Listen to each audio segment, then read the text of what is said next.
Live streaming is taking a second here.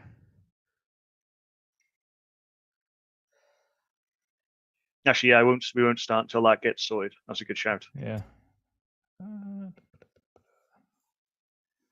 There it is. What's up? Here. Nice. Okie dokie, let's get started. Welcome everyone to this year's 8KB. We are absolutely thrilled to be back, and we have 5 amazing mind-melty technical sessions from you from 5 expert speakers today. But first, we're just going to run through some little bits of housekeeping before we dive into the mind-melting content. So the first things first is, who is 8KB? My name is Andrew Prosky. I'm joined here today with Anthony Nocentino, Mark Wilkinson, and Marsha Pierce. Hello, everyone. Hello, hello. Hello. Oh, really excited. Yeah, cheers. All right. Hey, I'm really excited to be here. This is Marsha's first 8KB as a member of the committee here. So welcome, Marsha. Welcome, Thank you very much. I'm very excited to be here with all of you guys. Well, that's us, the panelists. We also want to thank our amazing volunteers. They'll be helping moderate the sessions. So they'll be the ones helping out with Q&A. So we've got Rob, Ree, Ben, Matt, Angela, and Bob. Thank you all so much. Otherwise, we'd actually have to do some work during this conference, and we don't want to be doing that. We want to sit back, relax, and enjoy all the technical stuff. Exactly. So I said we have 5 amazing sessions today. We're going to be kicking off in just under 7 minutes with Sander's hacking and hatching mitigation for SQL Server. Sander, you there? I sure am. Yes. Awesome. Yep, looking forward to it. We'll get you kicked off in a second. Then we have Hugo with our only level 8192 session with debugging without the debugger, investigating SQL Server's internal structures. Hi there, Hugo. Hello. Good to see you. Looking forward to that one. That's our only 8KB level session, so we're expecting some really, really mind meltiness in that one. Then we have Serbi. Oh, sorry. I said I'll do my best to melt your minds. Wonderful. Then we have Serbi at 5 to 6, 5 to 4, even UTC. I can't do times at all. With building secured and scalable IoT solution with Azure SQL database. After that, we have Josephine with migrate SQL Server to Azure MI without getting a migraine. And then finally, to round off the session, we have Teob with what the heck is a checkpoint and why should I care? So it's an action-packed afternoon, morning, evening, depending on where you are in the world. Hopefully you can join us for all of us. If you just want to join in for one session, dive out and come back, that's fine as well. The link will be open all day. We've got some resources for you. All our speakers will upload their content to our GitHub repo, and we'll have recordings up there as well. So the link is there on our GitHub account. As Mark mentioned earlier, we are streaming to YouTube as well. So if there's any issues with getting into Zoom, because Zoom can be a fickle beast sometimes, you can go to our YouTube channel where we are live streaming there. We've got our website there as well. We've got all the abstracts, all the details of today's sessions there as well, 8kb.online. We're on Twitter at 8kbconf. Our email, if you want to get in touch with us, is info@8kb.online. And then we have the SQL community Slack. So we have Q&A in the Zoom sessions, but all the chat will be handled within the Slack room. So if you want to sign up there, we'll post a link to that just in a second.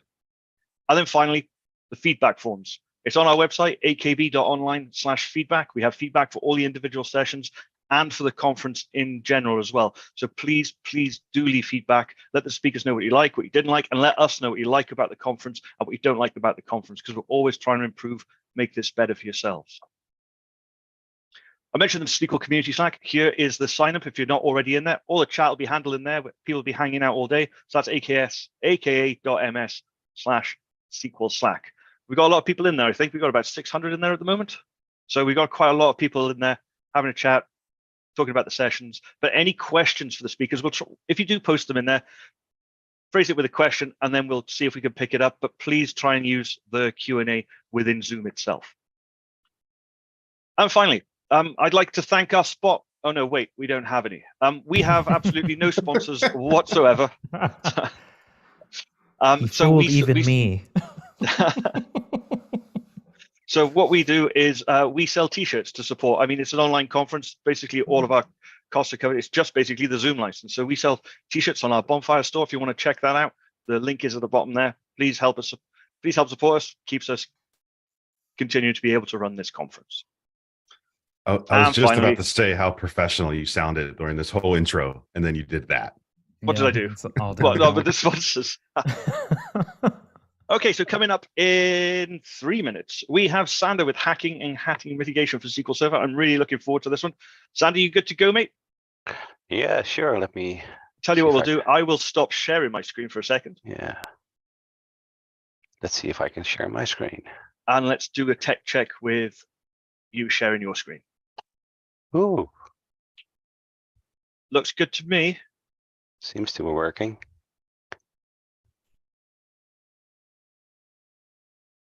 Yep. Good to go. Awesome. Okay, so we'll give it a couple of minutes to let everyone, because we have posted that it starts at 10 past, so we won't kick off early. You have 60 minutes. It's a level 400 session. I don't believe it's a level 400 session in any way, shape, or form. Why not? All speakers tend to underestimate the levels of their sessions, apart from Hugo, apparently. Hugo is a different level. Yeah, absolutely.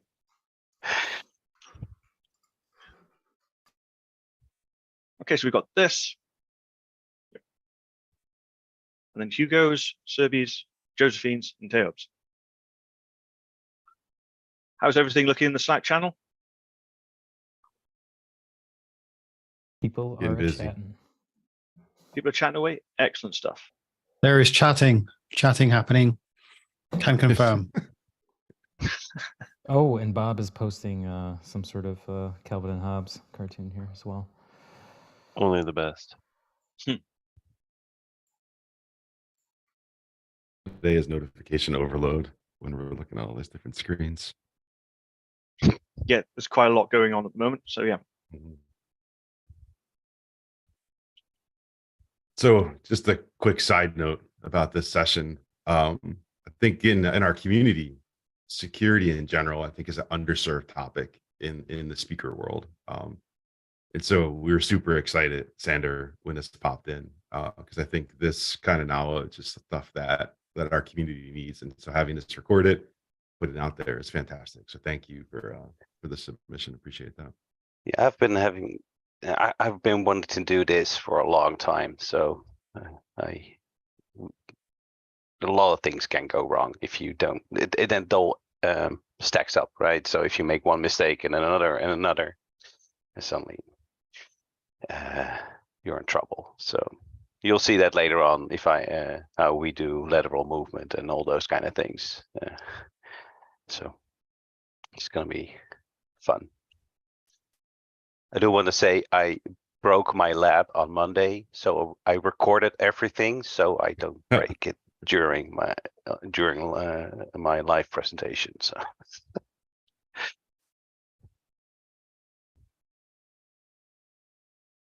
Okay, it is 10 past the hour. So everyone, this is Sander's session with hacking and hacking mitigation for SQL Server. Take it away, Sander. Okay, well, thank you, everybody. Welcome to my session, with all about hacking and how we can mitigate all the hacking vulnerabilities in our systems. So for the next 60 minutes or so, we're going to talk about why this is so important, how hackers gain access, how they think. If we know how they think, we can probably counteract that. And of course, I'm going to show you some demos. Like I said before, I did record my demos, so don't put some negative feedback on that. But I usually break my demos every single time I do this. So just in case that I don't have to rebuild everything, I have the recordings. And I'm going to do some Q&A. Some presentation rules before we start. I want you to always ask questions. Please interrupt me whenever you can. So if you have a question, just ask them right away. And this is a two-way conversation. So I want to learn as much from you as you want to learn from me. A little disclaimer. Any of the content you'll see today is only for educational purposes. So if you do any nefarious things with it, you're on your own. So these kind of things are well documented on the internet, but I don't want to be responsible for you doing any dumb stuff because you will get in trouble. So I'm Sander. I'm a data platform engineer working at Data Masterminds. I have over 20 years experience in IT, I've worked in a variety of industries, from agriculture to healthcare to financial industries, and I've seen a lot of environments and a lot of things go wrong with security as well. I have a blog if you want to take a look at that. I try to blog as much as I can, but time doesn't permit that all the time. If you have any questions after this session, feel free to send me an email. I'll try to reply as fast as I can. I have a Git repo with lots of different content in there, so take a look there if you want to. Most of it is just public. And if you want to follow me on Twitter, that's my Twitter handle there. So why is this so important? Well, the question is not why is it important, why it's a matter of when you're going to be attacked, not if you're going to be attacked. We really underestimate all the different things that can go wrong in security. And normally when we secure all our entire environment, it's a hassle, right? You have to get permissions and do all the things correctly, but in the end, it helps you a lot. So normally we're against all the strict permissions, but I'll show you later on why we actually do this kind of thing. So how does a hacker gain access? So first of all, we've all seen the phishing emails that really look like the original sender, right?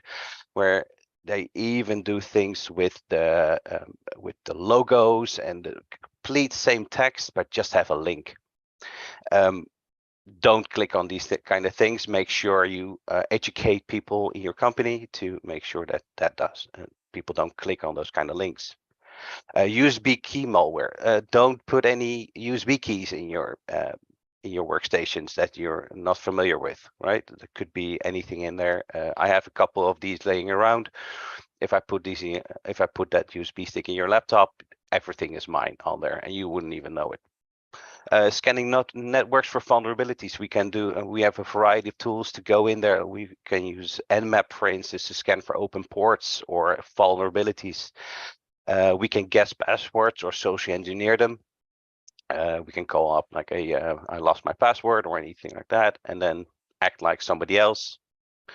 Wi-Fi compromises. One thing I never ever do is connect to a hotel Wi-Fi, ever. Don't do it. It's way too easy to compromise such a network. I can put up a rogue access point within a couple minutes, and it only costs me like $40 once. So if I can do it, anybody can. Credentials from third-party website. Maybe you have a third party that gets hacked and all your passwords are there. So we can get through to your company through third parties as well.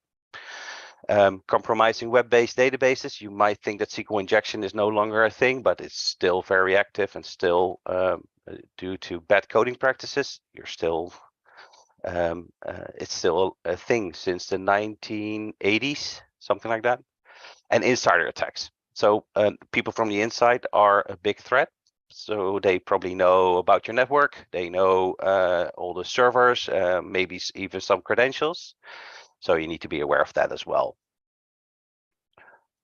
So how do the hackers think? So there was a study by Tycotic, what the motivation is for hackers to actually get into a network or into a system. And 51% of that is a thrill, like, oh nice, I got in. And it's mostly the challenge to get in. 29% is moral compass. That's the white hat or the gray hat hackers that want to prove a point, like, hey, your system is not secure. 19% is money, which is you've all seen the news items in the news about ransomware attacks or hacks in companies that they ask a ransom for. And only 1% is notoriety. You don't. Only the dumb hackers actually want to get notoriety, because the harder you scream, the easier you're gonna be found. So not a lot of them do that. So what does it mean? So you either choose to be one or you are one. So if you've been tinkering with little devices when we were younger and make them do things that they weren't supposed to, you're probably a hacker, or you're very interested in the techniques and you actually start doing it later on. They experiment with systems to the limits, and they have a real compulsion to experiment with them. So to get them to the limits, to let them do things that they're not supposed to. So they understand the most fundamental piece that we work with all day long. Like all the stuff, all the technology that we use is based on code.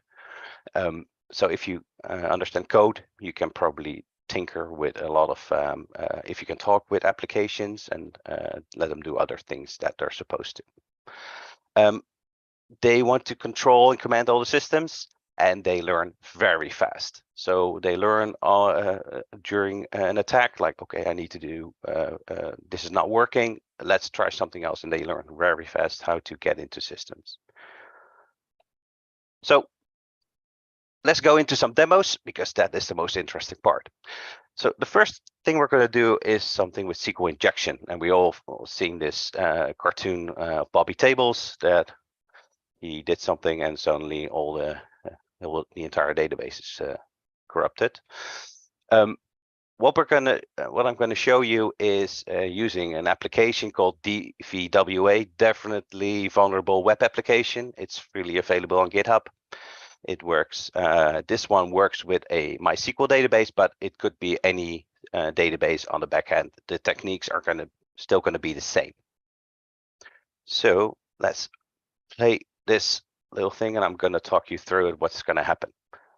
So we have a simple web form, and in this application, you have different ways you can do vulnerabilities with web application. That's to show you what you can do. So we put in a number, we get a result.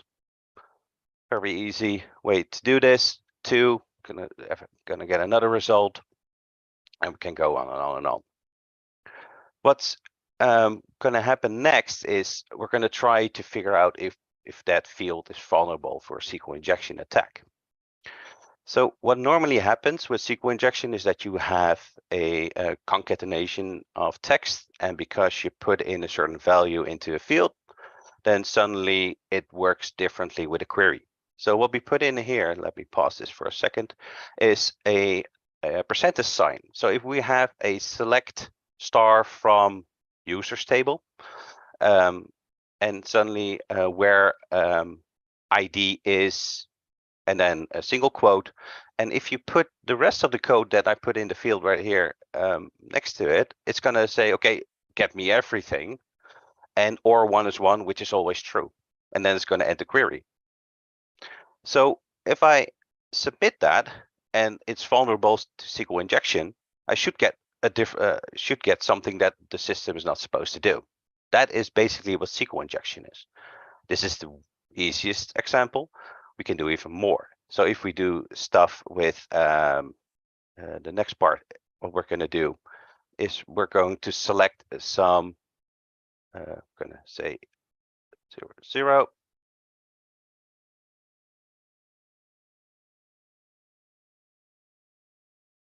And then we're going to get the user that's actually connected.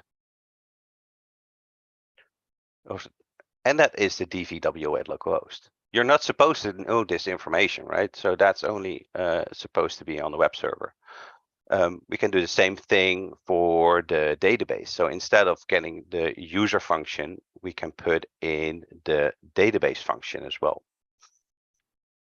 So we're going to replace the user and just put in database. This could be any kind of function for SQL Server as well.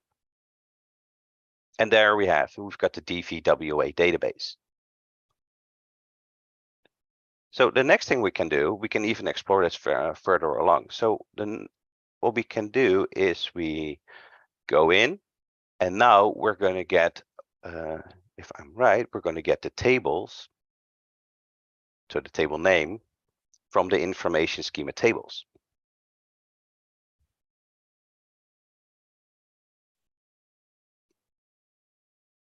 Ooh, keep on going.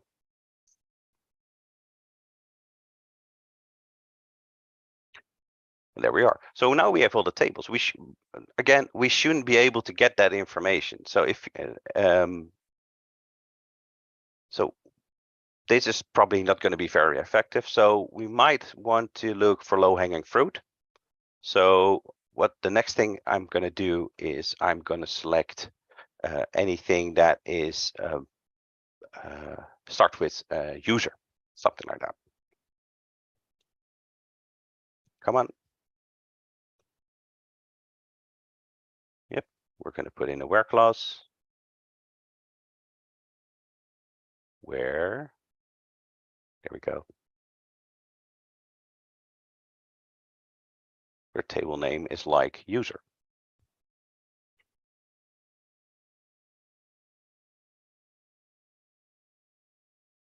Even in demos, I don't type very fast. There we go. So there are two tables, user and users. Well, users, the singular one is probably not going to be interesting. So let's figure out if we can do anything with the users table. So we're going to use the same kind of query that we did before. Again, we're going to select everything so that way we get all the information. Going to put in another piece of code and then do a union all or a union and then select not the first one and do a concat. And with the concat we can actually get the in this case we're going to get the table name, and then we're going to put in an extra character just to make sure we can get all the information, the column names from the information schema columns.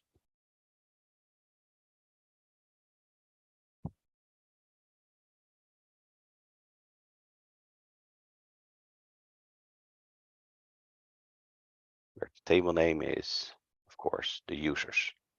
So that way we can figure out if there are any columns that we want to investigate. So we have a couple columns that are probably interesting. We've got a password column and a user column, first name and last name.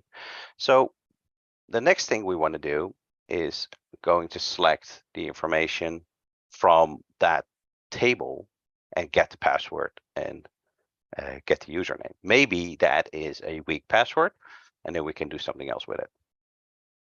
So again, put in some code. And the funny thing is, this is manually done. I'm going to show you later on how this can be automated. So we're going to get the first name and the last name, and we're going to get the user and the password.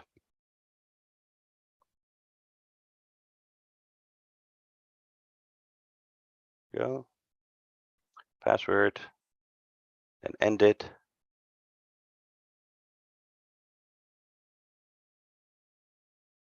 Yep. Okay, there we go. So I'm just going to pause this for a second. This is, if you know a little bit about hashes, this is a typical MD5 hash. So I can go in and crack this password within a couple seconds, because there are even websites later on showing one of the websites that's able to do that. So I know for a fact that this is going to be a weak password. So I can try out, I can probably copy that text and then go to a website like crackstation.net and get to it and then hack that password. It's that scary, because if you still use MD5 hashes, everybody should know that this is way too weak nowadays. You should salt your passwords and hash them a couple times.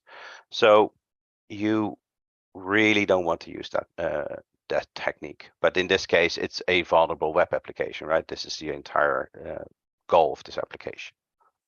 The next thing we want to do is something called called blind SQL injection. So there are actually two types of SQL injection. There's standard SQL injection, which you just saw, where you just put in values into a field, and you can automate this as well with scripts. But there's also blind SQL injection. And with blind SQL injection, you have two types. You have Boolean based and you have time based. And what happens with blind SQL injection is that we put in all kinds of values and we try to figure out what the right value with yes or no questions, what the right value is. And then with Boolean, we only get what is the correct SQL query. So we only get results from that. And with with time-based SQL injection, we actually look at how long it takes for something to respond and act according based on that. So with blind SQL injection, we can use, we're not going to do that manually. So we're going to use something called SQL map later on. But first, we need to get some info. So we're going to use Burp Suite to visit that URL because we need some settings like the cookie. We need a session ID for the PHP session. So what I'm doing is I'm going to open a browser to that URL and I'm going to find out that PHP session ID. Normally you go to the forum and then get a post, but you would get other, we only need a session ID for this demo. So the next thing is we're going to go back. By the way, I use Tmux as a terminal, which is a really good terminal for Linux. So we're going to use not QL map, but SQL map. And in this case, it already knew what I was going to do. So we're going to use most of that. Yep. Remove the rest. And we're going to put in that session ID. So I'm going to go back to Burp Suite, get that session ID, copy it in.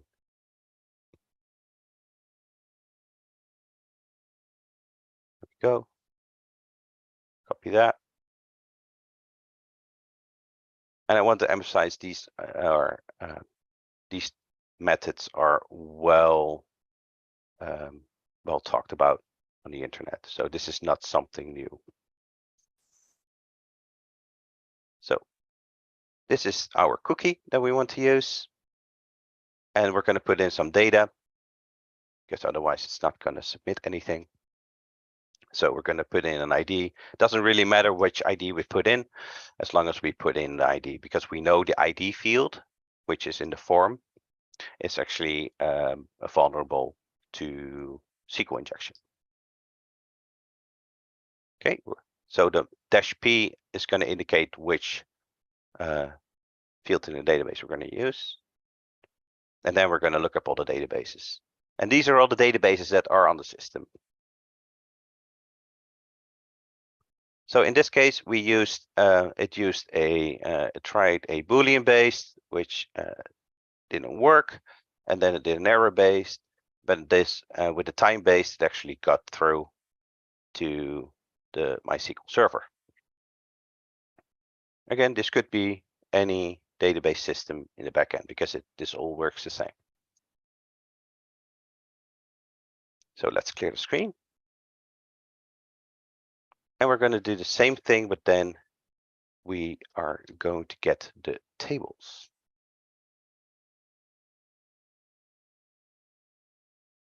It takes a little while. Ooh.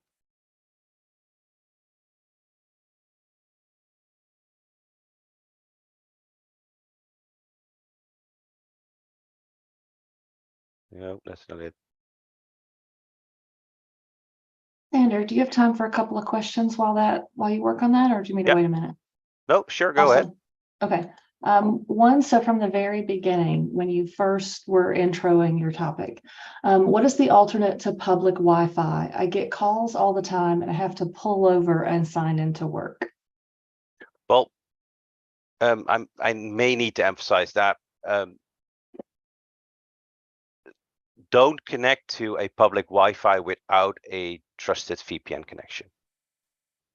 So make sure everything is encrypted, because if you connect to that public Wi-Fi without a VPN, then everything is going to be clear text. And you have basically a man-in-the-middle attack. So what happens, and I've actually tested this at home. I made a Wi-Fi access, I made a rogue access point. I made it open for everybody. And it had a name like a very fast internet connection, something like that. Free internet. And people connected to it, and I could literally, it would decrypt all the passwords and everything on the fly for me for when they were connected to it. It's so if you use a VPN, it's going to be encrypted, and then actually you solve that. But don't connect to any public Wi-Fi without a VPN connection. Okay, next question. How much of this more in-depth hacking for SQL is done by a team of people who really like to code / hack, as opposed to people who are more script kiddies, DDIES, not like cats, and using some pre-packaged tool?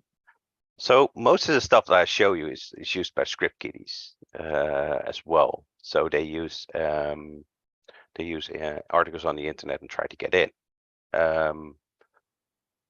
There's only there's a lot smaller group that actually want to that develop the tools that you will see later on to use to do the penetration testing and to get into systems. So unfortunately, nowadays you can very easily buy go on the black market and buy an already developed tool for only a couple $100, something like that.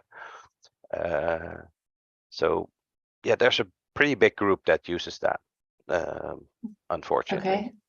Last question that I have for you for now. What about SQL always encrypt? Would encrypting PII, etc., work against hacking? So encrypting your personal identifiable information, probably, yeah, it would make it a lot harder. Unless they get into your system in other ways. So as soon as you're in the database server, you can do the select queries as well. So that only works on data that is in transition. So as soon as you get it, as soon as you get into the database server, you have the data anyway. Okay, I will let you get back on topic. That was the last one. Thank you, sir. Okay. Sorry, Sander, just one note to all attendees. We're having an issue with our Q&A in the Zoom. So please use either the Slack channel or the chat. Thank you. Okay, cool. So let's continue this video. So this time I am using a few different parameters. So I'm still going to use the ID field. And this time I'm going to go into the DVWA database because we found out that's the database we actually want to see. And we're going to get all the tables, and we're going to do this in a batch way. Maybe there are a lot of tables, so we don't want to do this in one go. Maybe that's too much data. So apparently this database only has 2 tables, guest book and users. This is only an example database, but it could be a lot more. So the next thing we want to do is go in and dump that out. So this is one way to get all the data in here. And I'm going to pause this for a second. It exported the data automatically to somewhere locally using the for SQL map to my home. And it already knew that, okay, this is probably an MD5 hash. Let me try to decrypt it for you. And it already see that that is done. So we already see the passwords, and they're displayed right here as well. So for the admin, the password is password. Really good.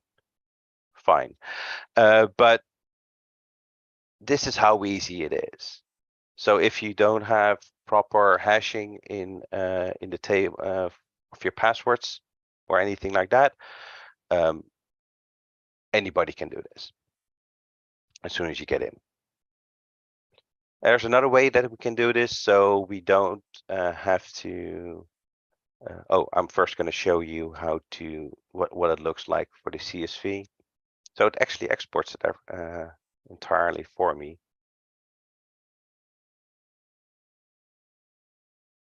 paste the selection. Of course, that's not going to work because there's 2 rows. There we go. There we are. It's just a simple CSV with the passwords and everything. So from there, I can collect that and then use that to my to another machine outside the network, and then try to get in through another way as well. So the last thing I want to show about the SQL injections, we can also directly go and don't even look for a certain database, but we can go in and search for a specific table and then let it export. So so the difference here is that we have a data. I'm going to remove the database. No, go on. And I'm only going to use. I'm only going to look for the users table. So it's going to iterate through all the databases and dump it out, same kind of way that we did before. So if you just want to use go for a users table, it's going to find it and export it for you the same way it did before. So that is that part. So how can we prevent anybody using SQL injection? So first of all, parameterize your queries. Don't use the concatenation. Just don't make sure that you put that in parameters, and that's easier to follow. Also, your web application should do input validation. Your user should not be able to put in any values that are not allowed, like the stuff that I put in, like the entire query stuff, should not be able to get in there. Make sure that you have the correct parameters. So make sure that they have the correct type, the correct length, the format, and the range. You don't need a 255 varchar field if you only expect like 20 characters. That's gonna that is not necessary and actually is vulnerable for attacks in this way. Use store procedure so that your parameters are in the store procedure and you can put everything nicely away, and also that for performance reasons, but that is out of this session, but you can use store procedures to increase your performance as well. Use character escaping functions. So since SQL Server 2016, we have the string escape. So if there's any special characters in there, it's going to escape them. So I cannot put the single quote in there without being escaped, and that would generate a query error if I wanted to do SQL injection. So that prevents me from doing that. Also, your application should do character escaping as well before it sends it to the database. But it's also good to put that on the database end as well. Very obvious, set the correct privileges. Make sure that that user is not able to select all those other tables if it's not supposed to. And we have something called a WA, web application firewall, that's able to monitor and filter any of these HTTP attacks. So you can also put that in place if it's a really busy system, for instance. And the reason we want to do that is we want to one of the things that hackers do is they try to move around your network in a silent way. So as soon as somebody is on your system, they will listen to the error. They will listen to what's going on. It could be weeks or months before they take any action, but then they try to get into other systems, and as soon as there's like a critical point, they will try to attack the entire system, and it's probably going to be in the middle of the night. I've had that at a previous employer. We found that they had hacked us months before, and suddenly on a Monday morning, 1 a.m., our entire infrastructure was encrypted with ransomware. So you want to prevent them going to other servers easily. And there are things like honeypots that you can put in place. Make as many hurdles as you can to make sure they cannot move around your network. That is what we want to prevent. So the next demo we're going to see is using Metasploit. And Metasploit is a penetration testing framework that makes hacking very simple. It's a tool for developing and executing exploit code against a target machine. And then the Metasploit project is hugely popular for pen testing and the hacking community. So it's essentially a computer security project that supplies you with information about a system, but it also helps you to formulate your penetration testing and IDS testing, and also how the strategies are set up, and even the methodology. So you can even document how you got in. So in this case, we're gonna here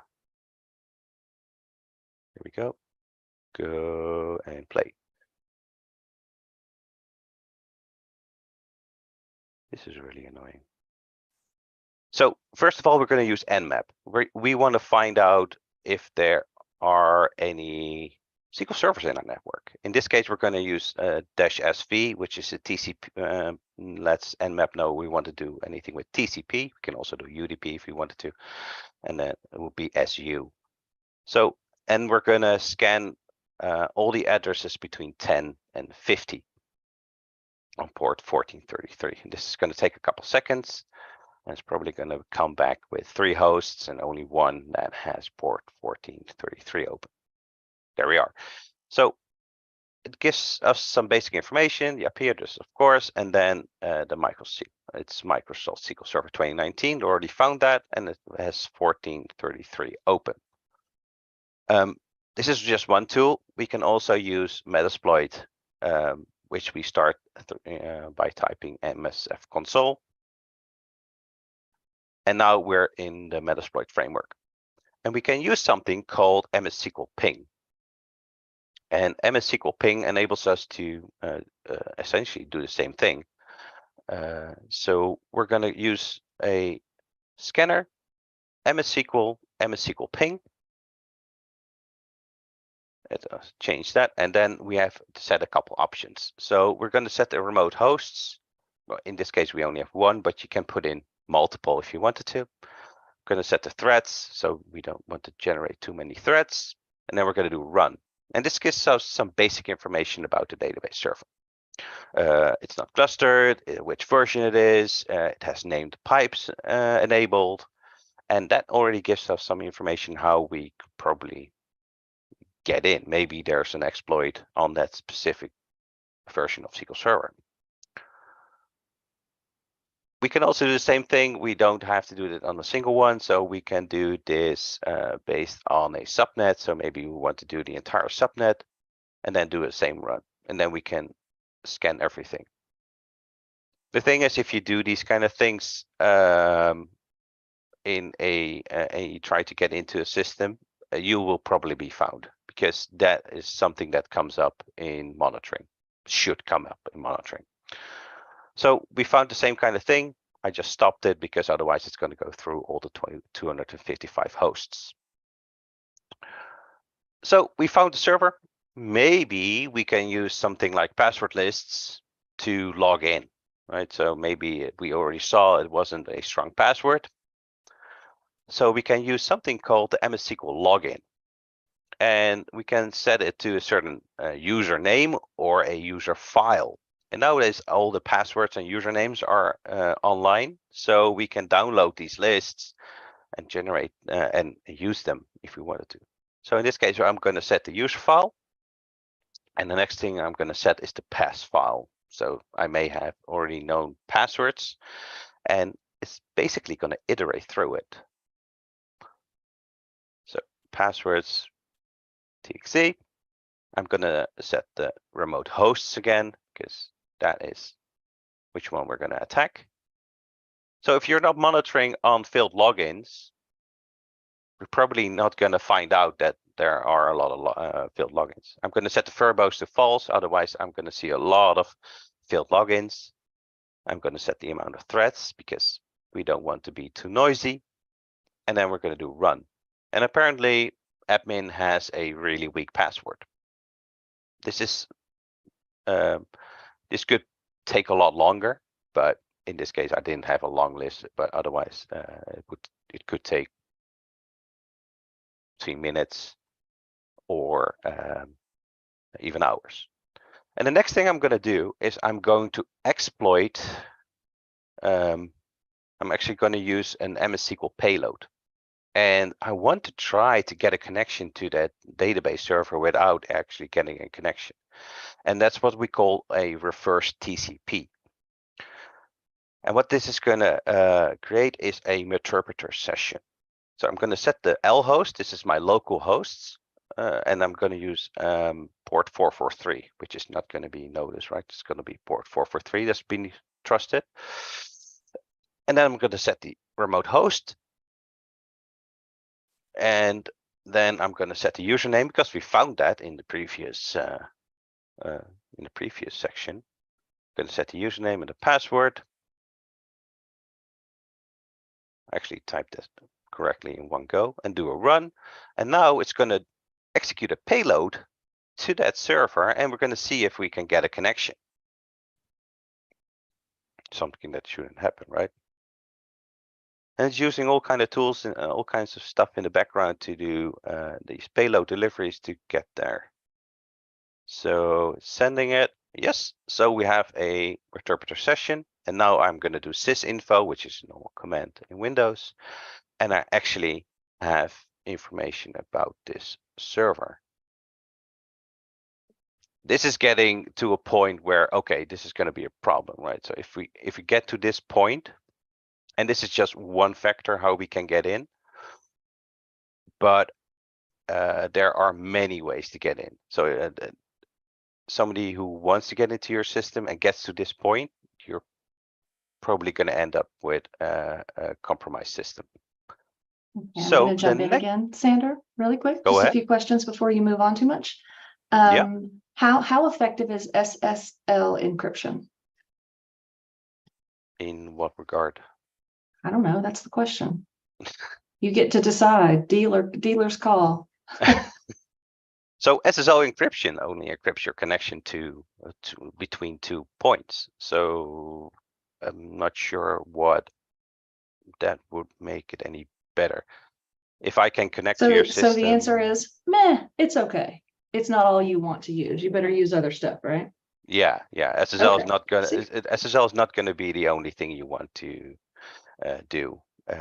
Later on, I'm actually going to tell you what you can do about these things to make sure that you mitigate. So, and then comment, then a question. I always argue that input validation is not needed when you correctly parameterize all queries. And if that is insufficient when you don't. In other words, why do you suggest input validation? So the more hurdles you put in to secure your application, the better. If you don't want people to put in any number or any text, then or it should only be numbers. Why should they be able to put in any text?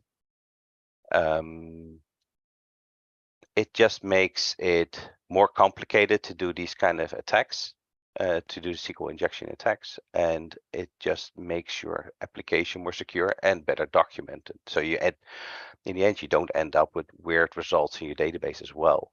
So I think you should always put in input validation in your web application and in your store procedures. Try to expect what you make sure that what you expect is actually being sent. Okay, you're good to move on. That was all I had for right now. Thank you. Cool. So the next part I'm going to show you is going to be about a feature you may be using, which is a trustworthy database. So this is not the correct slide.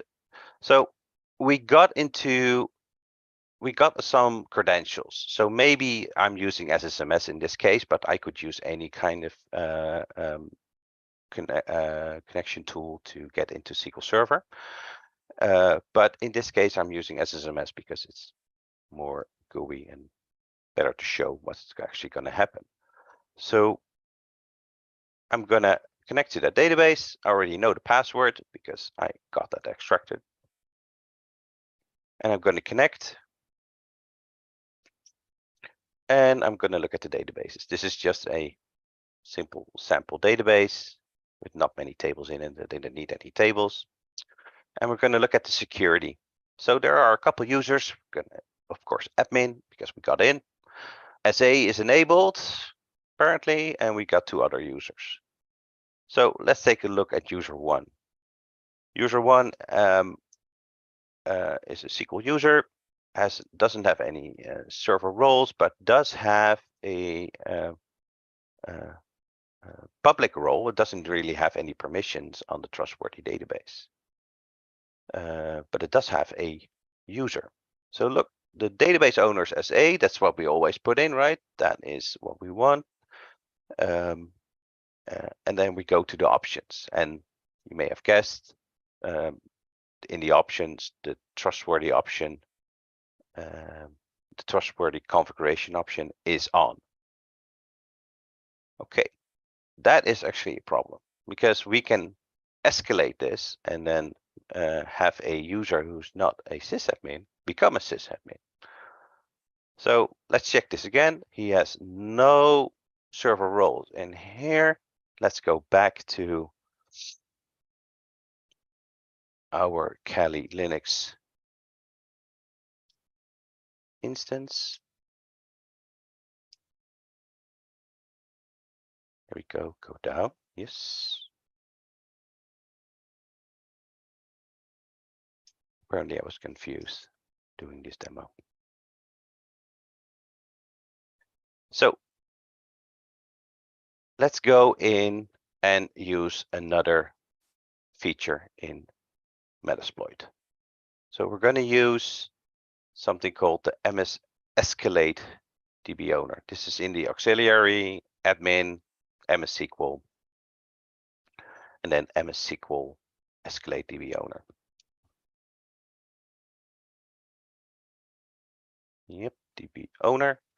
We're going to set the R host, again, remote host, to be 10, 13, 37, 31. And then we're going to set the username.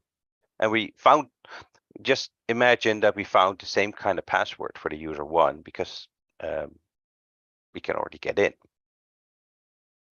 And maybe it's the same weak password.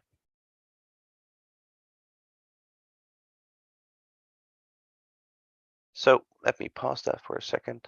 So what this did within a fraction of a second is it checked if the user had the sysadmin role.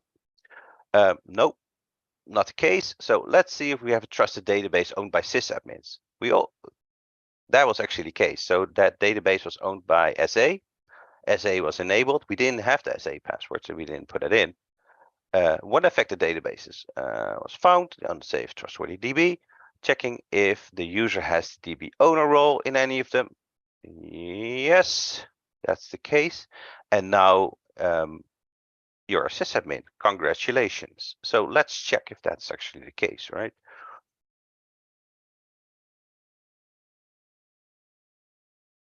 Let's go back to SSMS.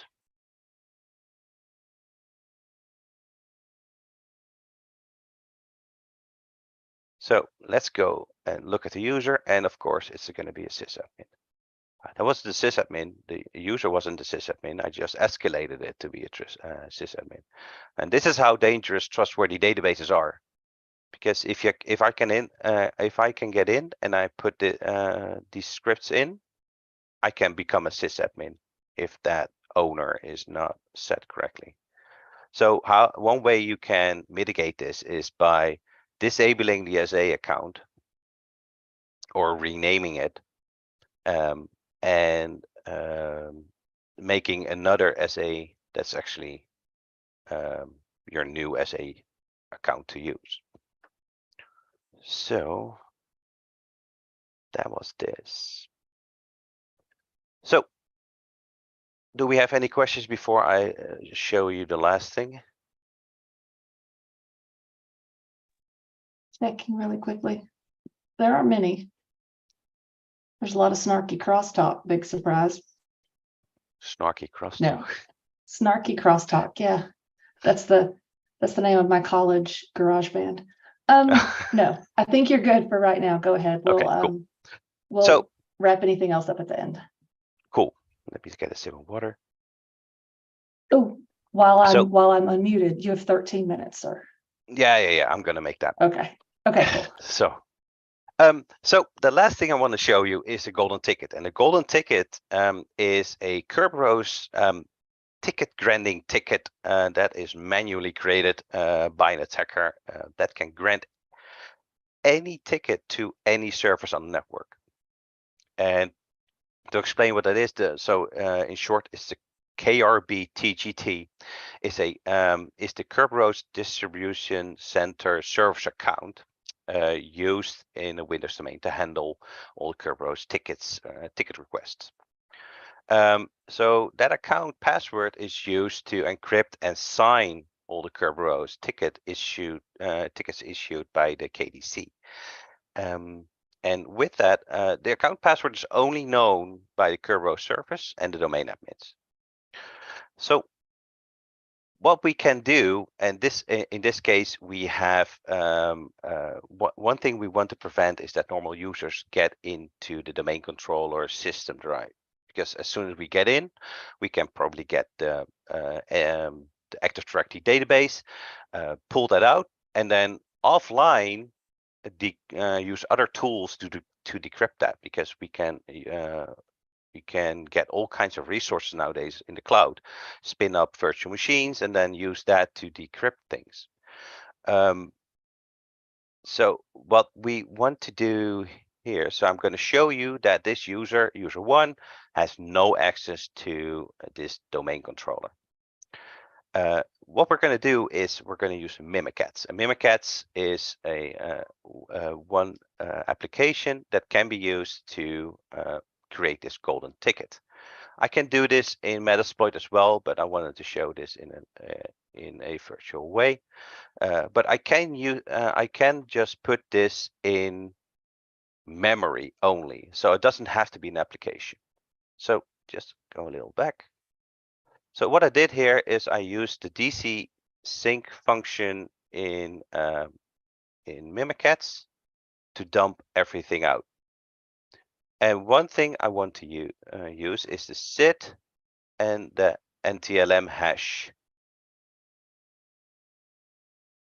So what I'm next going to do is going to create a golden ticket with this with the credentials that I had.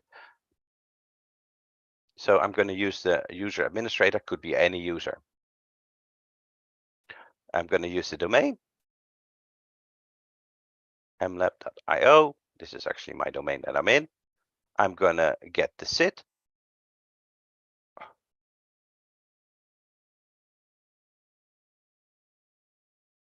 And then I am going to put in the hash for the Kerberos TGT. So I'm going to go up, select that. And at last, I want to put in the ID, which is 500, which is the administrator, and the groups 512, which is the domain admin.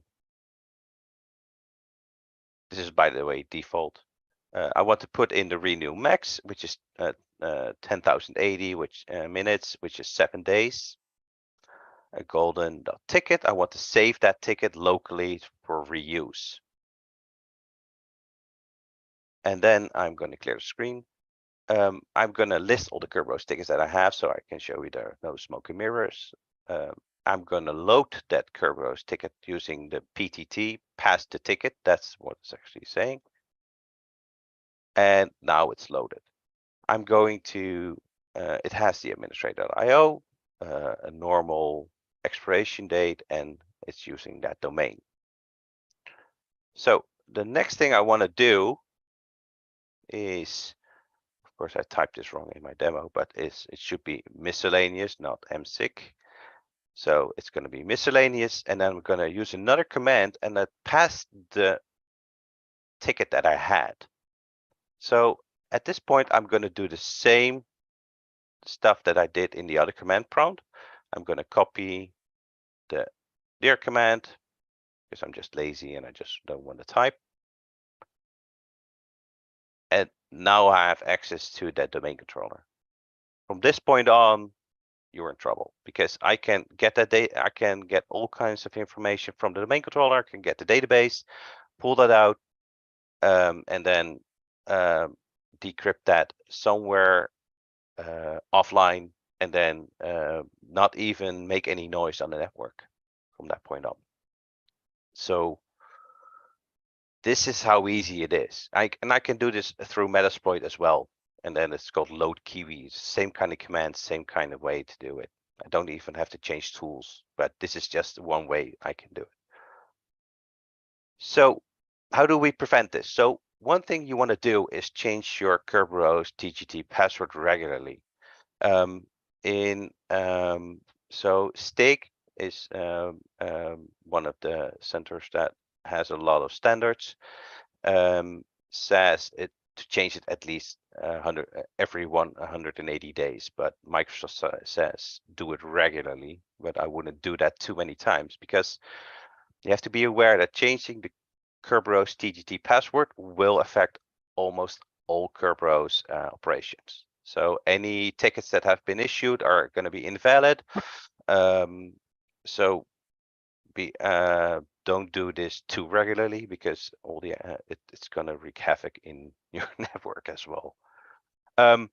Minimize the account number of accounts that they can access that hash. So if you of course don't give users admin authority on their workstations, and don't let admins log on to end user working computers, because if there's a session, we can steal that session, get that hash, and then get going again.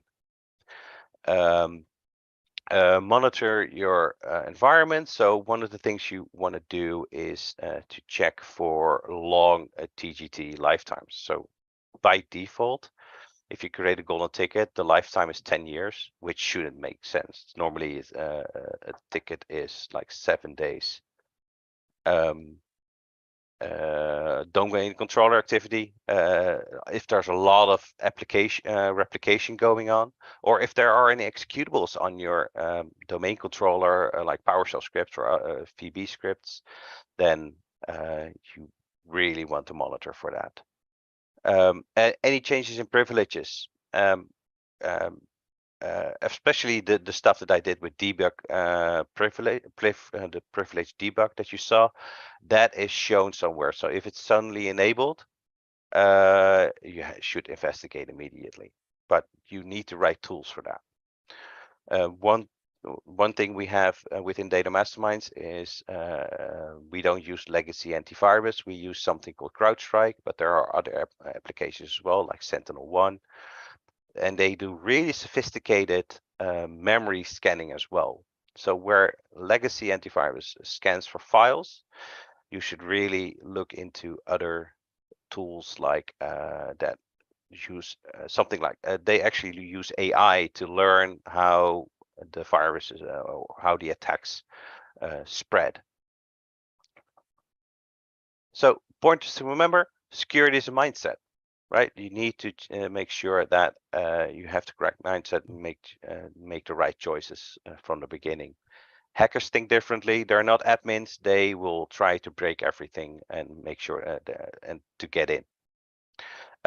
People are always the weakest link, and think about your choices, how to develop or to set things up with security in mind. I know it's a hassle to if you have a lot of security, but you don't want to be that company that says, oh, we just had all our data on the internet.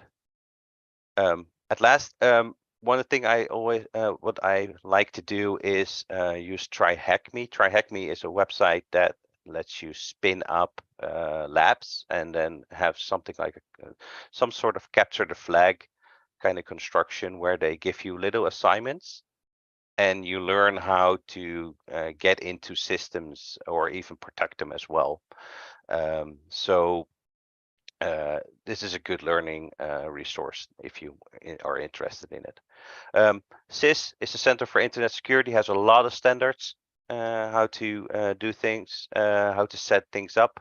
STIG is for the same kind of thing, even more thorough for the USA military. And OWASP is a good resource for any vulnerabilities that are out there. So, and with that, I think I only have a couple minutes left. So if there are any questions. Okay, definitely have. Let's see. So just a minute, just a few minutes ago in your demo, the 502 at the end of the SID, why did you exclude it from copying and pasting? I don't need it. It figures it out. Okay. It's almost always 502. Okay. And why would changing the SA account name prevent this kind of attack? The database would still have a sysadmin as the owner with just a different name. But if you're already in the database, couldn't you see the name?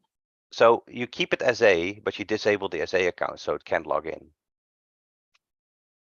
So you keep the database owner at SA, you disable the SA account, and you use another account as SA with a completely different name. And I have a request to copy and paste the resource links in the chat, but Anthony, I'm pretty sure you have a GitHub repository where you're going to put all this stuff. Is that correct? That's correct. Oh, Rob just put in the chat that he's going to ask Sander to do so, like he has to do my job. But Anthony has a solution. Someone asks, does the golden ticket only appear in AD environments? Yeah, it's a typical AD attack. So it's Kerberos. Okay, and then last question that got asked pretty early on. I just wanted to hold it to the end. And you have about 90 seconds. Is there a VPN that you recommend for people? Most of them are good, but I know that Proton has a good VPN. I use Mulvad, which has quite a lot of countries as well. There are a bunch of them are good, but I know Proton and Mulvad. I particularly use Mulvad, MULLVAD, in that case.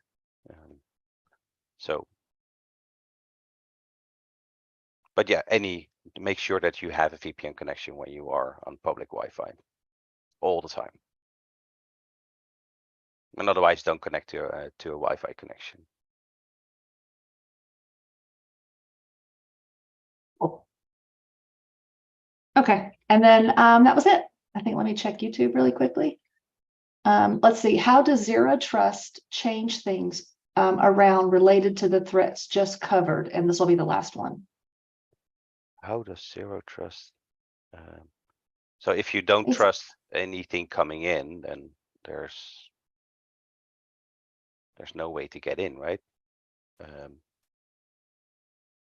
So if you make sure that, so normally you have two approaches. You open everything and you close all the ports accordingly, or you have everything closed and you open everything if you need it. And that's probably the latter is the one that the person is talking about. So you don't trust anything until you actually need it. That really helps because you won't have any open ports that are not you are not aware of, and you should document everything very well to make sure that everybody knows what's open and what's not.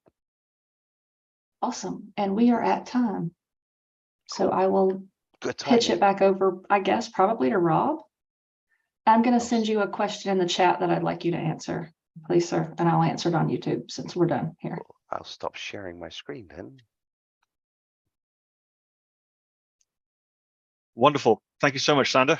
We've generated a lot of discussions, let's say. I'm putting it nicely in the Slack channel, people talking about your session.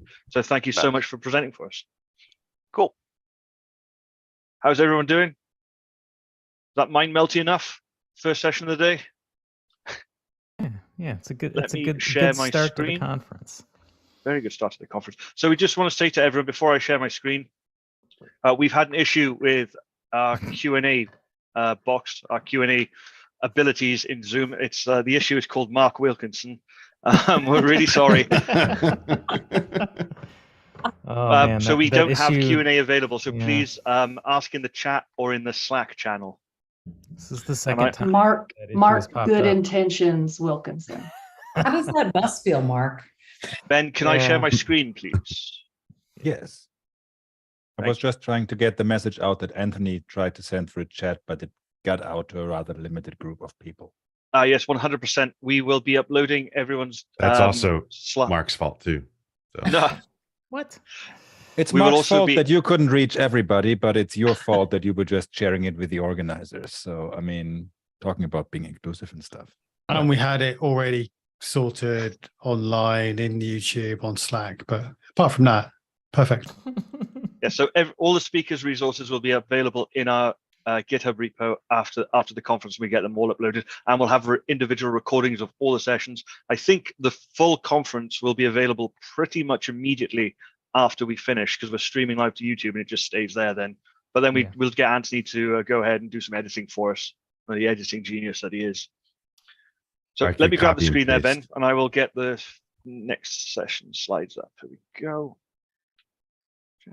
Okay.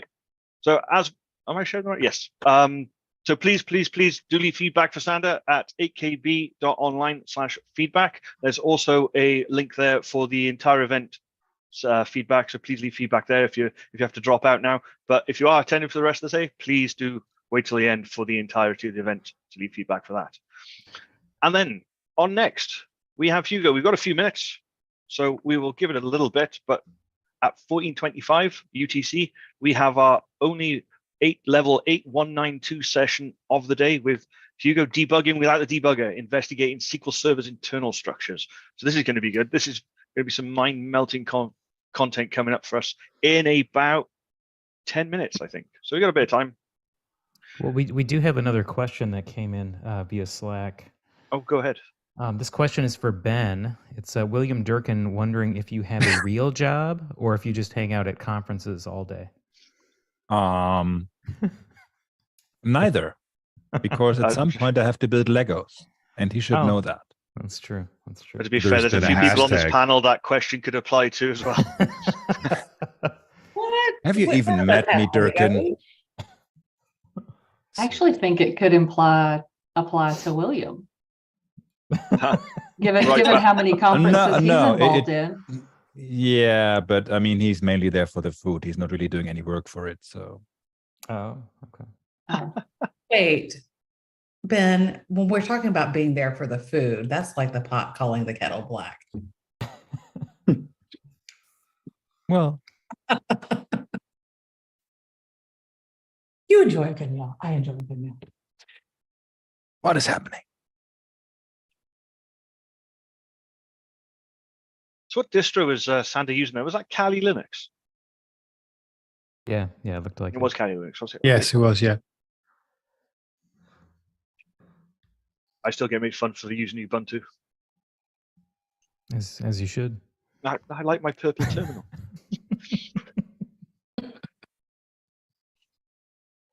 You know, So- you can configure the colors in any distribution you use. I know. I never get the purple quite right though.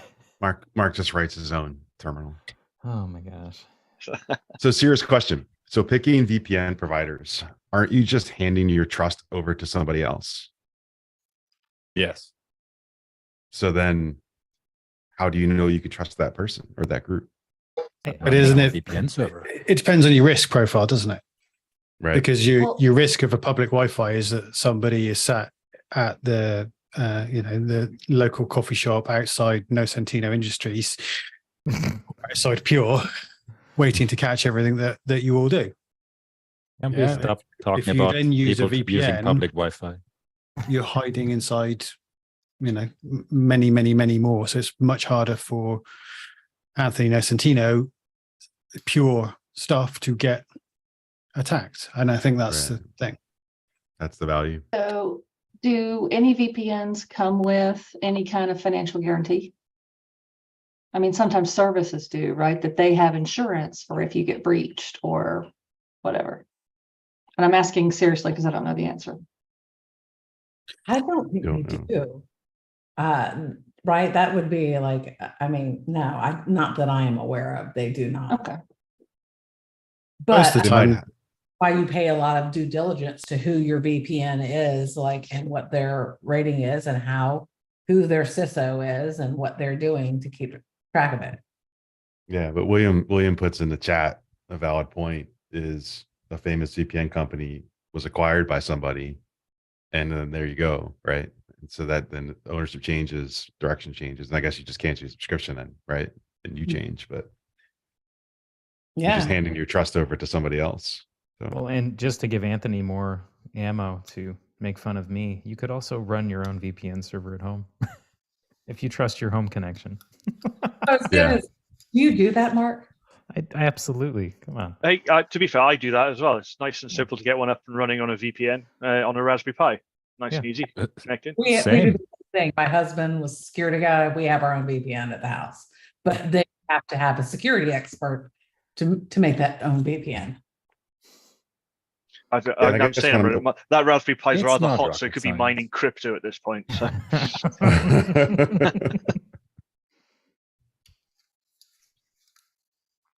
So why has nobody told me before my bid session not to just trust public Wi-Fi? I mean, this could have saved me a lot of trouble. You want to tell everybody what happened?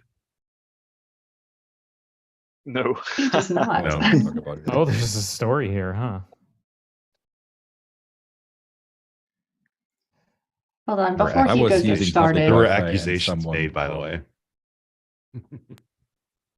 before everybody gets started, I just want to say how good it is Something to see did not run the Hugo way to. presenting again. 100%. You look amazing. Thanks. Bit Like, less hairy than I used to be. I'm like all emotional, you know. You could grow like a big beard like Rob. I'm trying to, but it isn't growing yet. You look great. Thanks to chemotherapy, I've saved a bunch of money on the haircuts.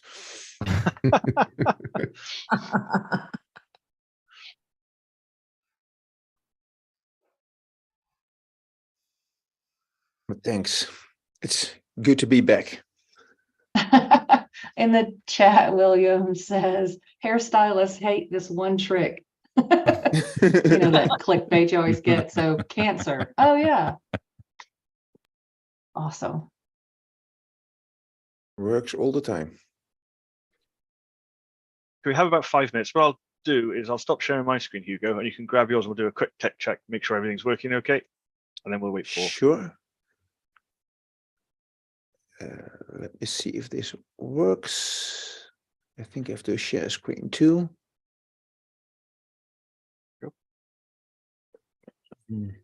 Yep. I will see your screen. also jump into the demo a few times and then back to PowerPoint. So that's all you need. Yep, we're all looking good. So I think we're good to go. We'll just give it a few more minutes, let people join if they're just joining for this session. I'll make sure. So Good. let's post the resources. Mark, do you want to make the announcement about the current status of the Q&A for the new attendees that are joining now? You're just going to make him relive. Yeah, every sure. hour? For anybody joining now, I forgot to enable Q&A. So if you have any questions, just post them in chat and we'll answer them there or in the Slack channel. Yep. If you just start your question in the Slack channel with Q, we'll know that we can pick it up easy because there's quite a lot of chat going on in there at the moment. So it's easier for us to pull out the questions for the speaker. We're getting some feedback in for Sander, and as expected, it's all really, really good. So well done, Sander. I try to do my best.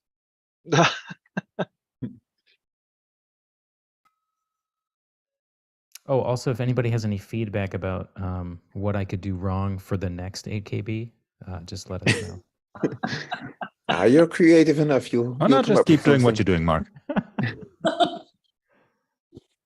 I I think I forgot to record Bob Ward's session the first time.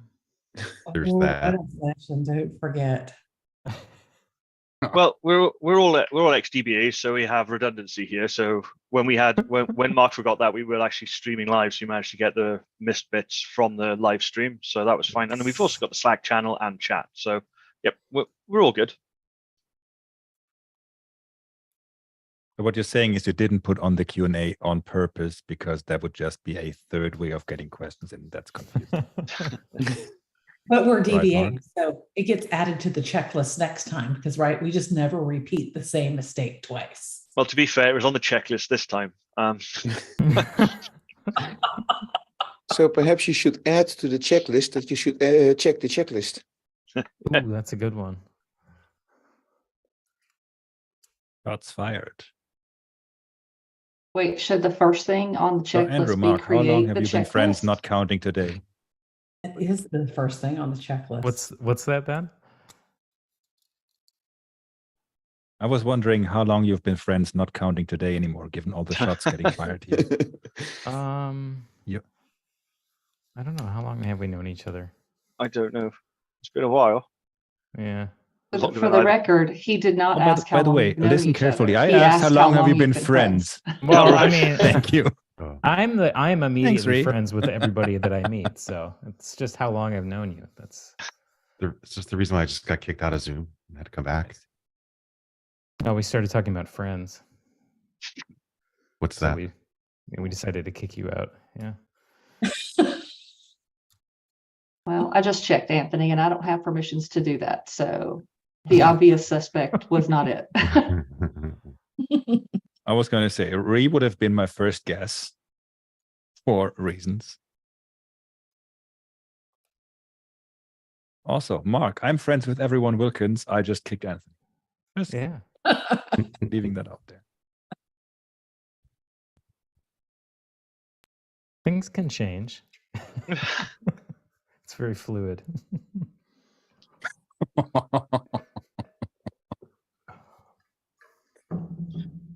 Okay, so we're about on time. So I'm so glad. hi everyone, we're this is all our friends. second session of the day, our only 8192 level session of the day, and that's Hugo with his debugging without the debugger, investigating SQL Server's internal structures. Over to you, Hugo. Thank you very much. Welcome everyone to my session. A special word of welcome to Ben Weisman. He will be my moderator today. If you have any questions, type them in the chat of the Zoom or type them in the Slack channel. He will interrupt me, read the question out loud, and I will try to answer them. Before I start on the session, let me introduce myself. My name is Hugo Cornelis. I make SQLServerFast.com. SQLServerFast.com is a website that I created a few years ago because I love execution plans, but I hate the documentation that is available, or rather the lack of documentation that is available for SQL Server for execution plans. So I started creating that documentation myself in the form of the execution plan reference, where I try to document everything about execution plans. A reference is not a good learning resource. So when people ask me, do you also have teaching material available? I started recording the SQL Server execution plan video training. This is an in-depth training on execution plans at a starting level and an advanced level.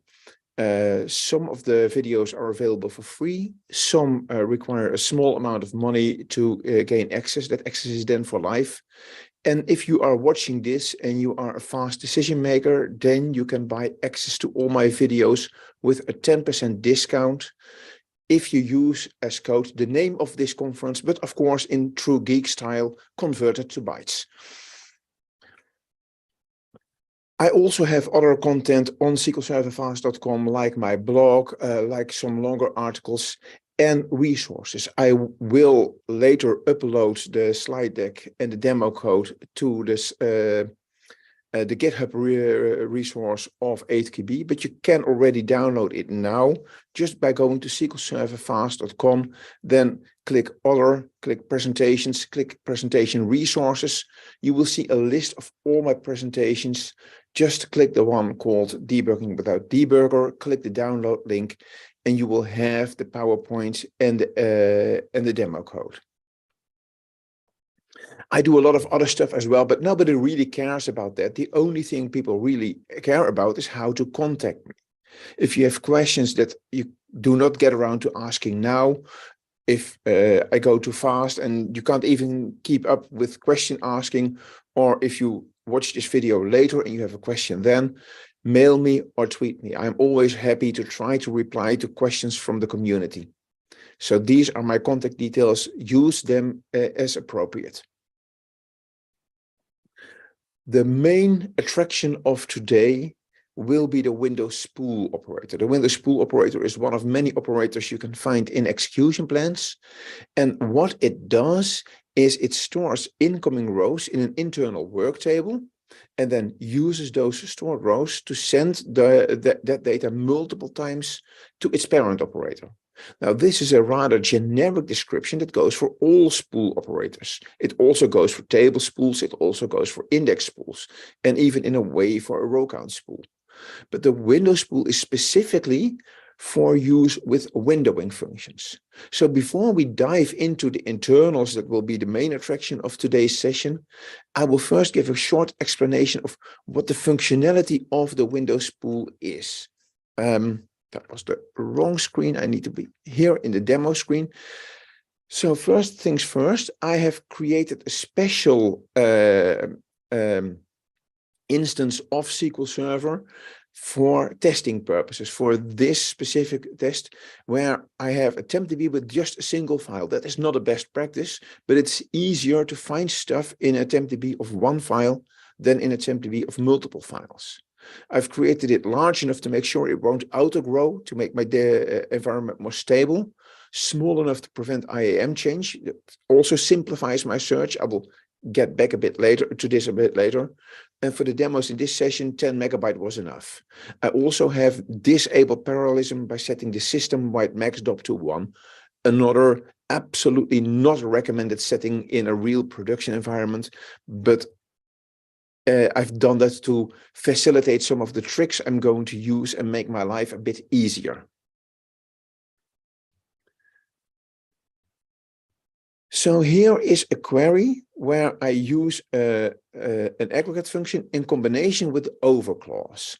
And this allows for an optional partition by. I don't use partition by here. It requires an order by, and it has a rows between specification that has rows between 10,000 preceding and 3 following.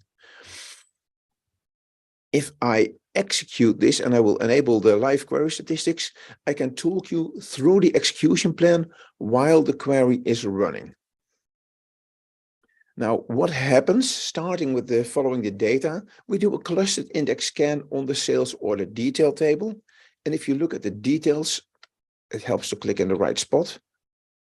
If you look at the details, you will see that the ordered property is set to true. I very deliberately created a query where the order by matches the clustered index of the sales order detail table, because otherwise I also would have had a sort operator in the execution plan, and sort operator can also use TempDB. I want only one thing using TempDB so that I can focus all my research on that, and I know that if I find activity in TempDB, it is the activity I'm looking for. What I'm exactly going to look for will be more clear later, but let's not get ahead of ourselves. The data after being read by the clustered index scan goes through a segment operator. Now, the segment operator is here to support the partition by clause that is not here.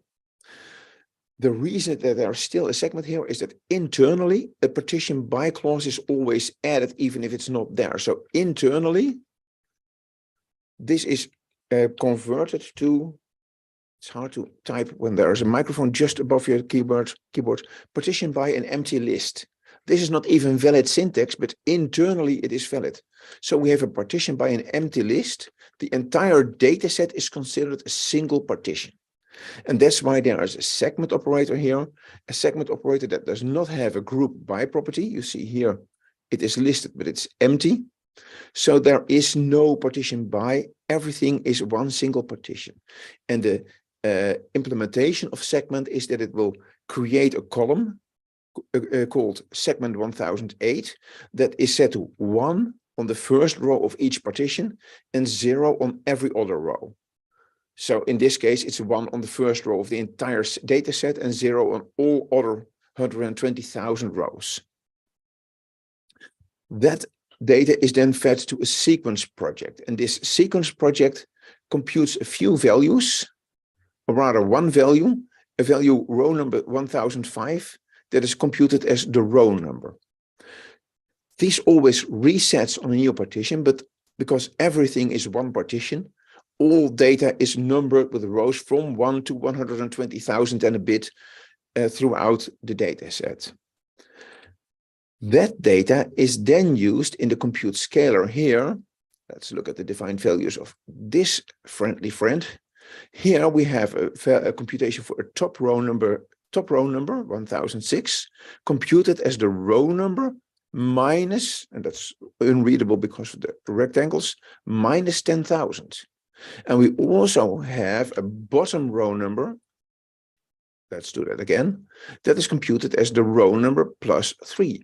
The current row number minus 10,000 and the current row number plus 3, if you looked at the query, you will realize that minus 10,000 is 10,000 preceding, and the current row number plus 3 is 3 following.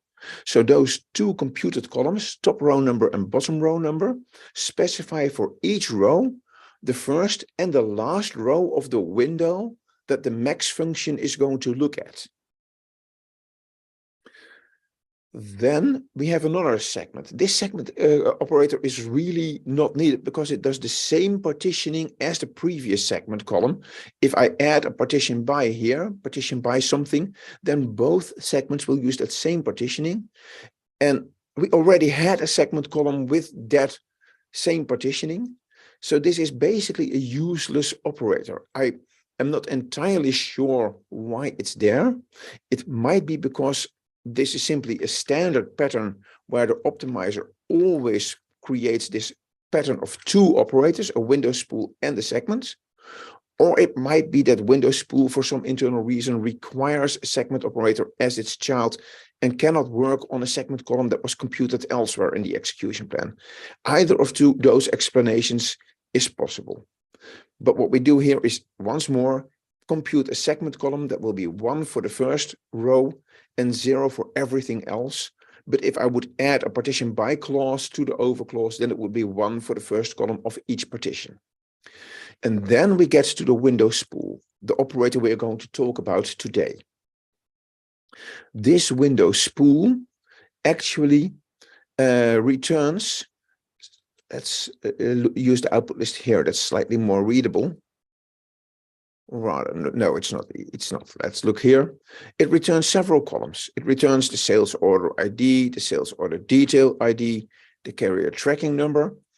Those are all columns that we want in our final output. So it makes sense that they are there. And then it also returns the row number column that was computed before, the segment column that was computed by the segment operator, and a new column, window count.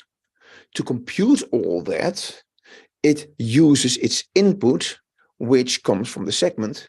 And there you see for part the same columns, sales order ID, detail ID, carrier tracking number, and the row number, and also that segment column. But now also the top row number and the bottom row number that were computed before. And then the data that is returned by the window spool to the stream aggregate, it goes to a stream aggregate that groups by this window count column that is computed in the window spool, and that then computes sales order ID, sales order detail ID, carrier tracking number, and a new column, expression 1001. Looking at how they are defined, the compute, I said click there. Yes, the compute scalar computes expression 1001 as the max of a carrier tracking number. Well, that makes sense because we have that in our query. All other columns, like sales order ID, are computed using the any aggregate, an aggregate that is only available internally. We cannot use that in our queries, but the execution plan can use it in places like here. You will also perhaps notice that the window spool returns an insane amount of rows, and that is because of how the stream aggregate and the window spool interact with each other. For each row that window spool receives from the segment operator, and that's a total of 120,000, for each of those rows, it will return first the row itself, and then all the rows in that window. So with a window rows between 10,000 preceding and 3 following, when window spool processes the first row, it will return that row, and then the first 4 rows. When window spool processes row number 20,000, it will return rows 10,000. It will first return row 20,000, the current row, and then rows 10,000 until 20,003. That's 10,005 rows in total, returned for every row, except for a slightly smaller window at the start and at the end of the partition. And that's why we have such an insane amount of rows and why this query runs so long. It's a total of 1.1 billion rows that are returned from window spool to the stream aggregate. And the stream aggregate returns that 220,000 rows because it aggregates by this window count column that was added in the window spool. So that's the total what window spool does. It stores all the rows that it gets from segment in a work table, and then uses that to, for each row that it receives, output that row enriched with this window count that increases for each row, followed by all the rows in its logical window. And stream aggregate can then aggregate all those rows in its logical window to compute the aggregate, be it a max or a sum or an average or whatever aggregate you specify. So that is the logical function of a window spool. Are there any questions about this? There are none so far. Good. Then I'm going to continue because this session is not even about the window spool. This session is about the internals of a window spool. Like I mentioned, window spool stores the data in a work table, like all spools. And if you look online and try to find documentation on how this work table is stored, you will find something. What you will find is if the rows between specification is such that the optimizer can guarantee, based on the query text only, that the number of rows can never exceed 10,000, then it will be in memory. If it might ever be more than 10,000, then it will be on disk. And now you will understand why in my query I said between 10,000 preceding and 3 following, to nudge it just over 10,000, so that in this case it is an on-disk work table. And that's because I wanted to explore the on-disk version.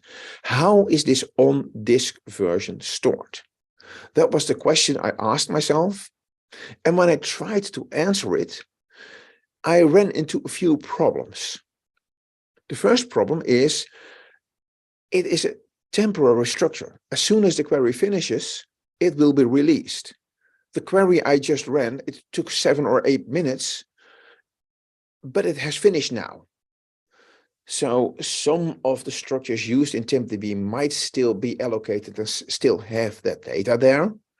Some may already be overwritten. Pointers to that structure are probably all already erased because nothing should point to that structure anymore. It's free space again. So if I start to investigate now, I'm very likely not to find anything or to find stuff that is being damaged by internal processes in SQL Server, also creating temporary structures and reusing those pages.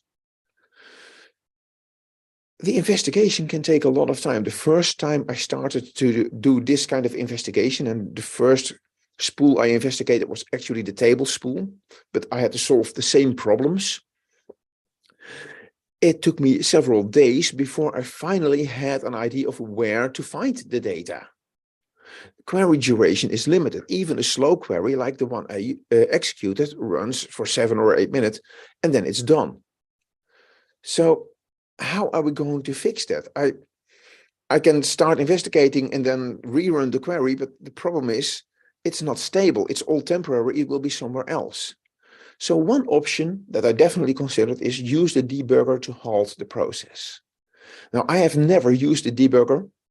I have sometimes seen people like Bob Ward use the debugger during sessions, and my brain melts when I see them use all those 1 or 2 letter commands and fiddle with hexadecimal data. And I'm simply not smart enough for that. It's too complicated. Yes, it would be a benefit that I can access everything, even internal memory structures, which I don't need today, but it would be a benefit. But I can't handle the complexity. I cannot even use SQL Server commands to help me out. And SQL Server has such nice commands that you will later find will help me out. But if I halt the SQL Server process because the debugger halts it, then my SQL Server commands will not run because the process is halted. And if I unhalt it, then the query also continues to run and I may run out of time. So I didn't want to use the debugger for all those reasons. I can slow my query, make an even slower query. If you know how to tune queries, then you also know how to make them slow. Basically, do everything you should never do. But even a very slow query can finish at one point. And if I am investigating and then my mother calls, then that might take an hour. If I had a query that runs for 1.5 hours, suddenly I only have half an hour left for my investigation. So this is also not a guaranteed safe way. And then I realized I don't have to do anything smart. I can use standard SQL Server functionality. I can create a query that is blocked by another query on another connection. And because it's blocked, it will at one point stop and wait for the lock to be released. But I control when that lock is released. I can keep it up for days if I want to. And that's the method I decided to use. The best part here is it's fully supported. So I'm not even using anything unsupported or undocumented. I'm just using standard SQL Server functionality. So far, that will change, but for now, it's all standard functionality. Let's look at the demo to see how I did that. So what I did was basically, and I have it as command here, but run the same query. The reason I have it as command is because I already ran it. It's several minutes. I'm not going to rerun it. I already ran this in demo 1. I have an execution plan and I have the results. And that's what I need.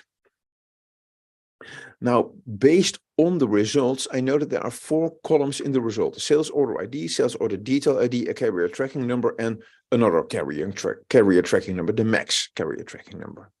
What I'm going to do is I'm going to create a table with exactly those 4 columns. And I'll do that in a new window. So I'm going to create a table with those 4 columns. And because I know in the data that the sales order ID, detail ID combination is unique, because the input data has that as a unique data, and I'm not adding or deleting any rows, this is also the primary key for this. So this is a table where I will store the results of the query. So basically, I'm going to execute this query again, but now with an into clause to store the data in this table. However, I'm also going to insert a single row in that table. And you see here that the first 2 values are populated. Those are the primary key values. The rest is irrelevant. By inserting this row, I make sure that at one point, SQL Server cannot insert a row. Which row? I deliberately select a specific row. Let's see. I need to go a bit further down. I deliberately took row 10,100. So these are the values, 46,359 and 10,100. And those are the exact values I have here. So by the time SQL Server wants to insert this row, which is the 10,100th row, and I deliberately took a row slightly over 10,000 to make sure that we have a full window here. By that time, SQL Server will block because after running this, and you see that the rollback is commented out. So after running this is blocked. Now, one other thing I need to do before running this, apart from making sure that I'm in the right database, is check the execution plan. Sometimes inserting affects the execution plan because sometimes SQL Server wants to optimize for the insert and a different order is called for. So I did a double check. When I looked at the execution plan, I looked at all the properties of all operators to make sure that exactly nothing was changed except for the addition of this clustered index insert. In this case, I was satisfied that I do indeed have the same execution plan. If I have the exact same execution plan with the exact same properties, then even though I don't see the rows produced, they are inserted in a row in a table, they will be produced in the same table. So the 10,100th row will be this row. Let's execute this without highlighting half a statement. Let's execute this. Let's stop it again because I forgot to include the actual execution, the live query statistics. Let's execute this. And now the query statistics are running again, but now this query should freeze rather fast. Like I said, after 10,100 rows, and that should only take a few more seconds. So I'm buying a bit of time by saying some nonsense, but soon we shall be there. Now you see that the timers are still running, but the row counters have stopped. Interesting to see this segment has actually returned 10,105 rows because the window spool needs to read ahead a bit to also produce the three following rows. The stream aggregate has returned 10,100 rows, but the clustered index insert has only processed 10,099. It is trying to insert row 10,100, but it has to wait until the lock is released. And I decide how long that lasts. Well, I have had my demo, so now I can roll back this transaction. And as soon as I do that, this execution will continue. And if I don't stop it, it will run for 7 more minutes. But I don't need to do that again, so I'm going to stop it. So this is the method I can use to completely block this query from stopping. And the work table that the window spool uses will remain in TempDB all that time. And it will not change. It will be completely stable. So there will also be no page splits, nothing. It will simply not change at all. And that's exactly what allows me to spend as much time as I need to try to find the data I'm looking for. That was one problem solved. Now I need to find the objects. So of course, I simply type select star from tempdb.dbo. Wait, what's the name of the object? Okay, let's go back to the demo. I already ran this demo and I did it with statistics.io on, so that we see here that there is indeed a work table with a lot of reads. So this is the work table used by the window spool. But trust me, if you type select star from tempdb.dbo.worktable, you will not get your data. This is a generic name. It is not the name of the specific table. It's not that easy. It's never easy. So try something else. Can I ask a question before you Yes, move on? of course. Please do. How do you, well, technically it's Mark's question, but how do you ensure that the locking is done at the row level and not the page level? By default, SQL Server always locks at the row level, never at the page level. It can escalate to the object level if the number of locks is too high. And I don't know the threshold by head, but in this case, it's just a single lock. So it will always be a row level unless I myself have explicitly overridden the default to use page level locking. And frankly, in my entire career, I have never had a reason to do that. More questions? Not for now.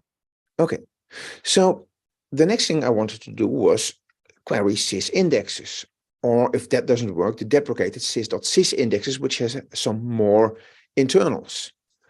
And to facilitate that, a simple way to query those tables they return a lot of data and it's hard to see what it belongs to. So what I decided to do was run the query twice. Once before I create a work table and once after I create the work table, then compare the results. There should be an extra row, right? So let's do that in my demo. I still need this. I don't need this anymore. I'm going to close windows I don't need anymore. Otherwise, I'm going to confuse myself. So I have this query that returns data from sys indexes and from sys indexes. I'm going to copy the text to a new window. And now I have the same query twice. Let's execute one of them. So this is the query executed before anything started. There is no work table allocated now. Now I'm going to set up my blocking table again. That's why I also have a drop table if exists, so I can rerun this script. And I'm going to execute this query again. At this point, there should be a work table. So here I have a list of everything in sys indexes and sys.sys indexes before the query started. Now the query has started and I'm going to execute the same query, but I do it in a different window so that I can easily compare the results. So I can do things like click in the first result, Control Tab, click there, Control Tab, do a page down in both. And that's a way I do need to make sure to do the same page down, that I can compare the data. But I can also just look at the total number of rows for both queries combined. And in the first window, that's 386. Cool. In the second window, that was before I started the query, I'm still in this window. I need to be outside of that window. It's also 386. So I got the exact same number of rows in both cases. So apparently, whatever is stored in sys indexes or sys.sys indexes for this work table is filtered out when we query it. Okay, but I'm a smart person and I know execution plan, so I'm going to look at the internals. And I forgot to enable the execution plan when I ran this query, but I did have it here. So I cannot compare the two, but when I did this, I had the execution plan enabled on both and I could compare that data as well. So what I did was, for instance, for the first query, select star from sys.indexes, and I did the same for the second query, go through this execution plan to see the actual internal tables that data is being pulled from. And for instance, and I noticed that main data comes from sys.idx stats. And there is a filter here, a predicate that uses some bit mangling on a status column. Aha, so this is perhaps where internal stuff is filtered out. So at this point, you can do various things. One thing is to click here, go to the full properties, and look at the table cardinality. This is a bit misleading because it's the table cardinality when the plan is compiled. And this plan was, of course, reused, but perhaps a row was added. So I could have forced a recompile, but I can also try to investigate the actual data stored in sys.idx stats. Let's return to the slides to see how that can be done.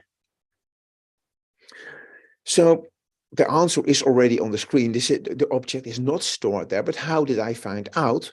Well, one thing I did is what I mentioned, compare the number of rows in all operators of the execution plan plus runtime statistics on sys indexes and sys.sys indexes.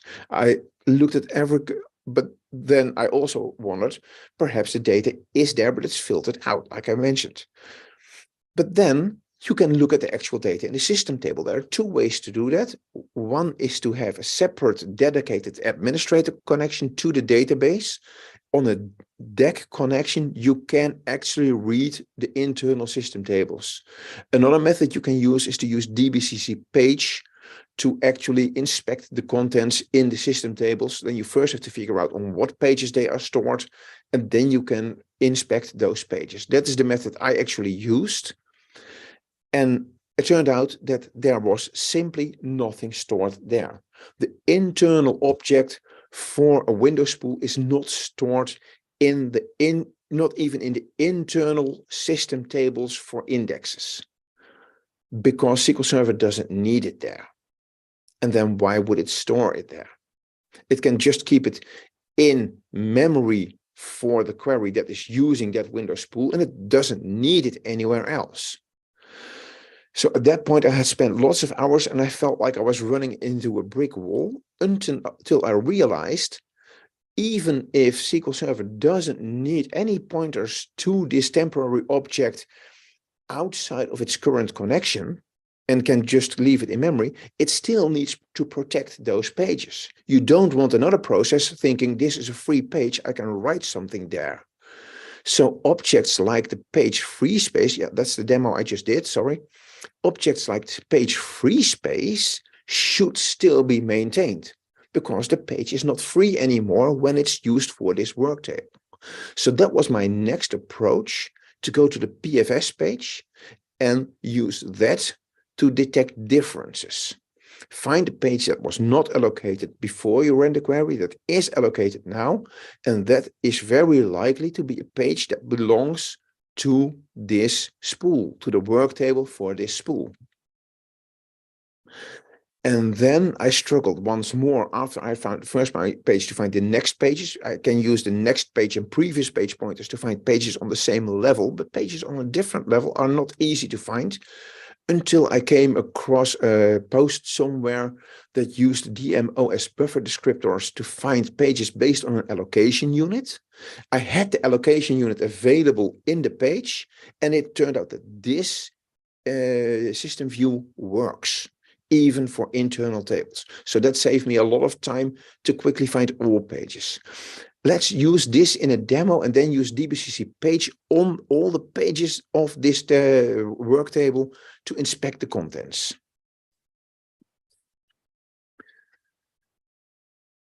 Let's see, you need this query anymore. I don't need this query anymore. Let's stop this and roll back this transaction. Now, one thing I'm going to do before I do the last step is restart the instance. The reason I do that is because I noticed when I first started trying to do this, I didn't always find what I was looking for, and I figured out after some trial and error that specifically in TempDB as a kind of optimization, when pages are allocated and then they are not used anymore, they are not automatically given back to the system, at least not immediately. TempDB keeps them allocated because allocation for TempDB is often up and down again. So it saves overhead. If you don't return those pages immediately, you then have to request them again. It keeps a bunch of pages that are technically not used. It keeps them allocated for itself because it knows I will use them soon enough again. So now I have completely restarted the instance, and TempDB hasn't had any request yet, so there is nothing allocated yet. And now I'm going to use this part of the code and copy that to a new window. And the DBCC page statement is not officially documented as far as I know, or maybe it is now, I'm not even sure, but Paul Randall has officially blogged about it when he still worked for Microsoft, and I consider that official enough. It's still something you should not use on production systems unless something very weird happens, but this is a specific test instance where I can do this kind of stuff. And here is the huge benefit of having a small TempDB with only one file. If I had 8 files, as I normally have because I have 8 cores, then I would have had to check 8 different PFS pages. If I had a huge TempDB, I also would have had to check multiple PFS pages, because at that point they become a chain, because they each only address have a limited amount of data they can describe, and then if your file is larger, you get a secondary PFS page. But now I only have one single PFS page for the entire TempDB, and I know that everything that I want to check is on that single page. So I execute this query, and what you see in the results is an interpreted list. It's interpreted because I use the style parameter 3 on DBCP page, which means gives me interpreted data. And the most useful style, in my opinion, it's an interpreted list of page 16 until page 17 are allocated 100% full. Page 110 is not allocated and 0% full, or is allocated. Page 160 is not allocated, and so on and so on. So all that data is here. This is the DBCC page result as it is before I did anything on a just restarted DBC TempDB. Now I'm going to set up the block again. And I'm going to run this. And in this case, I'm going to wait for a bit, because at this point, stuff is moving and happening in TempDB. It's adding rows, maybe even deleting rows. It's doing all kinds of things. And I don't want to try to find anything when the parts are still moving. So it's just a few seconds more, and then everything should be stable. Nothing is happening anymore, because the entire execution plan is waiting until that locked row is released. And now I need to make sure that I don't confuse the windows. This is the window with the before data. Now I'm going to execute the same code in this window with the after data. And at this point, I'm going to make heavy use of Control-Tab to compare the results. Now, the beginning is not very interesting. I'm going to go to the interpreted data, and I'm going to Control-Tab and check whether the data is the same or not. So this takes some effort to make sure you don't overlook a difference. And there is no difference here. This can take a while because I have to go through the entire list and not overlook any difference. And the location is not always the same. Often it's at page 91 or 93, but that was not the case today. Eventually, we should run into something. There we have a difference. Finally, you see a difference here. Before I did anything, page 1384 was allocated, but 385 to 391 are all not allocated. But now that the spool is running, page 384 to 412 are all allocated. And there's more difference below that. So the first difference I see is page 385, which was not allocated here, but is allocated now. It's in this range. So page 385 is probably a page that is used by the spool. Okay, let's look at it, 385. Now, in this case, I'm going to use dump style 1 because that is a safe way to always get output, even if the page is hard to read, because at this point, I'm only interested in the header. So I'm looking at the header, and what I see is a negative object ID. And during my investigation, I also noticed that if you are looking at internal temporary objects, they have negative object IDs. That's also why you can't find anything in system tables, because in the system tables, only positive object IDs appear. However, they also have a normal allocation unit ID. And that is a value I can use. So I'm going to Control-C this, copy it, paste the value here. And now I'm going to use this query to check the DMOS buffer descriptors for this allocation unit. And there we get a list of all pages that are allocated to this allocation unit with a description. And if I scroll down this list, you see lots and lots of pages that have page type data page. You also see one index page at a page level of 0 and an IAM page.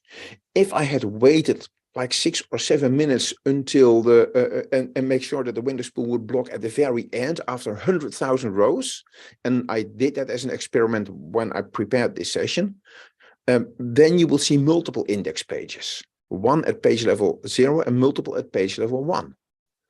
So the reason that that happens is this structure is completely identical to the structure of any B tree as stored on disk.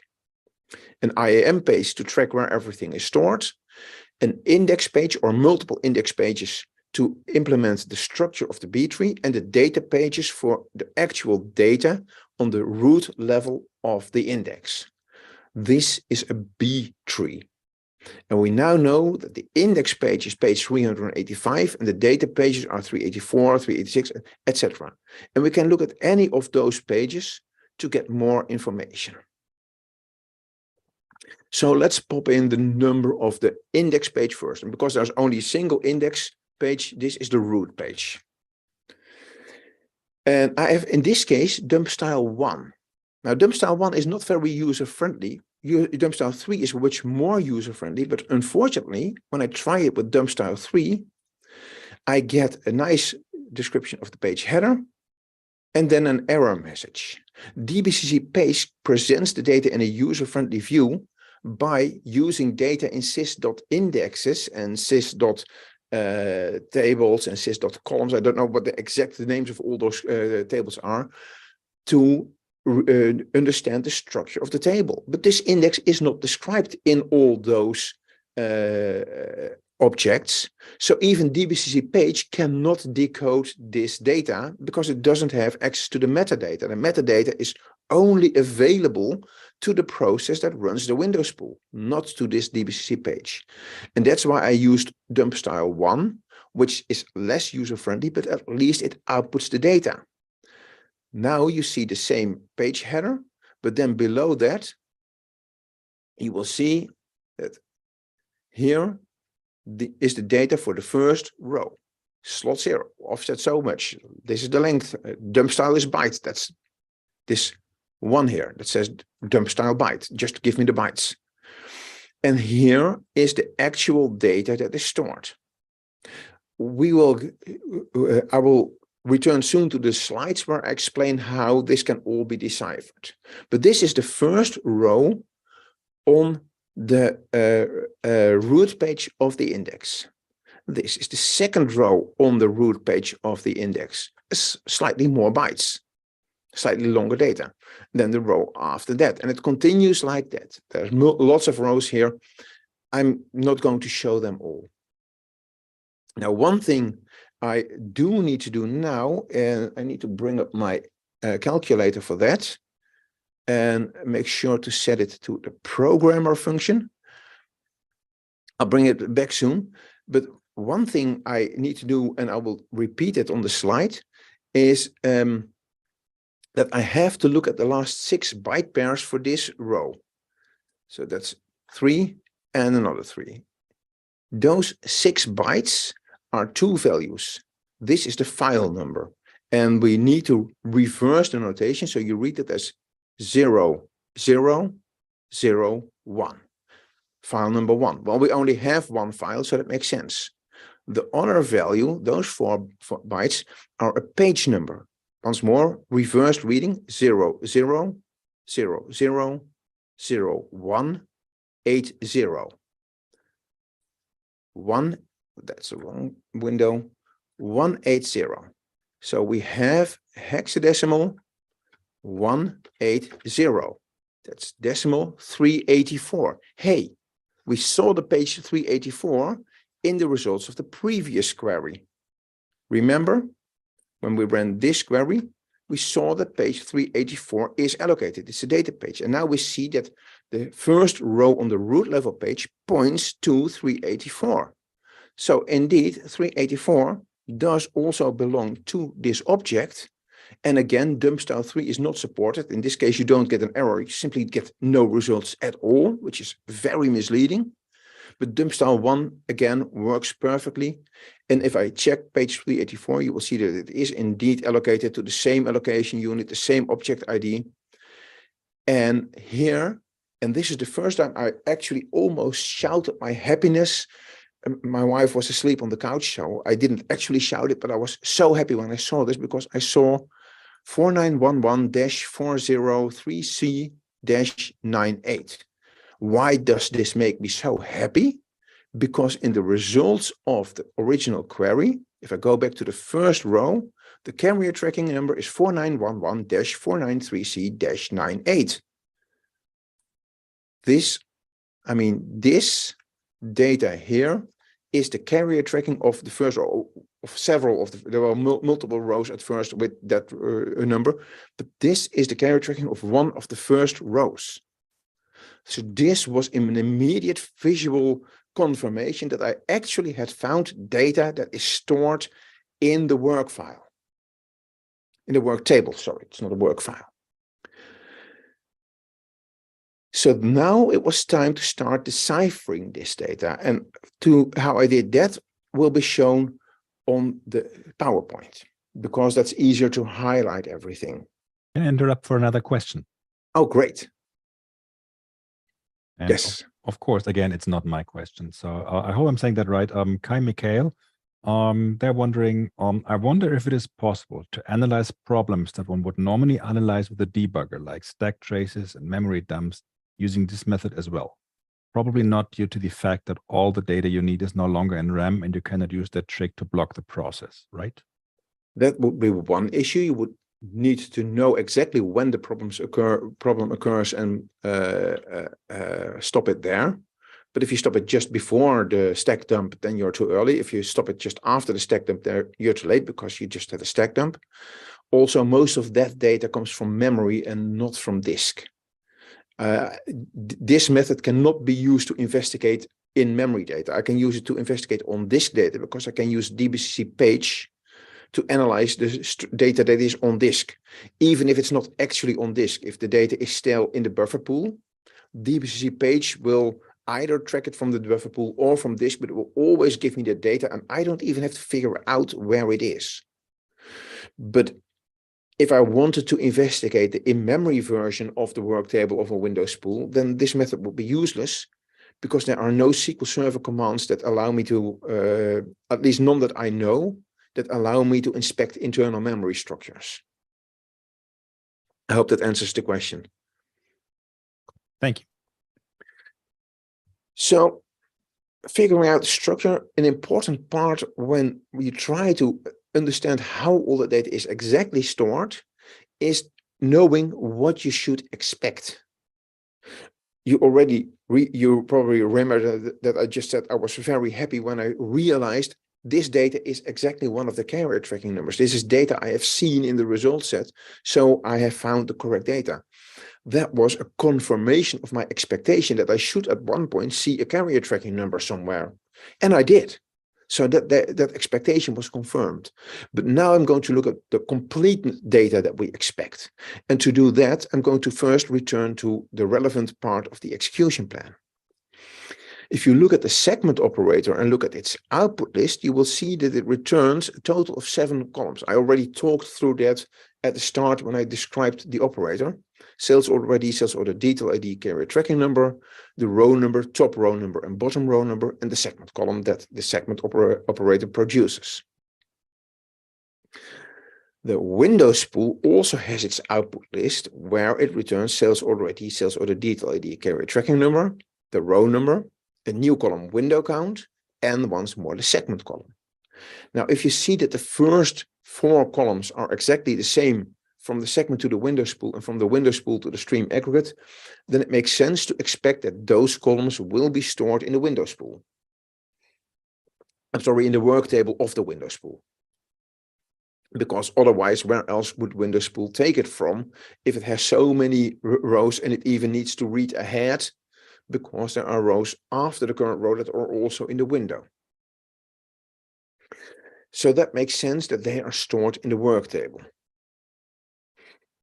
The segment 1009 column makes the same kind of sense, although I can imagine that you would not store it and simply use it because this is actually a column that's actually used for internal processing in the Windows spool. So it should be in memory at all times and it doesn't technically need to be stored, but I might expect it there anyway. Then we have the top row number and the bottom row number, and they should definitely be in the Windows spool because if the Windows spool is working on the row with current row number 20,000, it needs to return it needs to find that row 20,000 in the window spool because its read ahead might already be on row 20,004, but it still needs to read back row 20,000 from the work table to realize, oh, I need to return rows 10,000 until 20,003 for the current window. And the window count makes no sense to be stored in the work table because that is computed as the data is returned. So actually, I just expect all the columns that segment returns to window spool with a small question mark for the segment column. But that's the data I expect to find in the work table. With that knowledge, it becomes easier, less hard is maybe a better word, to decode the data on disk. Now, one thing I definitely used as well is this book. It's a very old book. It's called Inside Microsoft SQL Server 2005. Yes, 2005 by Karen Delaney. There are later editions. They are probably just as good. One part of that book describes the structure of rows as they are stored on disk. And every time I need to decode DBCC page input, I always go back to that book. Yes, it's insanely old. It's an almost 20 years old version of SQL Server, but the structure of how data is stored on disk has not, as far as I know, changed at all. There are added additional new structures. You will not find anything about column store indexes in that book, of course, because they didn't exist yet. But for traditional indexes and tables, the data in that book, the description in that book is still applicable. So I just use it. Now, because this is a B tree, we Quick have question on reading pages. Yes. So Ivor is wondering, does DBCC page read directly from disk, or does it first ask the storage engine to bring it to memory and then read it from there? As far as I know, but I'm not 100% sure, it goes through the storage engine. So it asks the storage engine for the page. The storage engine will check whether the page is in the buffer pool already. And if not, it will fetch the page into the buffer pool and then read it. So it will use the buffer pool. And I know that with 98% certainty, but not 100%. That's close. The 98 is an estimate. Anyway, we have an index page. We have index pages. In my case, just one index page, and we have data pages. Let's first look at the data on an index page. So index rows have a specific structure, and here is a screenshot, and it will not be exactly the same as what you just saw, because I created this screenshot when I ran this demo another time, and at that point, pages were allocated at a different place in TempDB, and an index page points to pages. So every pointer to a page will be to a different value here because it's to a different page. But the structure, the basics of how to read it is the same. So the first row starts with the byte 06. And the first byte of an index page is a status byte. And Kalen Delaney has described all the bits that are in that byte and what they mean. 06 means it's an index row and there is no null bitmap. No null bitmap means that there are no columns that might be null. All columns are nullable, are not nullable. So there is no need for a null bitmap. That is the first thing to look at. Part of this is even with dump style 1 interpreted by DBCC page. You see here it says index record and it says nothing here. But if you look at the next row, you will see that there it says null bitmap there. So this implies no null bitmap. Like I said, it's an index record, no null bitmap.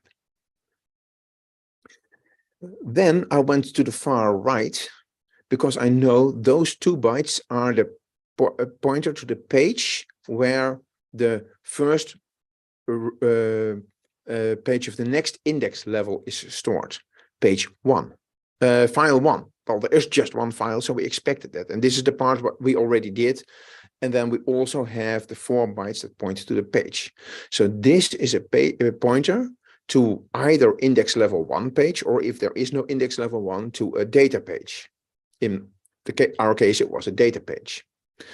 And then we have a bunch of data there that confused me at first until I realized that on the first index entry in any index, the data that is stored in the first field is not used. And if it's not used, then why even bother initializing it? So it's just whatever bytes happens to be on that location in memory or on disk when this data was created. And it's never looked at. It's meaningless content. I don't need to interpret it. The second row had a slightly different index status byte. It says this is an index row with a null bitmap. And again, we found the down page and the down page pointer, file number 1, page 282 in this case, in its standard location. And now this data is not useless anymore. Once more, you need to read it byte-wise right to left. So this is a bunch of zeros and then 7, 1, which is the hexadecimal equivalent of 113. That means that the clustered index key, a big int value 113, is the first entry on the page, on page 282. And that is the index structure we expect. To the right of that, you see that there is a number of columns 1. Well, that's the column we just looked at. Why wasn't this there on the first byte? Because there were no columns there. The second row, there is one column, so it's stored here. There's one column. And that one column means that we have a single byte null bitmap, and it's set to 0 because there is no null value. The value is actually 113. And we can look at slot 2, the third row on the index page, for a similar data where it says the value, the first value on page 283 is 225 decimal, 0 hexadecimal E1. And all the other slots, all the other rows on that index page were a similar structure with a higher index key and a different page number. So that completely confirms my expectation that this is a normal B tree. Now we're going to look at the data. And this is where we expect those columns that I highlighted on one of the previous slides. And here is the screenshot. And this should be the same whenever you screenshot it, because this is all data. There are no locations intended to be here. This is all user data that has been read from the sales order details table. Some columns were added, row number, the first and last row number, and then was stored here. So this should always be the same. But it's a bunch of data and it's not easy to completely understand this. So let's step through this step by step. For a data record, there are 2 bytes with status information. And the data, when they are 0030, as here, remember you read it right to left, byte reversed, then this means that it's a data row. It does have a null bitmap and it does have at least 1 or more variable length columns. So we do have a null bitmap, we do have variable length columns, and it's a data row or also a primary record. And once more, DBCC page also tells you that primary record is a data page. There is a null bitmap, there are variable length columns. But I was able to confirm it in my Calendarlany book, which always makes me happy. Now, when you know that it's a data that there is a null bitmap, then the next 2 bytes specify the location where you find the number of columns.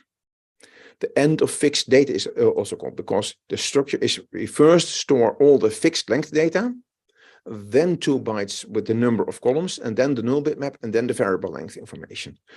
So it stores the position where the number of columns is stored, the end of the fixed length data. That's 0025 hexadecimal or 37 decimal.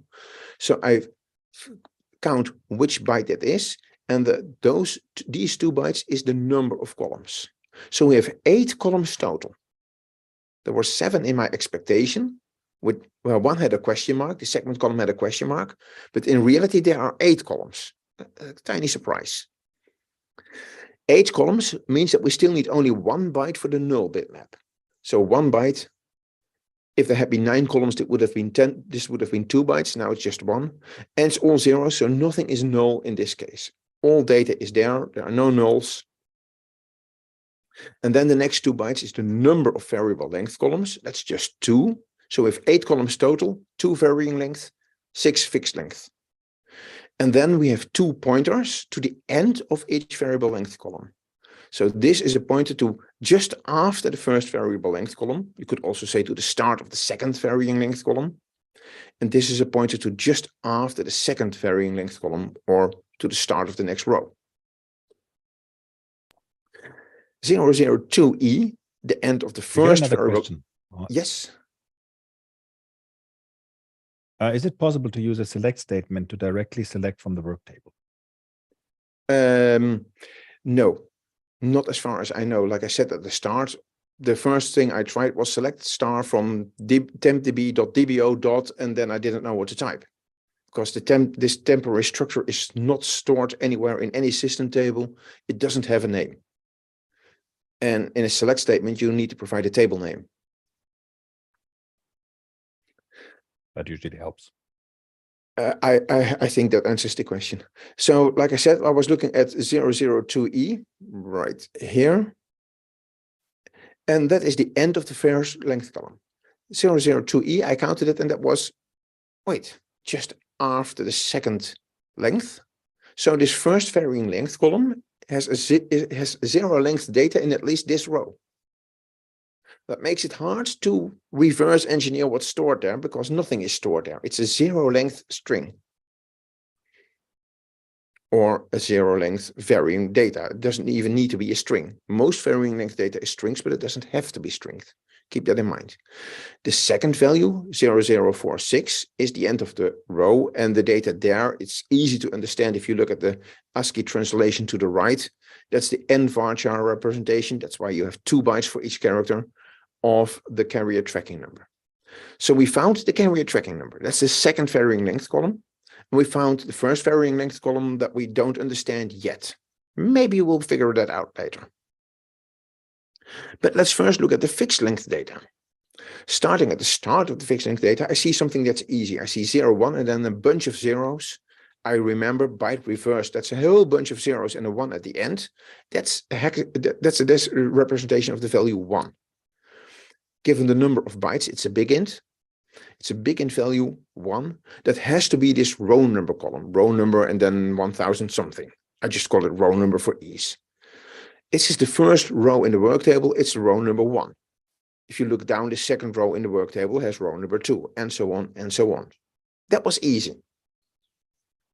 The second part I actually cheated, because what I did was I typed in the number 43659 in my calculator. I said, what is the hexadecimal version of that?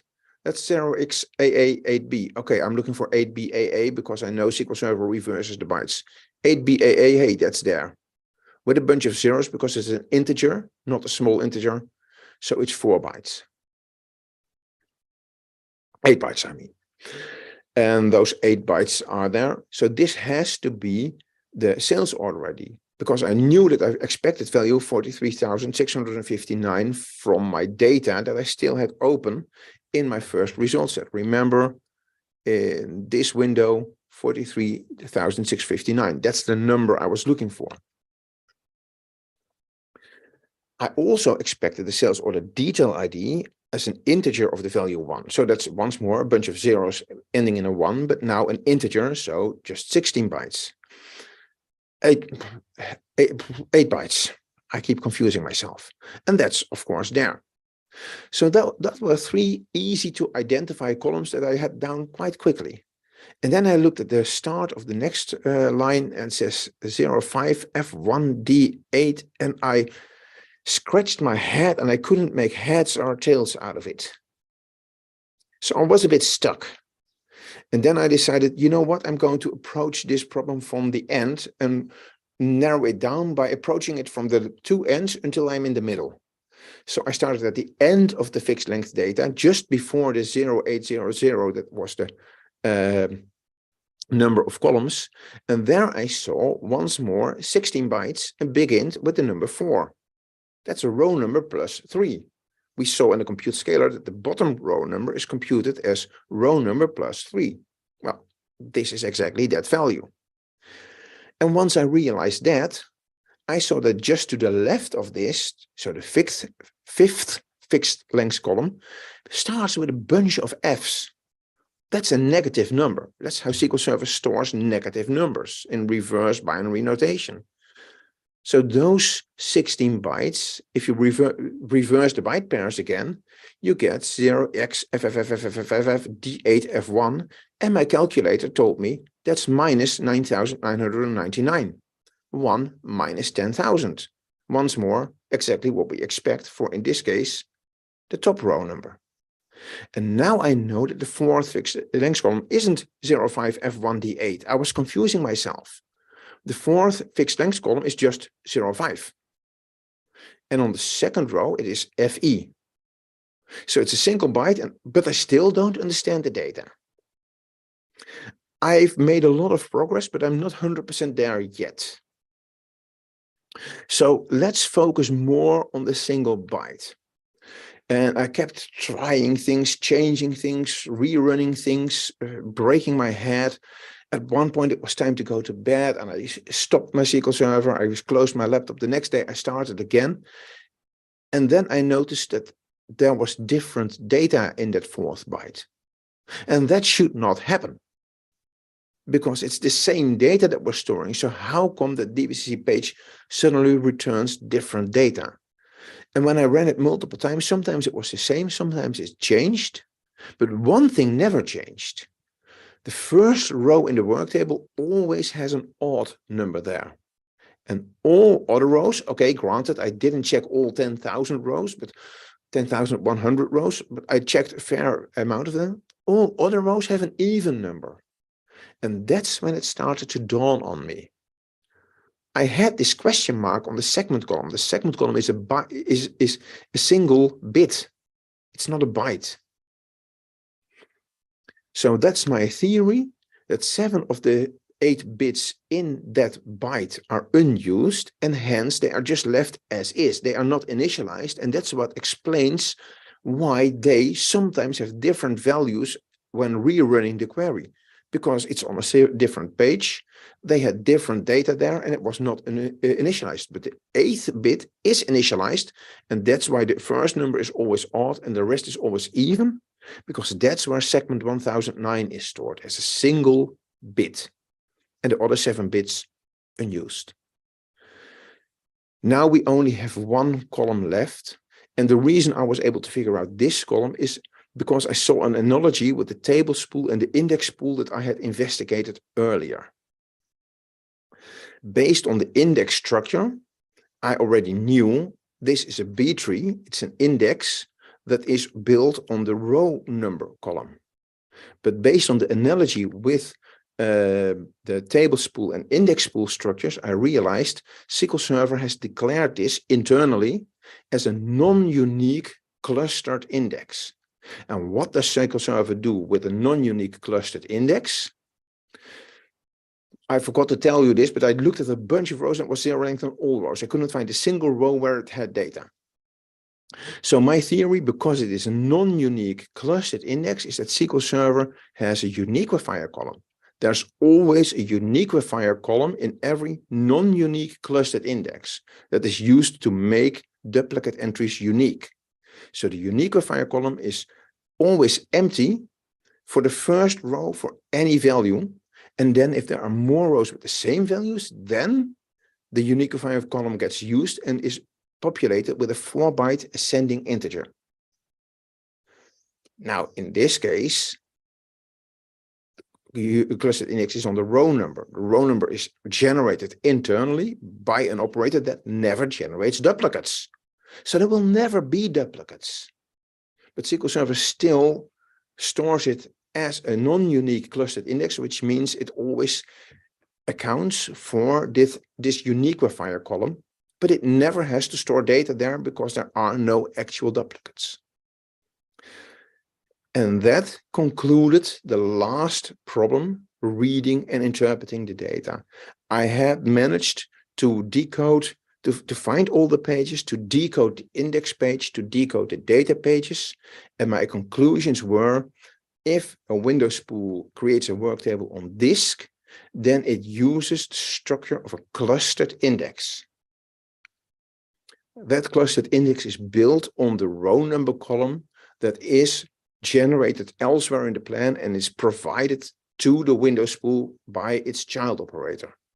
It's declared as non-unique, even though there will never be duplicates. That's simply how Microsoft coded it. Don't ask me why.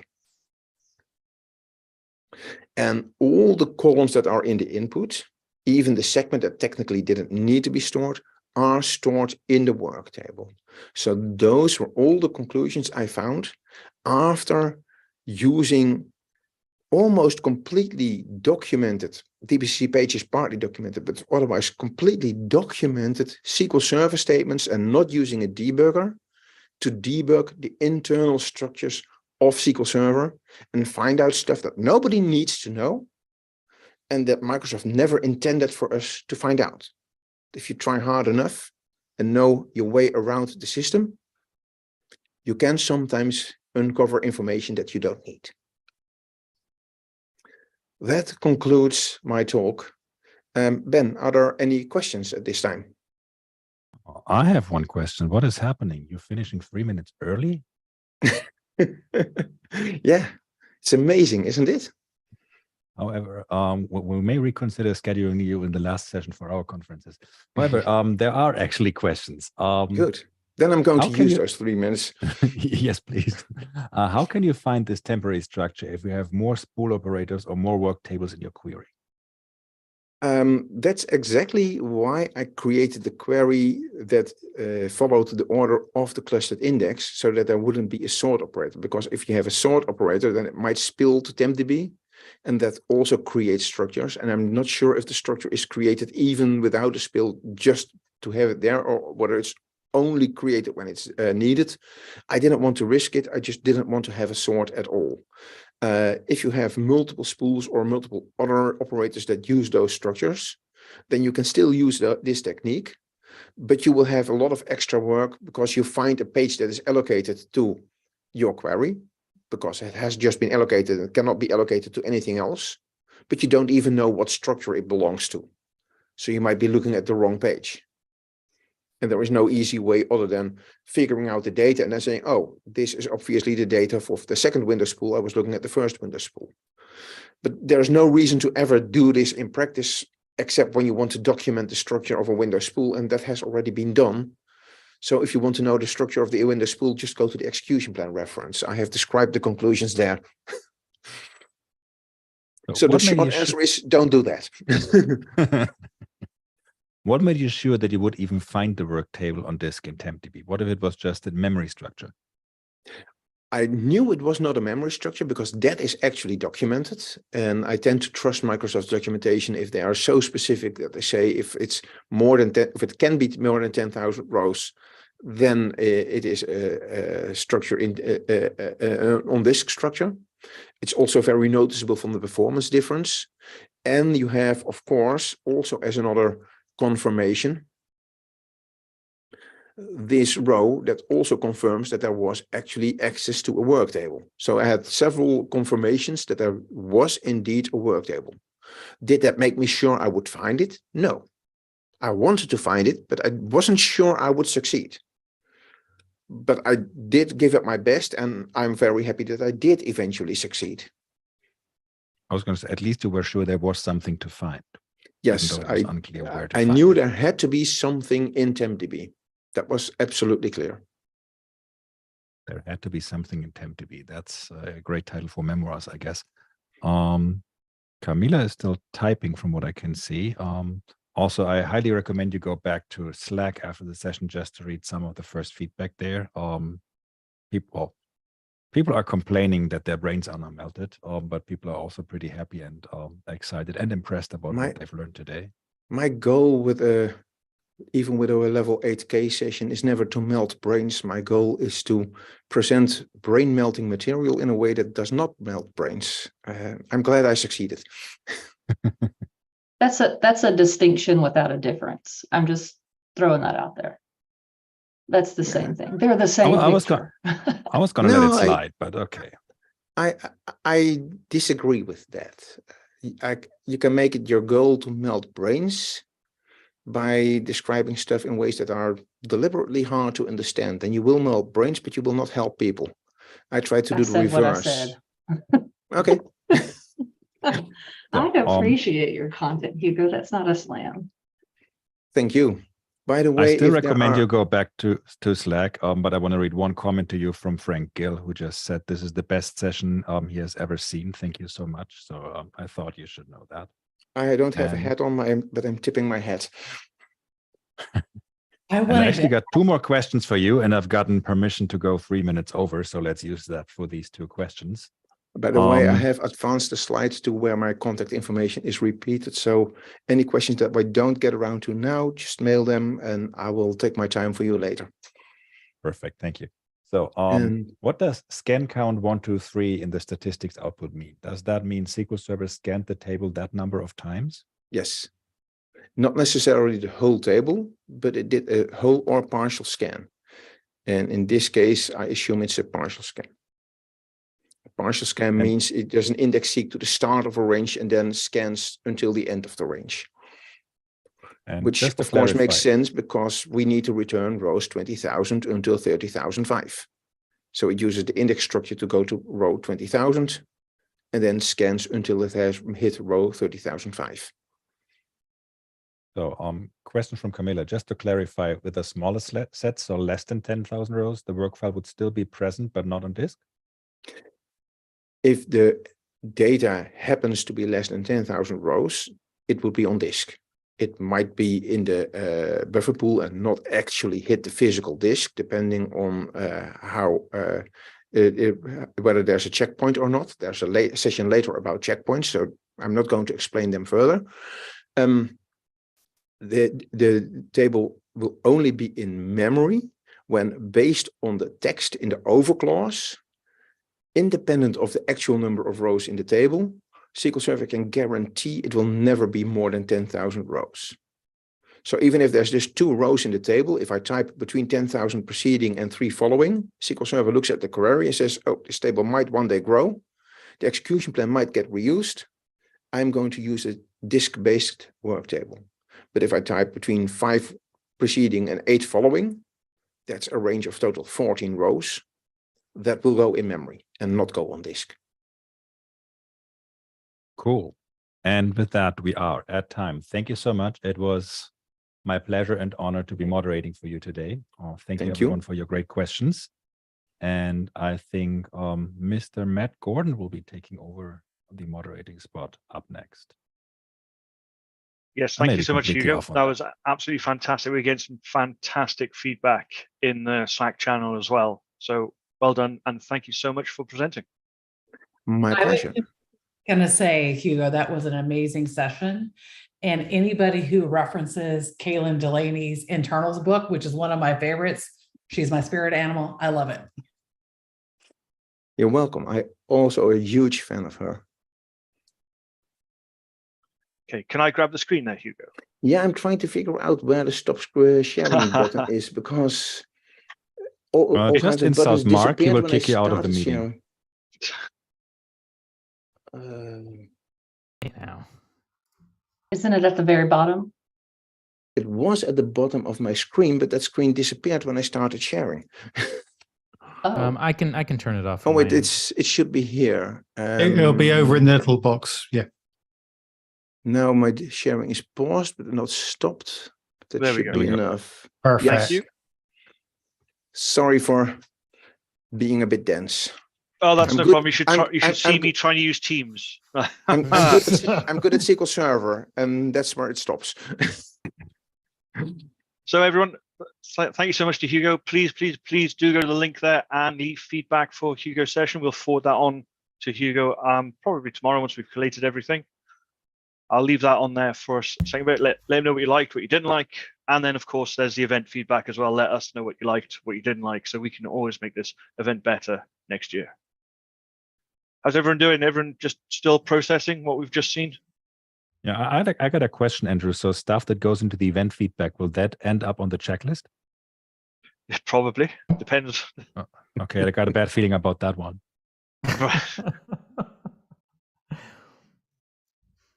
Okay, so we've got a bit of time until the next session, which is Survey, with building secured and scalable IoT solutions with Azure SQL database coming up in about just under 10 minutes.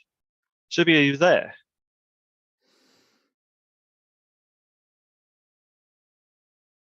Yeah. Hi. Hey, Andrew. Yes, I'm here. Hi there. How are you? I'm good. Thank you. Oh, love the background. Yeah. Okay, so we've got a few. So I can see responses coming in for Hugo's session. Thank you very much, everyone. And thank you, Yeah, Hugo. I love when anybody talks about DBCC page. The internal stuff is your jam, Mark. I should start a conference. We are. I mean, while we got Surbi here with us, I'll just do a shameless self-plug and drop a link into the chat. Because Surbi started speaking at New Stars of Data about 18 months ago. Just for those that are like, well, 8KB, that's all high-level sessions. You must have been a presenter for like the past 75 years or something like that. So for those of you that are interested in becoming a speaker, the call for speakers for our next event is open. Shameless self-plug over. No, Ben, definitely. Yes. And thank you so much. Yeah, no, I did start my journey a little earlier with that in-person in Boston SQL Saturday in Boston, New England SQL Server user group. But when the pandemic hit, I was like completely shut down, and you have no idea what to do, what to look for. And that point in time, I think Eugene, he mentioned, oh, this is the right place to start, because you just lose all your confidence. You have no idea of what to do. And that point in time, that pass also melted away. So that was like a little more different kind of void, at least for me, that point in time. So the journey started actually in reality, yes, with the New Stars of Data, and that boosted confidence, connection, knowing people, all in all. So thank you so much for this. Is like it seeds a lot in our community with this New Stars of Data. I'm very glad to see you speaking here today. Thank you. No, we're absolutely thrilled to have you speaking as well. Really interesting topic. Looking forward to it. We have a little bit of time, everyone. We budget 15 minutes between the sessions because certain speakers we get on, that hasn't thankfully happened today, tend to overrun, and then we get loads of questions and things like that. So we have that 15-minute buffer gap just to make sure. But no, everyone seems to be very punctual today, which is new for us. I mean, you only had to ask. I'm sure Hugo could have talked another 15 minutes quite easily. No, yeah, I think so. Well, don't forget, Matt is late for tempt me. moderating. No, so I hate to ruin that for you, but we're all waiting for Matt. Let's All just right, sit here awkwardly. I mean, it's still being recorded. We can all just sit here yeah. silently while we wait for Matt. It is. Well, they can feel very uncomfortable when he arrives.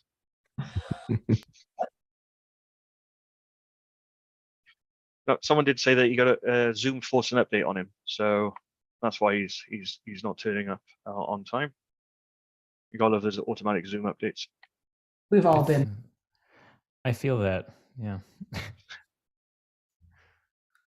Before this started, I couldn't stream to YouTube until I updated Zoom. Again, when you write your own Zoom client. I did not write my own Zoom client, Anthony. I mean, I could ask why you're using Zoom, but then you would be like, yeah, because Zoom got that fancy Q&A, and then it would be, why aren't you using it? So we'd be going back and forth and stuff. So, Oh boy. Well, they're using is Zoom it- because one of you all said Teams was hard. Hard is. wouldn't be the word I'd use to describe Teams. A pretty tame As a word for personal Andrew. vendetta against me is how I describe Teams. So, That is very professionally phrased. Look who decided to join Look us. Hi, who- Matt. Yes. Wow. Company managed firmware updates are not on my schedule. I am so sorry, but I am here now. No worries at all. I had no idea this thing had that much firmware to even update, but today I learned. you learn something new every day. That's right. I'm pretty sure it was just making things up by the end because it knew I was on a schedule. It's like, I'm going to update the firmware for this bunch of letters that is not a thing. And I'm going to take 5 minutes. We're about 4 minutes out. So what I'll do, Sylvie, is I'll stop sharing my screen and you can grab it and we'll do a quick tech check, make sure everything looks okay.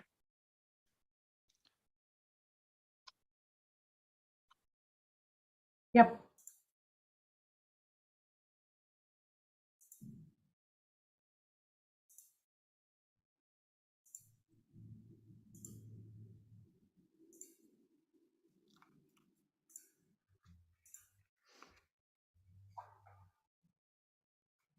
Are you There guys we able go. to see my screen?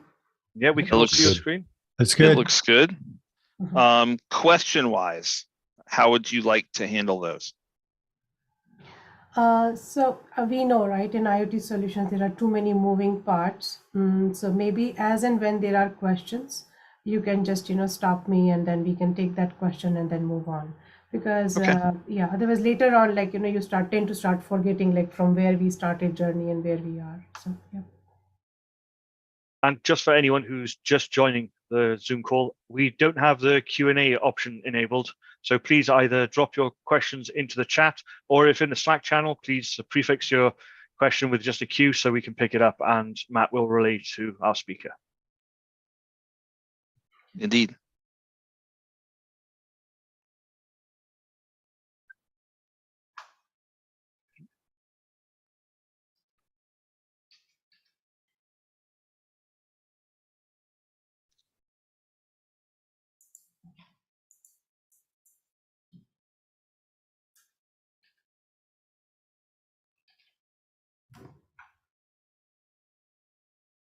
We'll give it 2 more minutes just to let everyone join and then we'll get going. I love how Serby's the one using the 8KB background, but none of the organizers are using the 8KB Notice background. that. Somebody is more invested. than I think it's others. become clear that we don't know how to use Zoom over the last. I am the only one wearing a 8KB t-shirt as well. I was just about to mention that. I thought about wearing mine today, but I had other meetings, so I went. Branding is very important. Yeah, I do especially have with a camera my- perspective like Mark's, where you can't see the T-shirt at all. But I'm wearing one too, actually. But I have my Data Saturday Atlanta pullover on actually, so I am community branded through and through. And I did get stickers printed at one point, which I have on my water bottle here. Yes, stickers that you can give out to the attendees. So, but at this There's a point, table right over there. we only have proof that you have one sticker, like you got one sticker printed for your water bottle. No, I've it's a got one of a more. kind. It's the All right. event. So you have branded pillows behind you? That's I'm hilarious. gonna leave the stickers on this table back here, so anybody's free to stop by We'll be right there. and just grab them. On All my right, we've way. got just a few seconds till 5 till, so I will shut off camera and audio and monitor the chats and all the things and turn it over to our speaker in a few seconds.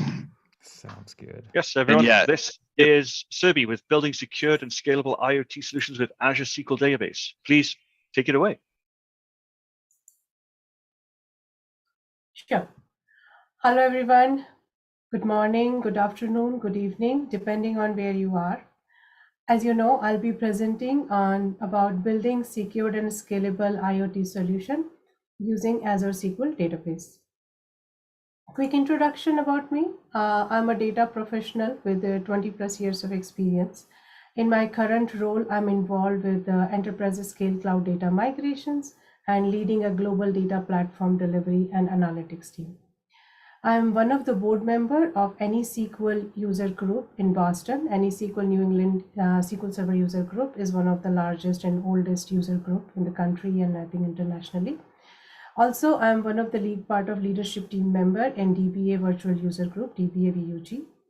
Here is my contact information. If you have any question after this session, then please feel free to shoot me an email or message via Twitter. Okay, so let's get going. How many of you, I know you cannot raise your hand and I cannot see everything, but just how many of you use IoT solution as a consumer? And I'm sure all of us are raising our hands here, right? Because we all consume IoT solutions from our morning to evening, day-to-day life. My elder kid, senior in high school, she started driving recently. And as a nervous mom, I really like the fact that I can track her location on my phone. My next door neighbor, when she travels out of town and I know she's traveling, and then I would see her living room lights keep switching on and off, then I know that she's doing this from Italy just to fool the potential burglars.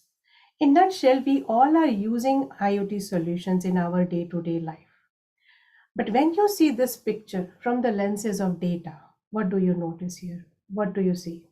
We see tons and tons of high volume, heavy volume data moving from various devices across the globe to internet, right?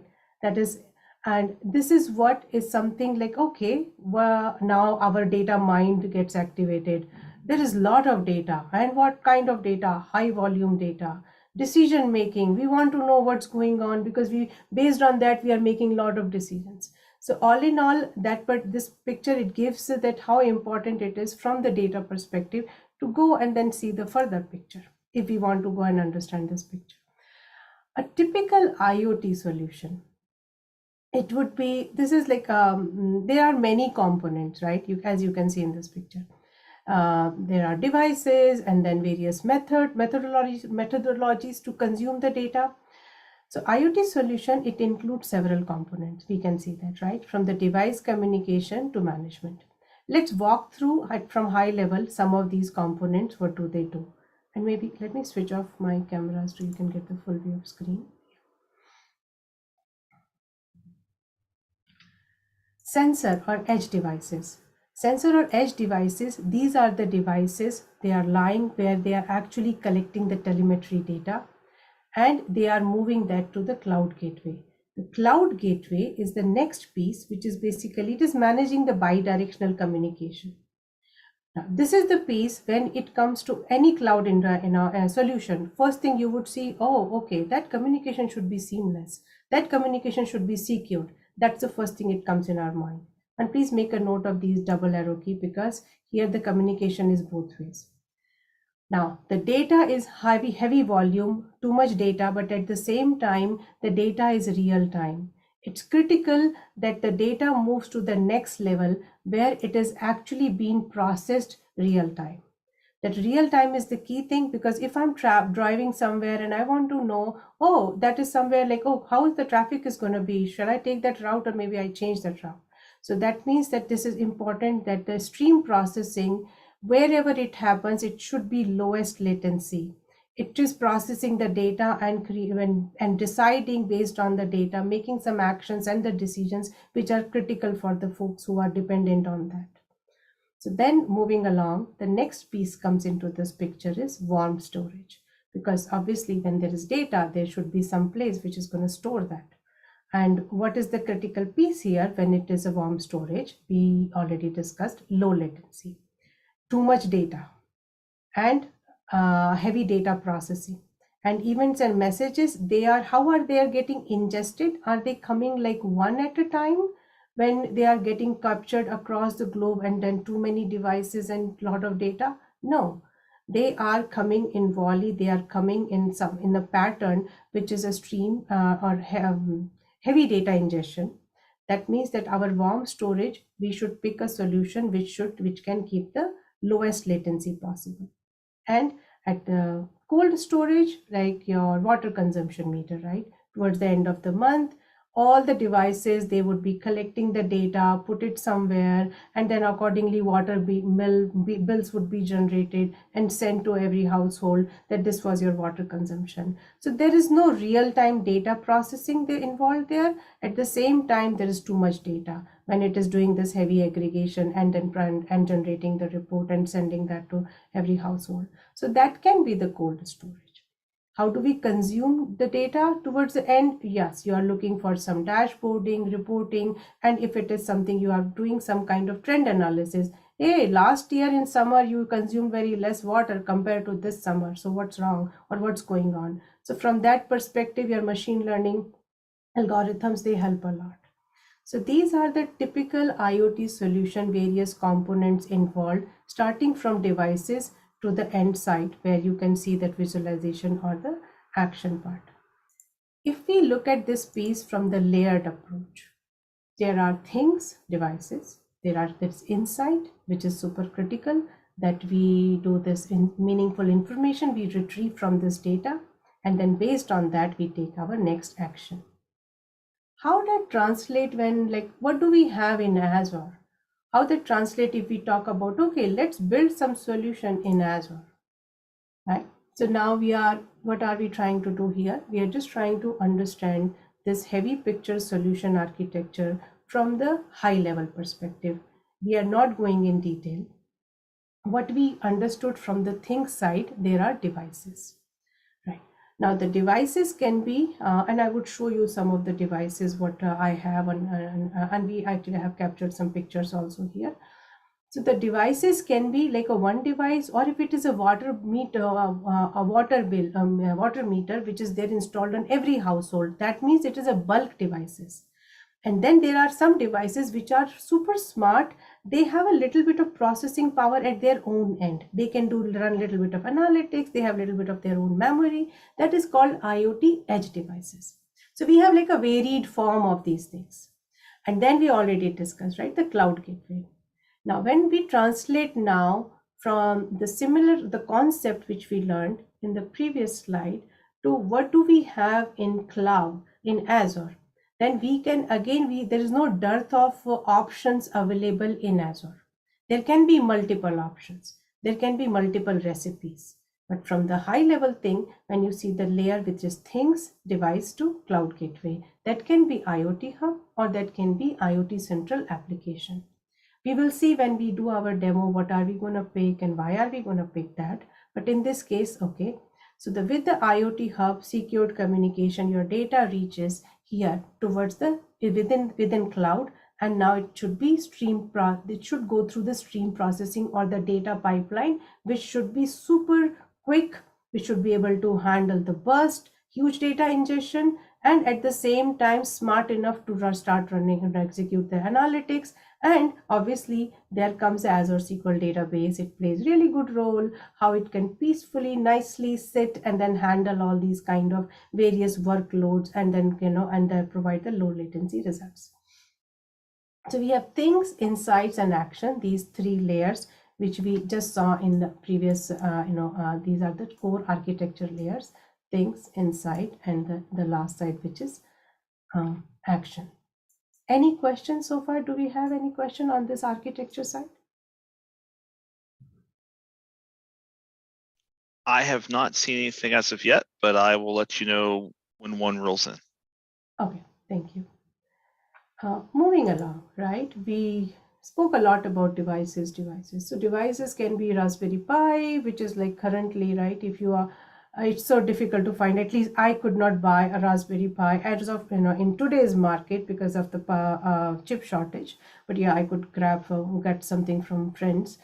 Really good solution, which I liked, right? If you end up building that, right? Because today we'll be using some of the simulators, or I might be using my phone also. ESP32, Azure IoT Kit, or ESP32 microcontroller, those are the really good devices. And just to give you a quick glimpse of that, let me just switch on my camera, and if you can see that, right? So from your USB hub, and you can connect, not USB, sorry, from your USB port, you can connect to this IoT device. There will be a little bit of display where if you are collecting some temperature or those kind of telemetries, this particular IoT device can give you all that information. And then how we will be connecting that, anyways, we are going to see that. So these are the glimpse of some IoT devices. There can be also not only the device, you can simulate the workload using your Windows VM. And also you can simulate the workload with some of the apps which you can install on your phone, and you can also get some real-time data from your phone using those apps and send that to a cloud. So this is the sample, just to get a glimpse of like how these devices are and how that look and feel. Moving along. Okay. So we did discuss, right? There can be multiple recipes for IoT solution using Azure SQL database. This is one of the recipe in, if you are more interested, there's a really good Microsoft Learn module around the IoT devices and how Azure SQL database is a good fit. And one of the recipe they used using that Azure VM workload and moving to IoT Hub, Azure Function, and the database and the Power BI. Is this the recipe? Can I just replace Azure VM my device and stick with this? And that is what we have got? No. There can be multiple ways to build your IoT solution. The beauty of doing that in Azure is how each piece or the one side of coin connect the dots nicely, integrates in a very secured and the seamless manner to the next layer. That's the beauty. And it's very important that when we understand a couple of these recipes and we connect the dots, we feel very confident that, oh, okay, that is how actually data keeps moving. And we really appreciate how well they integrate and how confident you feel because underneath everything is moving in a secured manner. So this is another recipe. Now this recipe, what it is doing, let's understand, because this is what we are going to do our demo around this recipe. This recipe is talking about, I'm using device as my cell phone. There's a plug and play IoT app which I have installed. What does that app do? That app is actually collecting the location of my phone, like how there are days you're tracking, oh, where is your kid going? Maybe you just want to make sure if they are going somewhere far with friends, and you are able to track their location. And also sometimes, like for my younger one, right, if his cell phone battery goes below 5%, I want to get also alerted, so I can nudge him that, hey, why are you not charging your phone, or what's up? So in that case, so this is the one device currently I'm using, getting the real-time data around my cell phone with the location and the battery, like how much it is charged. The next piece, because this is the recipe we are building, we are using Azure IoT Central. Azure IoT Central is a really neat and clean IoT application, which actually gives you by default built-in dashboards, which gives you many other sample examples of how a good IoT solution within that Azure framework can be built. So if you are starting, then yes, IoT Central is a great starting point. Now, after that, we can have multiple choices, which we saw in this previous picture, right? You can have Hub or even or Azure function. What we are picking, Event Hub. Event Hub is another piece which makes sure that when the data is reaching to Event Hub, it integrates very well with the IoT solution. It can process high scale big data, and it does the ingestion to the various destinations. But in our case, we are using Stream Analytics job. The Stream Analytics job, when we will see the beautiful, like how beautifully you can create the data pipelines, and you can build your own Stream Analytics job and keep it running. And then obviously Azure SQL database, and you can see the dashboard or whichever form you want to see the outcome. Any questions so far before we get into the demo piece? None so far. Okay. Okay, so I just named that, like, because these are the connecting the dots or the hops, right? Every hop is important in the journey. So these are the hops. We will be making 5 hops to reach our destination and let the journey begin. Okay, so the connecting the dots from the device to the database.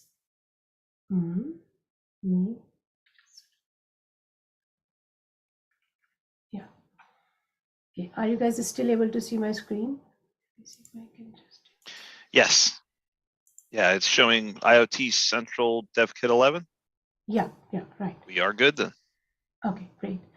So where we are currently, right, we have to now connect the dots, and starting our first hop is device, which is my cell phone. And I have IoT plug and play app installed, which is collecting all the telemetry data about my phone. Okay, so then the first hop was IoT Central application. So let's start with and I have already built everything, so it won't take much time but at the same time, it's important that we understand what are the nuances of internally when you actually start with your IoT central application, what are the details behind the scene. So obviously the simple piece, which is you pick your resource group. Now you can give any resource group name, which is in this case IoT Central Dev Kit 111. What do I get? I get this URL. This one is important because now this is the one, it is building an application for me, which was seamless because already we have an application now. And this is the piece which I wanted to, make you guys go a little bit more detail. IoT Central application, it gives a lot of options as a beginner with the built-in many application. The beauty with that is that you have all the data already built in with these particular application, like water consumption monitoring, right? So you want to know what kind of telemetry you need to pick. Then you want to, so it is already it's doing that. So it's a good starting point if you want to get going with that, this entire piece as a project, and it can be a nice summer project to do with your kid also. In our case, because we are not picking any of the built-in these models, what they have, we will pick our custom application because we are picking something of our own. So that way, okay, so we can go and pick custom application region. This is another piece to be very, please be mindful or be careful when you are picking. If you are picking East US as a region for your IoT central application, now you know that we have to connect the dots. There are various components involved in the journey, and we make sure that you pick all other components also in the same region, because there can be two, like side effects of that, right? The cons. It can cause more cost, or it can be, it can add some extra latency. So, and there can be latency for various regions, right? But at least these are the obvious things which you have to make sure that you are not picking the, you are making the right decision from the beginning. So that means that if it is in if we are picking US East or US East 2, then it has to stay within the same region, right? So this was the another consideration. Pricing plan, like see, we are doing this demo, right? So I'm picking the minimum one and the lowest tier and pricing plan, and we are not doing the heavy scale IoT solution at this stage. So this is how you're going to pick. So with that, what we did actually, we already built one, right? So as IoT Central Dev Kit 1.1, this is the one which is the application we have built. And what we got our IoT Central application URL. Hop 1 begins. Hop 1 means what? We want to make sure that now we connect our device in a secured manner with this particular IoT Central application, which we are about to add like some credentials and make it work. So let's add a device.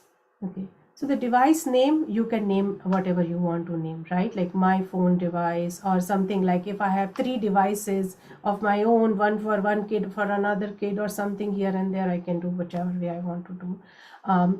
So you can do the naming convention, but the naming convention is still very important from the thought process, because when you build a large scale application, you need to understand that part and make a certain decision. Okay, so now we did the device name and device template, right? Remember, we have a IoT plug and play mobile that would come later on, but you start with the unassigned. So when you create this new device, which I already did, so we got this my phone as a device. Okay, so this device you create, but it has no idea whose phone, what to do with that, right? So that means now what we are going to do, we need to make a, 1 minute, let me connect, right? This is when you create a device, every device gets certain unique number, and this particular, your primary key or, a shared access signature token. This is the key piece, your ID scope, device ID, these are the key areas. What I'm going to do, I'm going to pick my these three settings, and I would go and I'll make a note of that. I'll go to my cell phone, and in my app there is a similar kind of area where it is looking for the ID scope device ID and this particular primary key. So this is the key piece because we need to make sure that whether it is one device or every household, millions and trillions of those water bill meters, they all have to connect in a secured manner with your IoT application or IoT Central. So that is why this piece is important. Once we have this device, whether on the source side, I have one device or million device, I'll be using this piece and then I'll be putting that information on my cell phone side. When we do that, right, like I already did once, so my cell phone keeps connecting, but I've set the option on my cell phone that if I'm not using that app, then it would not collect the data. So you have to, like, what I'm just going to do that I'm going to just start that app and then scan this QR code. It does take there is a little bit of delay. It takes few seconds, and then here my phone disconnected, right? This piece, after a few seconds, you would see this would show my phone is actually connected. So let's not wait for this. You would see in few seconds. Meanwhile, let's understand a little more around this device piece. Okay, so it talks about some battery level. Okay, see, you can just now right. So now my cell phone is connected. What kind of telemetry my cell phone is sending? What do we want to collect? Now all the decision making, because currently we are from the devices, but we have to move towards the next hop. Which is insight. One quick thing, because that's something like actually I like that because I've picked this as an example, right? When my son's phone battery is gonna go low and I should get some email notification. So this is a pretty simple in IoT application. You can set the rule and what do you want to collect. Obviously my telemetry is battery level. There can be any other telemetry you can pick from location, this, that. And if battery is less than 85, currently this one just for the sake of showing here. And then this is my email address. It's going to send email when that phone battery is below a certain level. So this is the one piece which I really like. So just wanted to show you that. Okay, now we have here device, and now we are getting now the good thing, or not, sorry.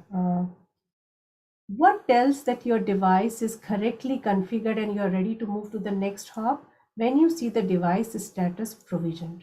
That is the piece. It is not easy to reach to this stage when you are actually using ESP32 and a small Python program. I do have that code also. I would upload that in whichever way, like location I would be getting here to upload, because if you are want to move to the next level, you can use that. But so in this case, currently we are successfully attached with our device and all the telemetry data is getting collected. So device status is provisioned. That's the healthy state. The next hop is event hub, right? And if we just go and quickly want to take a, this was right. So we are here IoT Central, and now the next hop is event hub.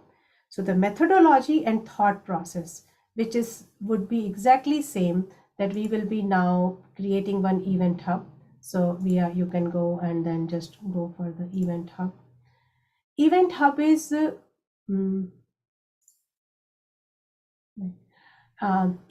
when we know that we have large volume data, big data, and we have lot of processing and the lowest latency requirements, and many times event hub directly you may want to jump on creating the dashboards, not go towards that all the way from the database level. It gives us a lot of options. End goal of this session, obviously we have too many moving parts to cover here, right? We cannot go into detail on each area, but since this is the piece which we have picked, our objective is to understand how nicely it would integrate with our IoT Central application, and it would keep moving the data for the next processing level of processing. So the event hub, if you have to create with the similar kind of, you can create a namespace, and I'm not going into this detail because here we don't have lot of decision making other than pick the same region which you have already picked for your as an event for your IoT Central, and pricing tier you can pick as per your requirement. Maybe you can stick with the basic also if it is just the demo purpose, and you can pick your throughput units too. In this case, when we pick the event hub, right, which we already did, we are sticking with the naming convention, event hub IoT dev kit, blah blah. And this gives us the act which is active, because why it is active? I need to connect after creating this event hub to my IoT Central. Then it would start sending the data. So once I create event hub, there is a shared access policy. With the same way of how Microsoft, these different various units being in the Azure, they are connecting the dots from one to the next, we get this connection string, right? So this is the piece which would help us to connect the dots from IoT Central application to Event Hub. So we go back to our IoT Central. What are we going to do? We want to export this data. We want to export this data in a, you can name whatever you want to name this piece. And when you are exporting this data, I just have like, you remember that I showed that shared access token. That is what you have to put that shared access token here. Then once it would authenticate, and what is the method? In this case, we are using the connection string. And then automatically, once it authenticates, it would start sending the data. There are times, and this piece is very important, right? Another piece, that export status is healthy. We get the data. So data export is currently, because it is ongoing piece, right? It is enabled and it is continuously sending the data to Event Hub. If I see here last 12 hours, right? This is my cell phone, and from last couple of hours I have switched it on, this plug and play, and it is sending the how many requests it received from IoT Central, how many messages were there, what was the throughput.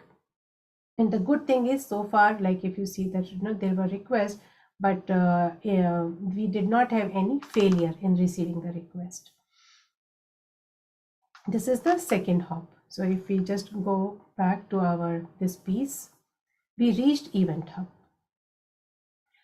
Now we need to Azure SQL database, right?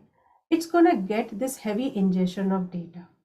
We are between Azure SQL database and Event Hub. What is there between these two layers? Stream analytics job, because now we need to create the data pipeline.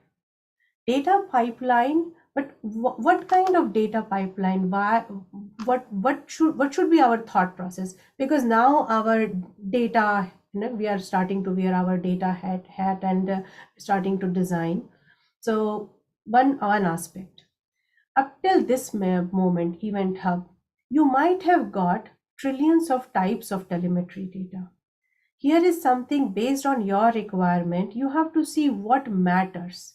Maybe for me, my x-axis, y-axis, and the location of my phone matters a lot. So accordingly, I can pick.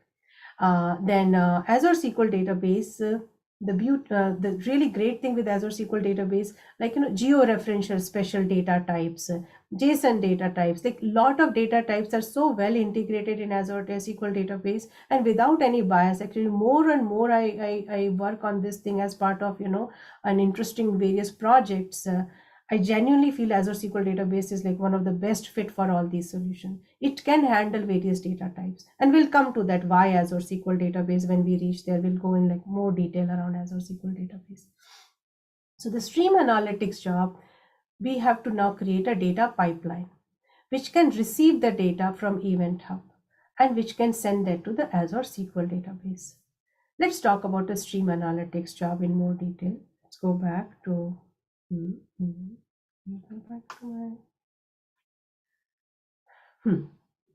Let's create the data pipeline, and then we will discuss more about the stream analytics job.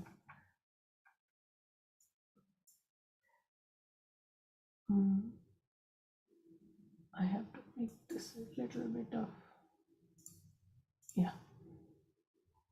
So the next piece is we have to get the stream analytics job. So we are looking for a solution, which there can be multiple solutions, but when you have a data which is coming in volley, in heavy load and large scale, and the latency is something we want to keep minimum latency, stream analytics job work perfectly.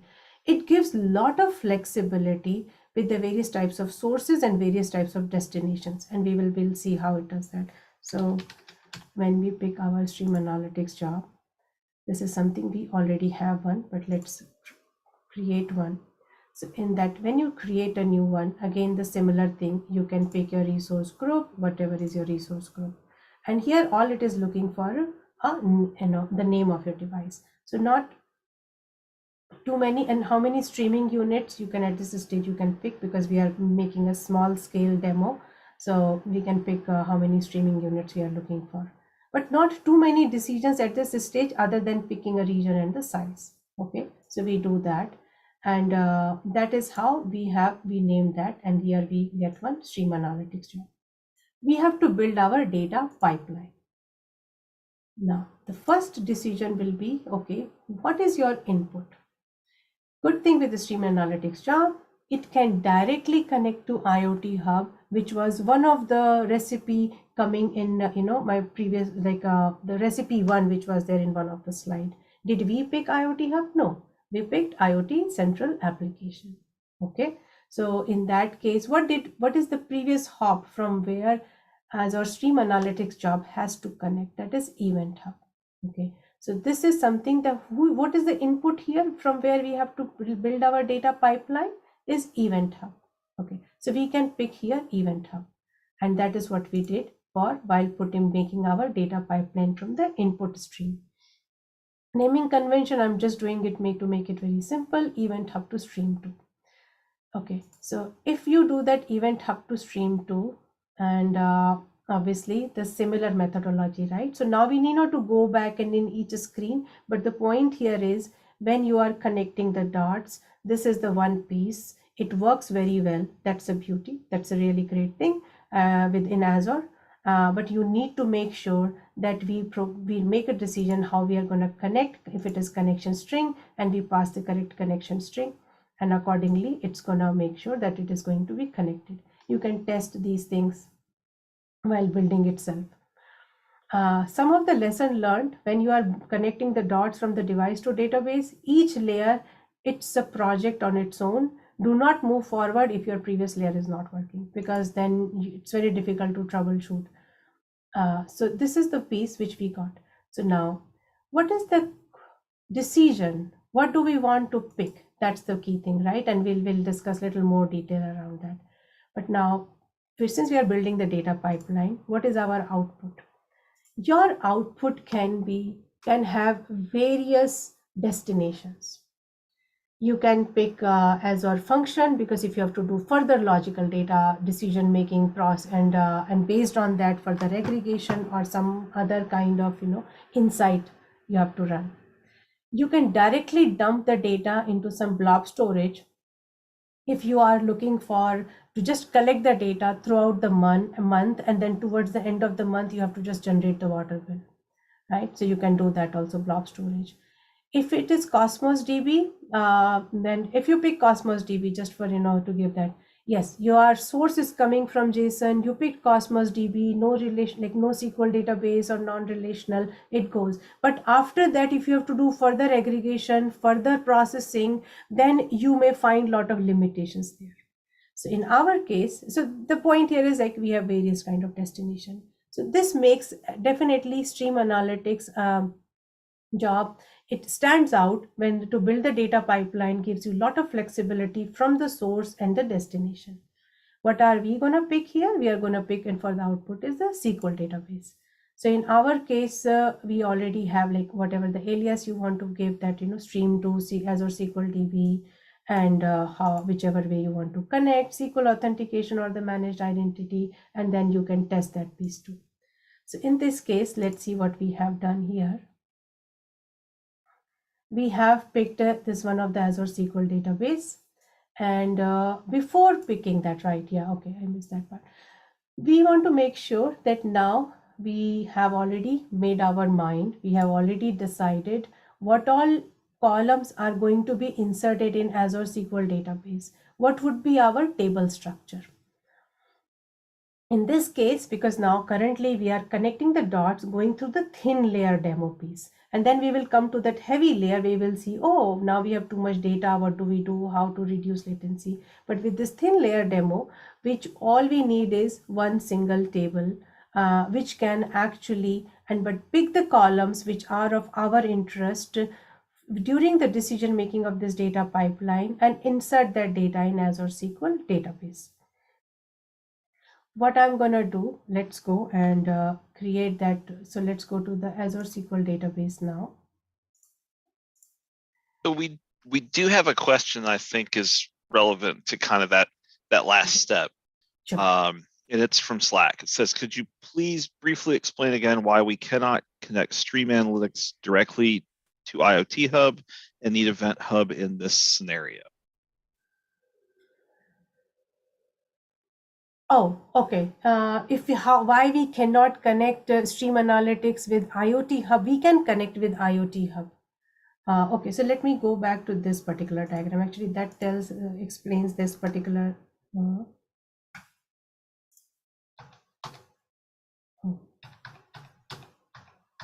Yeah. So in this particular diagram, what we see that we have IoT Hub. IoT Hub is a little bit of, like if I translate that into layman's language, it is, it's not giving you built-in dashboard. It's not giving you built-in various other simple application. And with the journey, when you become like little more, seasoned by building IoT solution, IoT Hub is a great piece.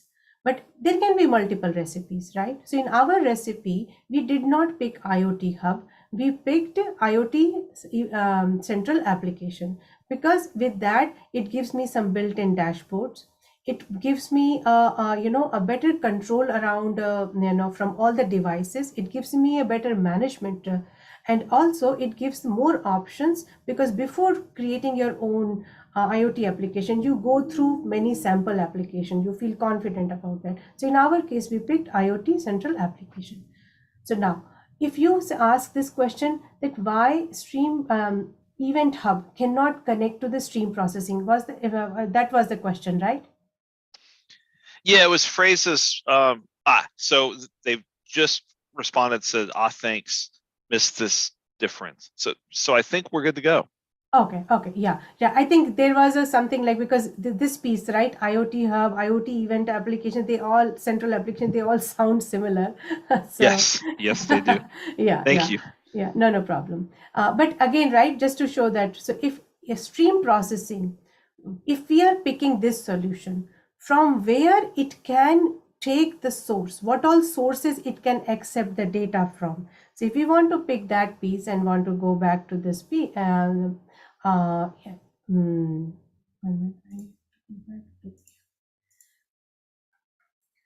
input piece, right?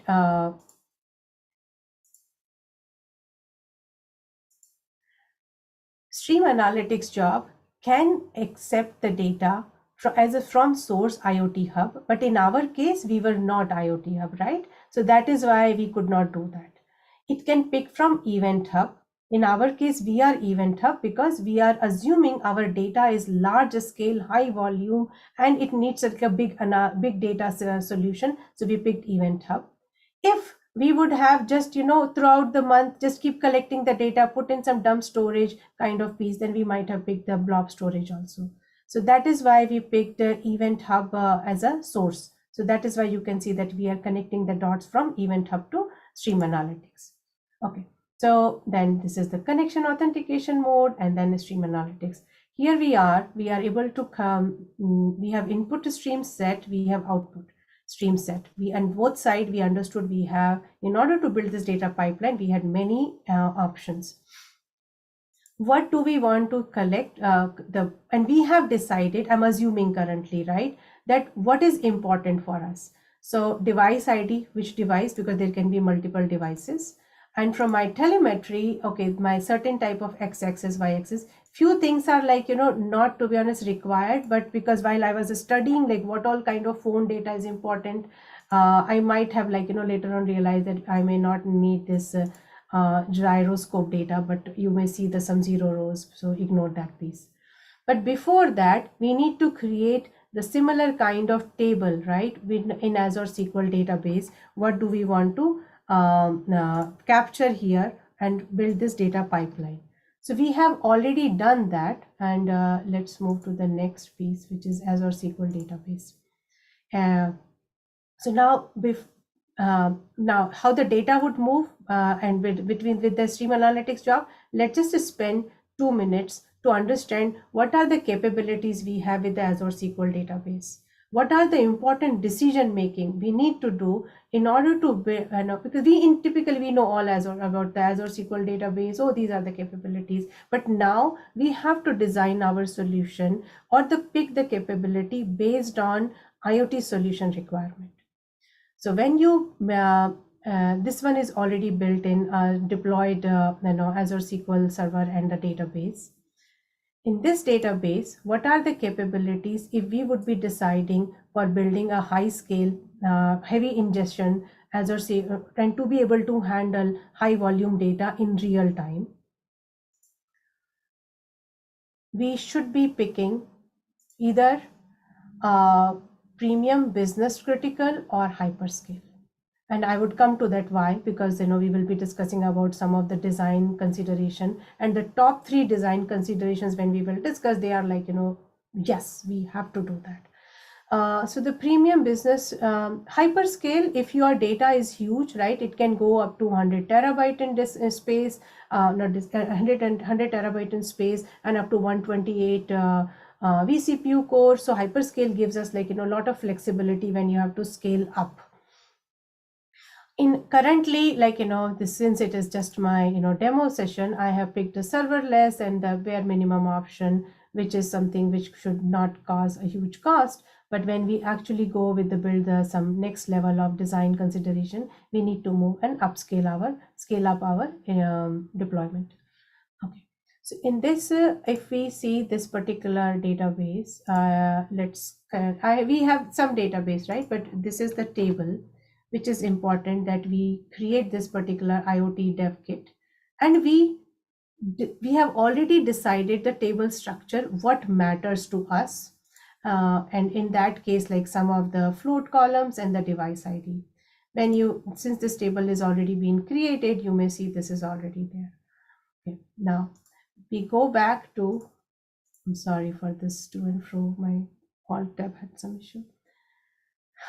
What are we doing here? Quick recap. Input stream coming from Event Hub. Output is Azure SQL database. We need to make the decision, what all things we want to pick from our telemetry data. And here is that decision going on, that you select what you are going to pick. Accordingly, put your, the table structure on the other side, design that. And then you are selecting from Event Hub to Stream 2, because that was your source data pipeline. And this one is your output, is Stream 2 Azure SQL DB2, because that is what we already created, the output pipeline. So this is the one I want to run my stream analytics and data pipeline based on this particular decision. You can test the query. That's it. Obviously we need to test each and every hop, including this piece. Some of the x-axis, right, when I go around, if I run outside and go, and then some of my phone location would start changing, and this. So some of the telemetry data, it would be, based on the phone movement, accordingly it can change, and it would give the battery, and already rule is set for the battery utilization. We have to go and start this data pipeline. So when you start this data pipeline, it's gonna run forever until you go and you stop that. Now assume that we are getting a high volume data right here with this particular piece. Azure SQL database. Azure SQL database is getting heavy ingestion of millions of rows. In that case, and we designed a table, okay, we had some decision making. We made the decision, okay, I need these 5 columns. But for the heavy ingestion of rows, what matters for that table, we keep it less heavy. We don't have to put too many indexes. But then comes that, oh, okay, we are keeping the table less heavy. We need to make sure that now what do we pick next, which can actually absorb the shock of this heavy volume data ingestion. And if anybody knows what is that, one of my favorite solution actually, memory optimized table, right? That would be the one which we can pick. Because it is what it is doing, just the data ingestion. So let's go back to our, okay, we have to click view next here.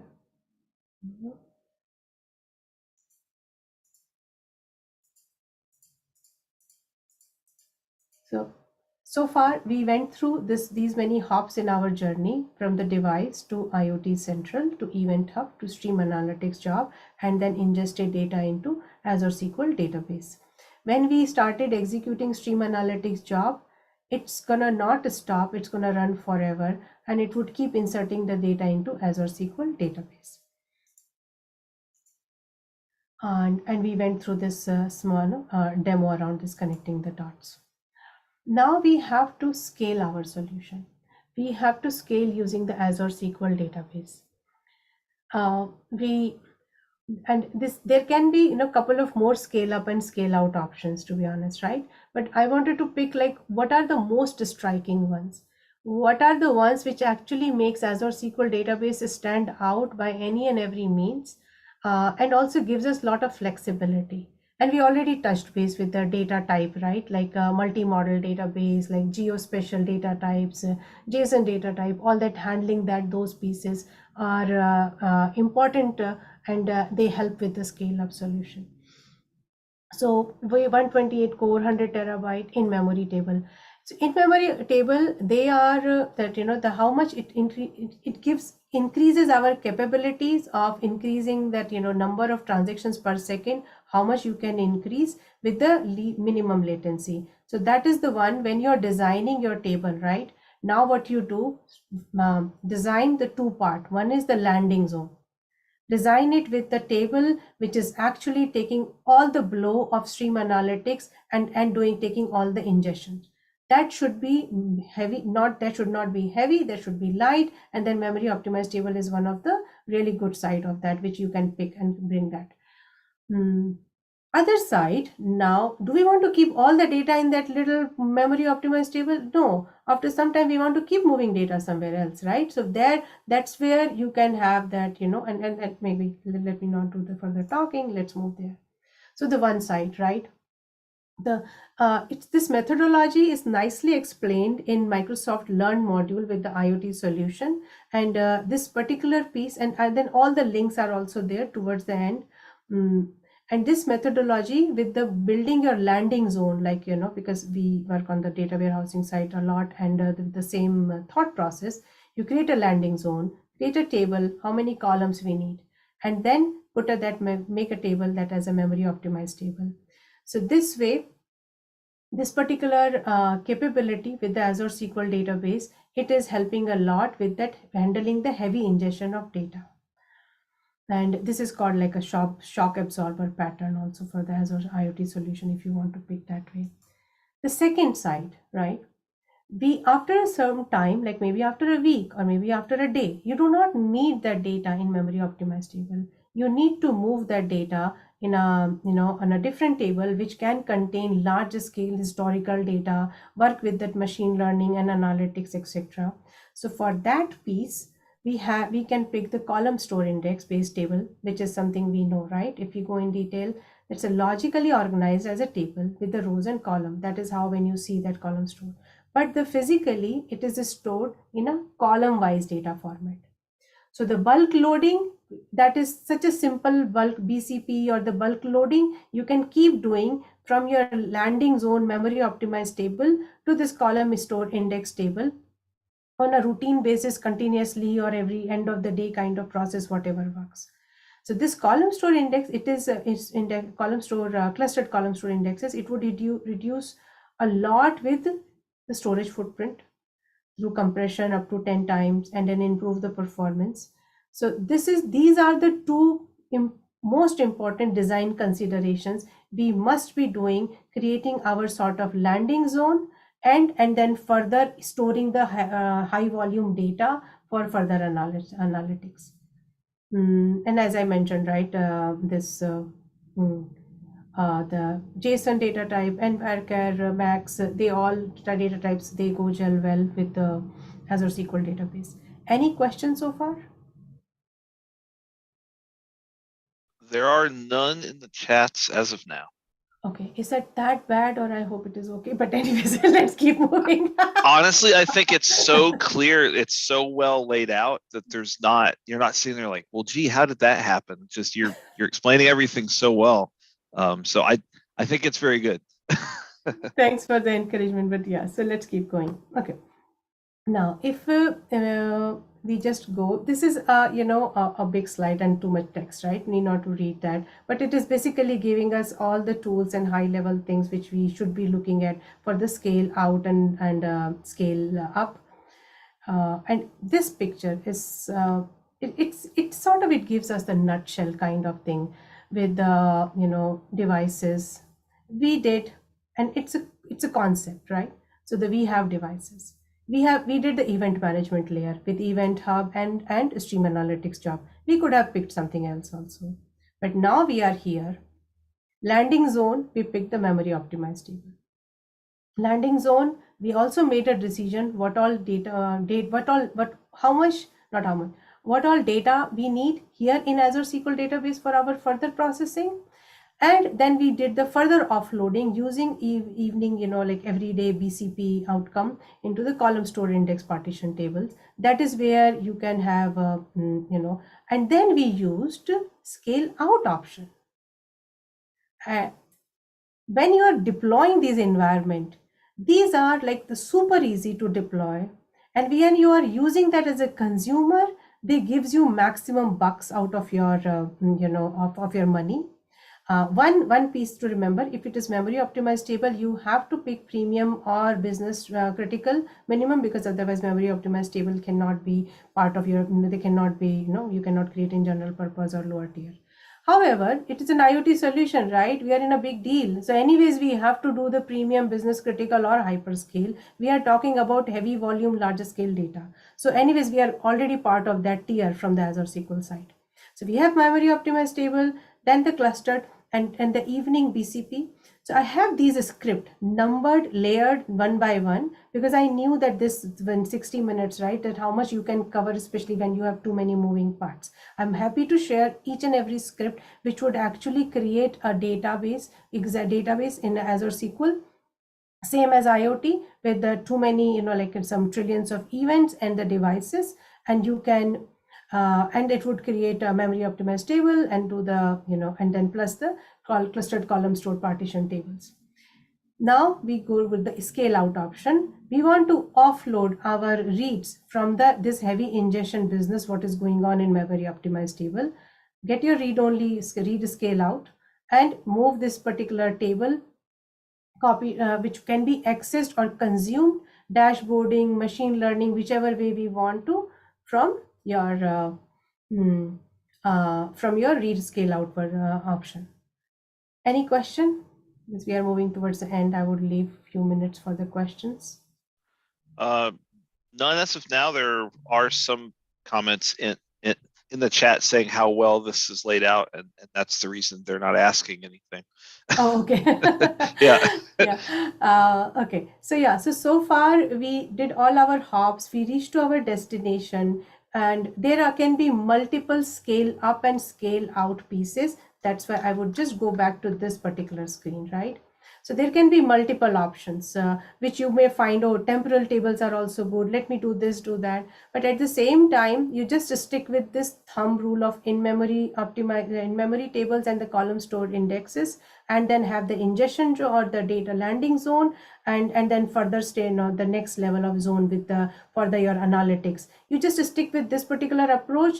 Life is simple. It's doing its best, and Azure SQL database, how it is integrating very well in this entire solution. That's like, it's an awesome piece. And read scale out. is also built-in functionality. All you need to do is enable the geo-replication and you will get the read scale out. An auto failover group, that is something more. It is giving you the resiliency from the regional side if you want to have a DR region, and then you can build that too. With that, let's go back. We are back to our picture where we started our journey. Yes, we built our IoT solution using Azure SQL database. We understood the key nuances or the details in Azure SQL database to consider while you are building your Azure IoT solution. We understood how many options we have, too many components, but how simply or how nicely they integrate very well when you build your own recipe and you start connecting the dots from the one piece to the next piece. And here we are also somewhere sending our data from my phone or our devices to internet. So with that, thank you so much for your time. I really appreciate, because it's a weekday. I really appreciate your time to spend on your learning. And any question, I'll be happy to take. We have a few minutes left.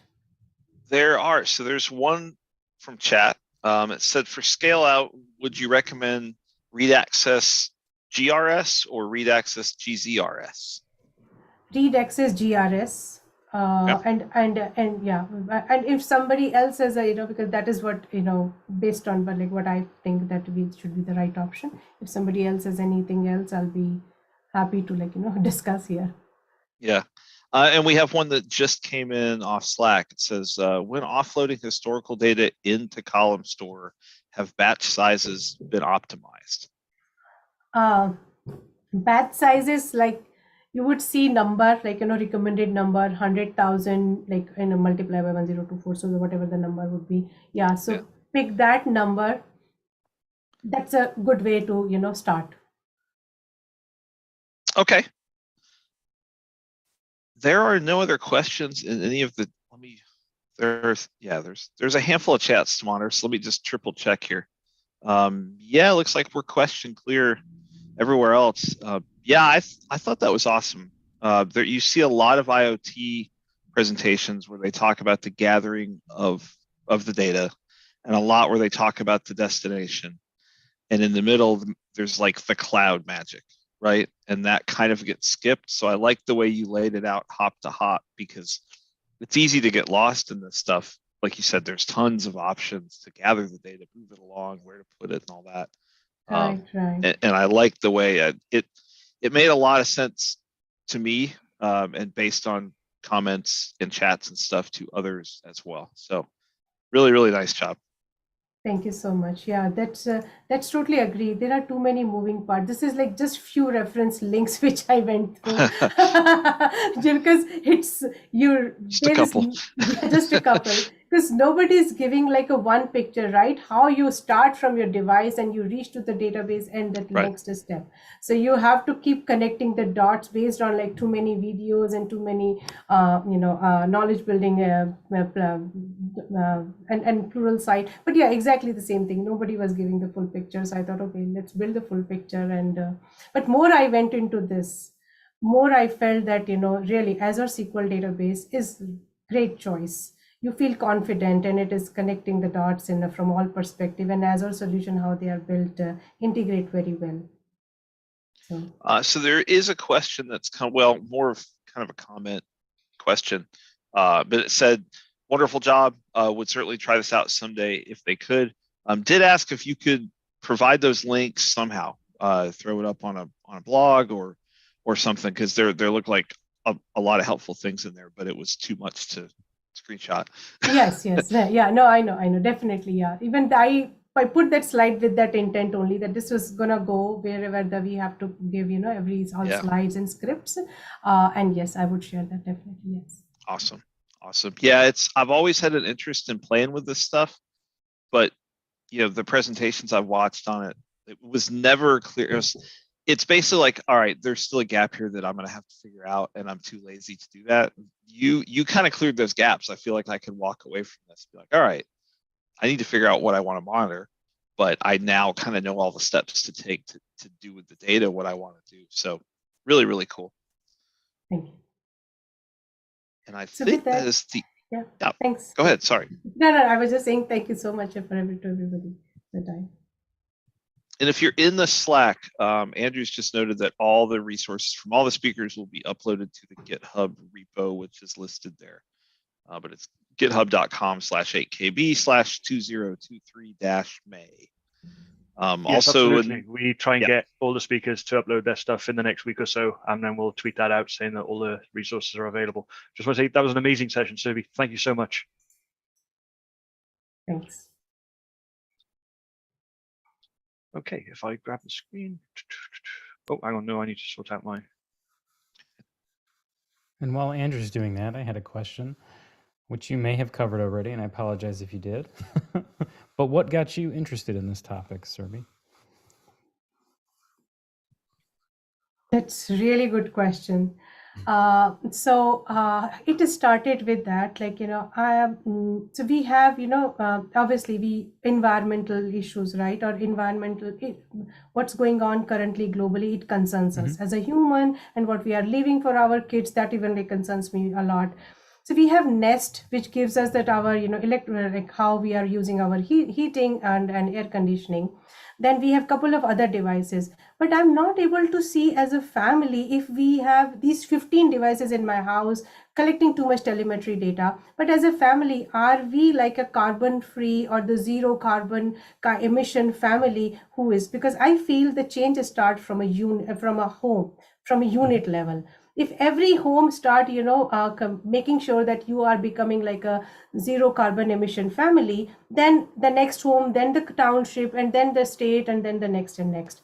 So I was trying to understand that piece, and that time and that is what actually is still in making, right? Because my kids are not nerdy side, so they're different. So like even I wanted them to engage, but they're like, no, it's your thing. So that is how I started collecting the data from a couple of devices, but I wanted to see the full picture.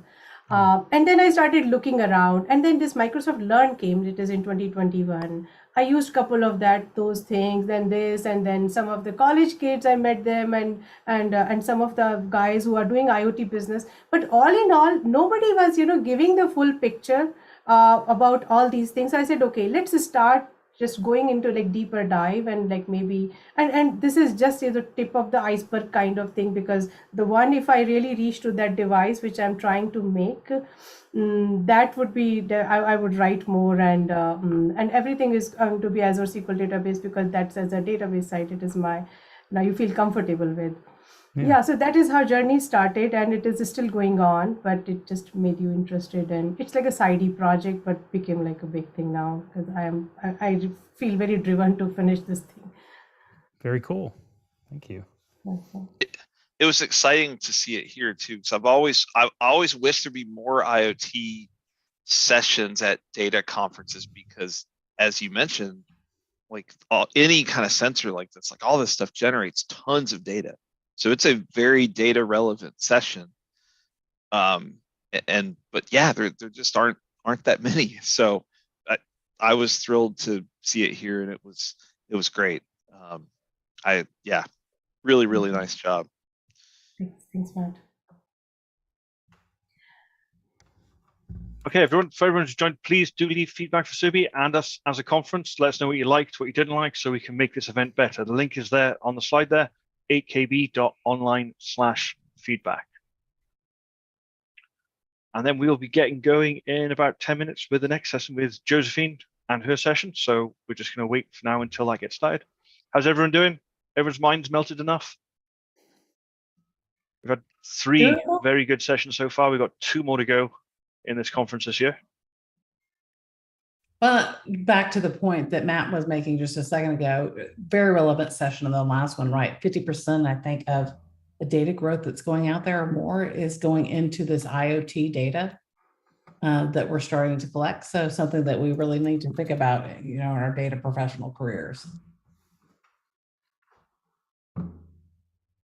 Yeah, I was trying to think of the last IoT talk I've even seen, and I think it was, I'm not going to try to butcher his last name, but Drew, I can never remember his last name, apologize. He had a talk on a, what the heck was it? It was basically sending up a SQL server in a weather balloon. Oh, I remember that. Yeah, Oh, yeah. collecting telemetry data and stuff. But beyond that, I can't recall any others that I've attended. So yeah, this was a good welcome change. So that was actually a perfect segue into a question that came in while we were chatting. It says, what is the difference between telemetry and logging? Goodness, can't talk today. Ooh.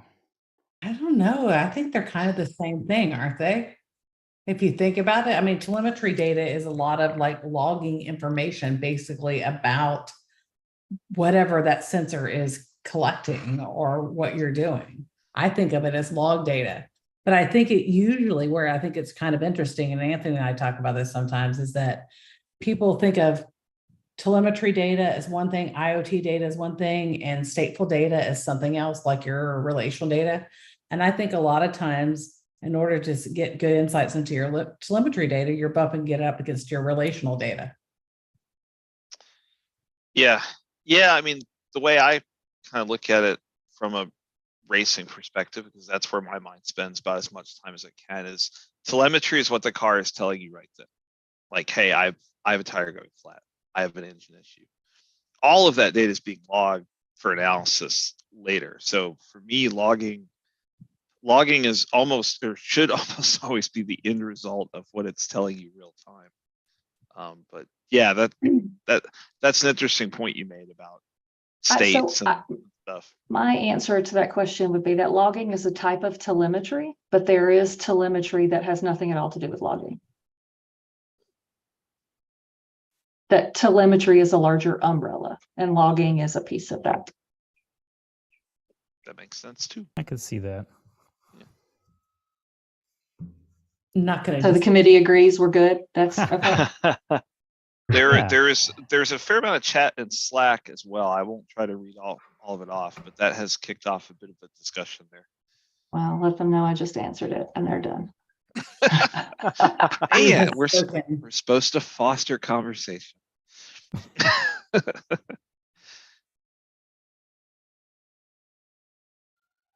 Well, you want to hear my funny one is that I keep hearing, I'm like, I want to know who the marketing people for Postgres are, because I keep hearing Postgres referred to as the modern database. And I'm like, it was invented in 1974. I don't know.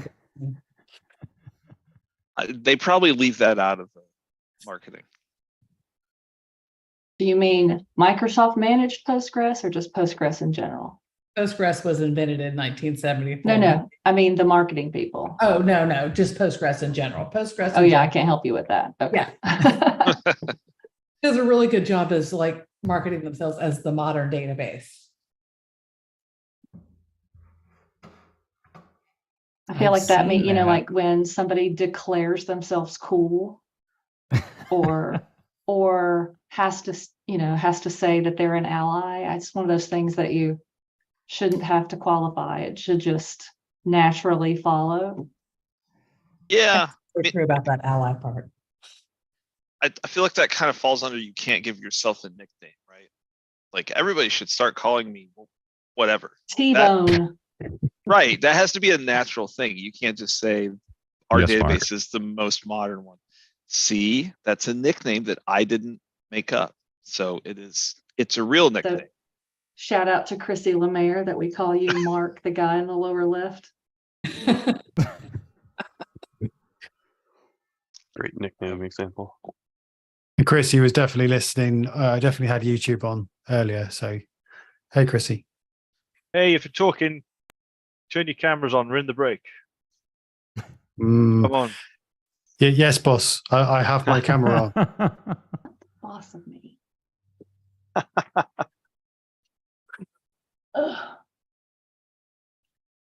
So we've got about 6 minutes to go until the next session, which is Josephine's session on migrate SQL Server to Azure MI without getting a migraine. So we've got Angela here moderating. Hi, Angela. How you doing? Good to see you again. Hello. Hello. So I have a question. I have a question that Josephine can probably answer at some point. Am I supposed to not get a migraine from the session, or should I be able to migrate to SQL without a migraine? Hopefully Azure is an Azure SQL MI. We talked about this. It's the title, Azure SQL MI. Yeah, it's migrating to Azure MI without the migraine. It's so weird for a Microsoft service to have a slightly confusing name. Yeah. It's definitely first time.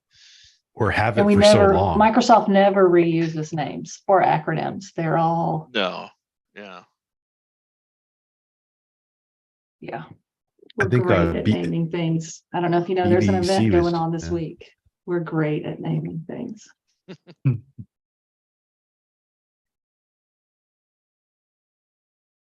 What did you say, Anthony? Frank disagrees with you in Slack. Frank disagrees with me about everything. Just saying. I mean, I agree with Frank, so you know.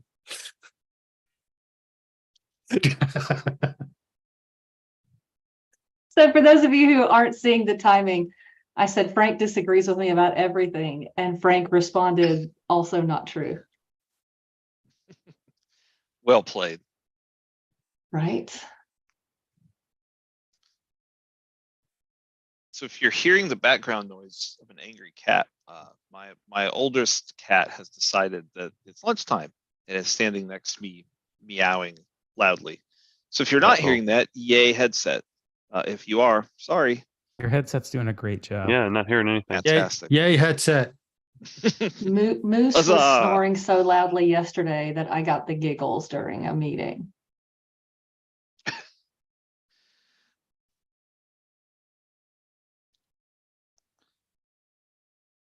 No, that's before I got this headset. I used to have one, and she would kind of be up to these same tricks. And my team at my former job would, if I was talking a lot, they would stop me and be like, "Matt, your cat's hungry. Please go feed her. We'll wait," because it was very notable. Meow. Yeah. So Brett says in the chat, migraines can be directly correlated with the number of end users involved in a specific process. I would expand that to say the number of developers who were involved in the code you've been asked to deploy. The number of people in the meeting talking about what the process should be. Okay, hello, Josephine. Oh, the Kanban. It's got to have, you know. There's Fragile. Josephine. It's good. Hi. Hi there. I'm going to stop sharing my screen and you can take control. Hey, Josephine. I'm Angela. Hey. I am your moderator. So just asking really quick how you want to handle timings and questions and all that kind of stuff. So I have some slides that like I have a pause, sort of like a pause in different places. So I can just take questions at those points. Okay. Cool. Perfect. Thank you. No problem. And do you want any kind of warning, like 5 minutes, 10 minutes to go, anything like that? Yeah, sure. That'd be good. Okay. And your session is 60 minutes. Okay, cool. All right. Cool. Okay, can you see that screen? It's just like swirls. Yeah. Yes. Red and vibrant. Okay. It's gonna not just be swirl. Don't you just look at swirls for an hour. We're just gonna stare at the swirls for an hour and hope you don't get a migraine. All right, let's see what we got here. Okay, so now you see my slide, right? Yep. And Okay, we're cool. pretty much on time. So everyone, this is Josephine's session on migrate SQL Server to Azure MI without getting a migraine. Please take it away, Josephine. Okay, well, thanks. Well, or hopefully not getting a migraine. So I'm Josephine Bush, and I have a lot of DBA experience. I am a data platform MVP, and I blog at SQLkitty.com, and you can find me on Twitter at Hello SQLkitty. So this is based on a series of projects I did for Manning. And so if you want more details, this is like super high level. And if you want more details, kind of walk you through with the workflows, and there's my co-author's a mentor in there, and it'll like really help you. If you want that kind of help, then you could have that. So anyway, that being said, I split this process up into 4 different sections, I guess, projects. So for me, I like to prepare for the migration first. Like, so that'll be things like analyzing, auditing, things like that, right? So then we set up our cloud database, which is like setting up managed instance, getting some server settings over there. And then we go to migrating your database. So that's actually getting the data over there into your managed instance, right? So that's what that is there. And then finally, not to be forgotten at the end, when you're like, thank God that's done, right? So you want to remember to audit and monitor, right? And there's some other little security stuff in there too. That's part of that section of this process. So I kind of feel like it's this windy, twisty road, because you know how it is with, I suppose, with dev, with ops, any tech thing you're doing, you're like thinking, oh, I'm running along really fast, and then you like fall into a ditch. And you're like, oh yeah, okay, yeah, that. So cover that over, go to the next one, right? So it's kind of a process. The whole thing's always a process. So I always say that this is the kind of thing you do in your lower environments first. You don't just think, oh, okay, I just do this in prod. Just start, okay, just go, right? You always want to test everything because you know you're going to have some issues. It's just nature of life, really, not just tech.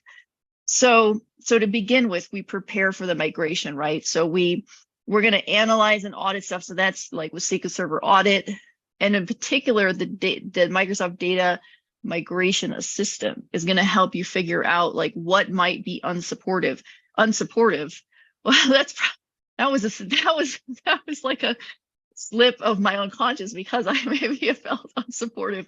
When I first started doing this, there was no like really clear guidance in this fashion that I've outlined anyway. There's a lot of good documentation for Microsoft and stuff about different parts and pieces of this, but then I put it all together. So now it is supportive. The process is supportive, but there are unsupported objects that may not be able to go to managed instance. Now that's actually not very often, because there's some 99% support with managed instance compared to SQL Server. So you're not going to find that a lot. And then at the end, I create a checklist, which is kind of like, this is really open-ended. In the project itself, I make a checklist of things that you are actually migrating or things you're not migrating, just to have a sanity check. But man, my checklist can go all over the map. It's sort of there's that word again, support me, like, so that I don't feel unsupported during the process. So it's kind of like, what steps are you taking? What things are you migrating? Just those kind of things, so that when you're on the day of migration, you're like, huh, what am I doing right now? I don't want that pressure. So I always have a checklist. So the Microsoft Data Migration Assistant, this is going to help you detect the compatibility issue, like functionality, things that you might run into. It's just a free tool you can download, you install it, and then you can say, okay, I want to assess this thing. You can also use it to migrate. I never did that because I have these big workloads. I want online migration, stuff like that. Then if you had a teeny tiny something, put up there, you could probably use the migration choice here, but then you don't really need the rest of this presentation either. So so I just use this for assessing. So I name my project Magic Wand Services, because I always feel like people come to me as a DBA and be like, hey, can you fix this? And I'm, yeah, here's some options. No, can't do any of those. I'm like, okay, well, my magic wand is irreparably damaged. So I'm not sure what we can do here then, because if I can't do those things, right? So anyway, I came up with that project name for this whole scenario that we're doing here. And so you choose database type as your assessment type, and then your source is SQL Server, and we're going to manage instance. So that's pretty like straightforward there. So you click create. And here's my reminder again. So I already said this to you, but I like to add a reminder so in case I forget to say it. At this point is why you want to test in your lower environments, right? Because the migration assistant isn't necessarily warn you about every possible thing that you could encounter in your environments. And hopefully you have really solid dev tests in lower environments. I know that's not always the case. That wasn't always the case for me. So I know that could be kind of hit and miss. So just try to test as much as you can in lower environments is the main thing. So once you set up, you create that assessment, right? Then you're looking here at this, what things do you want to see page, right? So we want to see compatibility, we want to check feature parity. So you check those, and then you move on to another screen that I'm giving you another warning, because this is one of the things that this DMA isn't going to tell you. Like, for instance, if you're using Active Directory authentication for like apps or users, whatever's hitting the database, then when you go to manage instance, now you're using Azure Active Directory, it changes the authentication a bit, right? So that could impact users and apps. Just so you know, that's not the kind of thing the DMA is going to tell you. DMA is going to tell you things like, hey, this is like a clear-cut thing, like top screenshot here is saying to you, you can't put a PowerShell job step up in managed instance. You're gonna have to get rid of that. That's the kind of stuff it's going to tell you. I purposefully created something just so there would be something that has this feature parity issue, because honestly, pretty much everything could migrate up there for the most part. Like, this is the one thing I had to create to make something. So that's how good the compatibility is between SQL Server managed instance. So when there's a push to go to the cloud, it can be difficult to go from SQL Server to Azure SQL database, right? And that's why I did this whole series of projects, because when somebody says go to the cloud, do I want to just plop a VM up in the cloud, which is an option? I'm a bigger fan of the managed SQL stuff in Azure, right? So that's why, that's kind of like the rationale behind all of this. So when I want to do it, maybe I want to keep that high level of compatibility with SQL Server to make it easy for me, right? It has the agent and everything in the managed instance. So it's just makes it a lot easier to get up there. So then at the bottom, we have some compatibility issues. I never found anything that was like a breaking change, quite frankly. There was some behavioral changes, stuff. You know, I was using AdventureWorks database and renamed it to Magic Wand Services, by the way. So you'll recognize some of these table names from that. Anyway, so that's just some stuff. I never actually actioned any of this stuff. I didn't have to do any of that stuff, really. It's just good to look through everything to make sure that if you're going to encounter any issues, right? Then I mentioned SQL Server Audit because I love auditing. I should say that every time I say it, I laugh because people are like, what? It's just because I like when I catch people doing things they're not supposed to be doing in there, and then they think that I'm like secretly watching over their shoulders. so that's pretty much the reason why. But I use SQL Server Audit all the time to see if somebody's doing DDL or security changes in prod anyway. And for migrations, I may audit more. Auditing can be like, it can be a slippery slope because you get so much, then you might as well have none, because now it's a needle in a haystack. So a lot of times I will only augment the audit if I think maybe this table is not in use. Maybe this database is not in use. Maybe something is not in use and I don't want to have to migrate it, like that kind of thing. So just be careful. You don't want so much that you wind up, just having too much. And one time I crashed a 2014 SQL Server with an audit because I tried to stop it and it was busy. And so anyway, that's not supposed to happen, by the way, but just as a little horror story to keep you, on the straight and narrow, it's just kind of like, and as far as removing stuff in a migration, if you want to get fancy, you can do that. And then if you break something, it's not related to the migration, it's because you removed it. So I'm very careful about removing things as part of a migration. A lot of times I'll note something, that doesn't seem to be used, but I might still migrate it, especially if it's not really big. And then note for after the migration, we got to loop back around and clean that stuff out, because we don't really want to just like old stuff not used lingering. But I don't want to break the migration, right? Because then it's my fault instead of, I don't know, somebody else's maybe, or nobody's probably. So anyway, I'll take a pause for a sec and see if there's any questions. Yep, we've got one that just, I don't think it's necessarily a question, but kind of a comment saying that audit gives people the impression that they are watching over your shoulder, and this person loves it too. So go audit. Yeah, exactly. I wrote an entire book on auditing, by the way.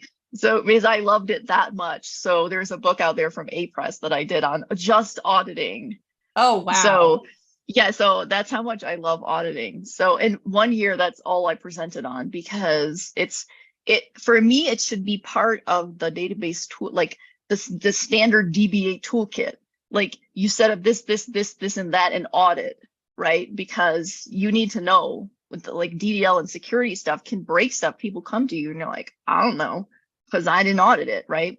So anyway, that's my short speech on auditing. Well, maybe not that short, but awesome. I don't have any other questions in there right now, so you are good to keep going. All right. So okay, so for the next part with setting up your cloud database, right? So when I say create a baseline, it's more like you're checking configuration. So I know people think when they think baseline, they think maybe performance or something. No, you may have to do that though, because you're gonna have to think about how to set your managed instance up, what specs you want, like CPU or RAM or whatever, compared to your on-prem SQL server. And here's my SQL kitty. He's arrived. He always comes to every meeting I'm in. Especially, he loves video, especially since I'm SQL kitty, I started letting him in. So let's see how this goes. So anyway, but he didn't want to see that slide anymore. Sorry. So anyway, you may have to spec it out, because how do you know how performant you need your managed instance to be? Because, versus your SQL servers, that might take some tweaking.